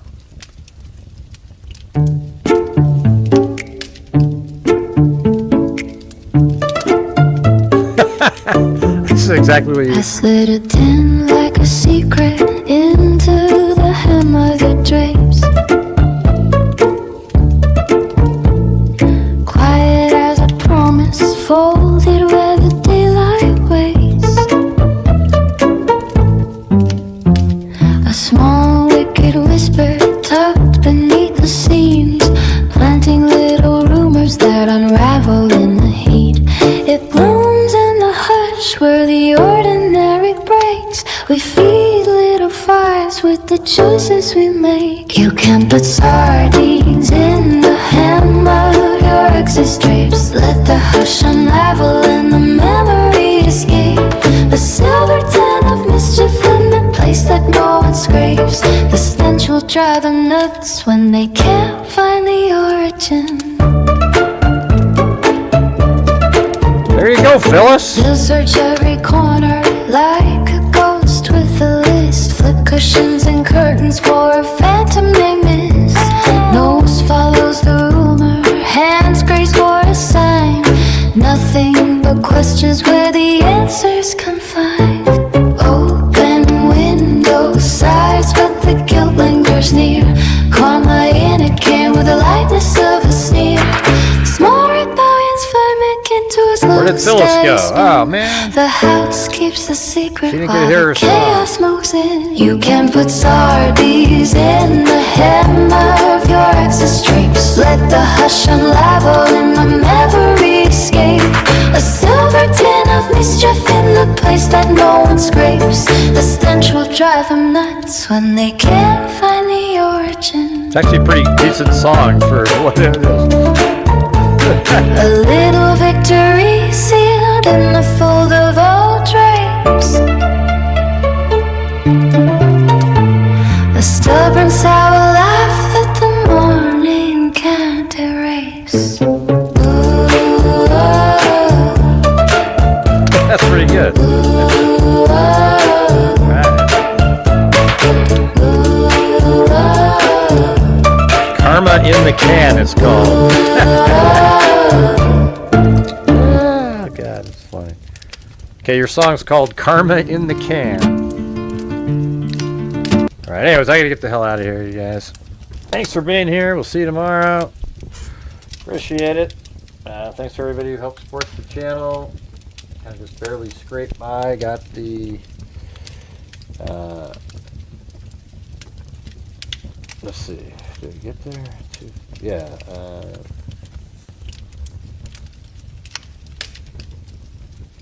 Yeah, just kind of just barely got over the goal there. So thank you guys, really appreciate it. Oh, and thanks Lisa for a coffee over there. And we'll see you guys tomorrow. So tomorrow we're gonna go over the timeline, leaving off right here. Okay, we'll start the timeline at like 4:20. Okay, so we'll read to Dylan, and then we'll read through all their conversations leading up, and then we'll go through like even Kohberger when he gets home, he starts texting his mom and whatever, or calling his mom, and then we'll go all the way into maybe doing when he goes down to Clarkston. All right, I've got all that shit. So what do you guys think of that? I think it'll be pretty interesting. All right, so we'll see you guys tomorrow. It's usually like 6:30, usually 7 o'clock, you know, but you know, just check around at 6:30. I do shows every single day of the year, so, or you know, other than like 6 days maybe.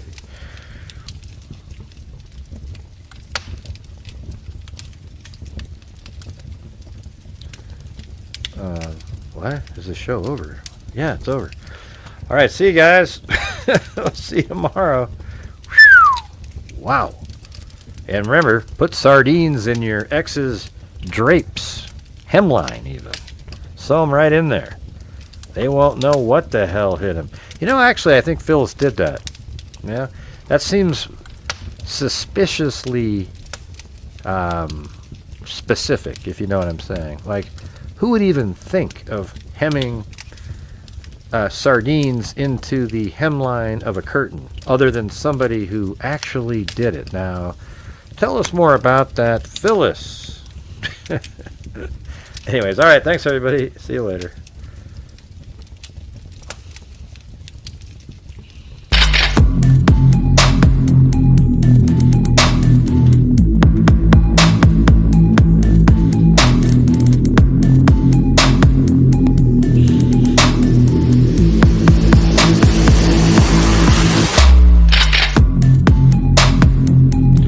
Good night, freaks.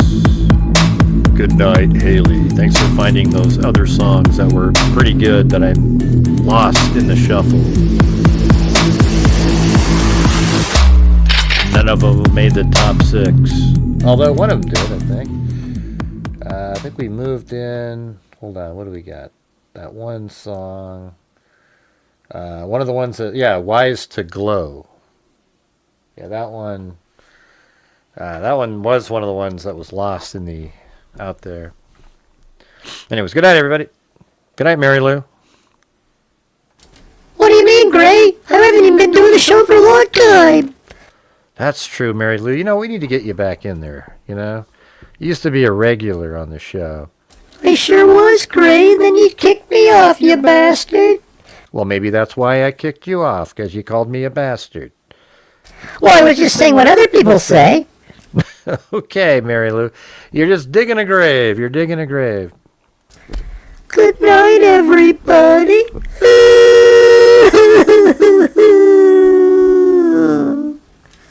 Are you upset, Mary Lou?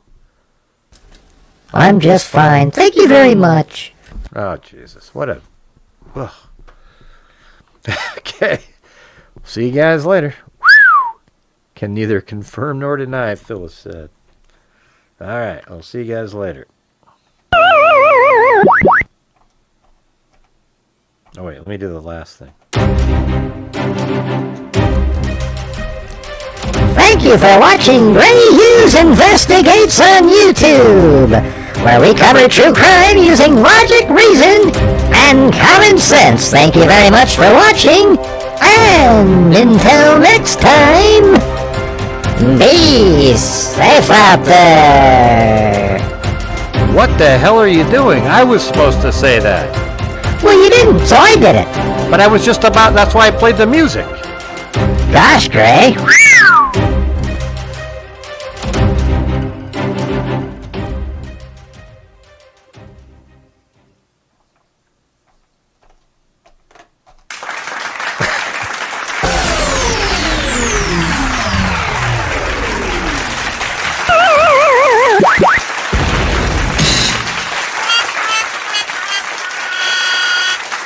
Evil can never be dead enough. And some of you, you make shit up.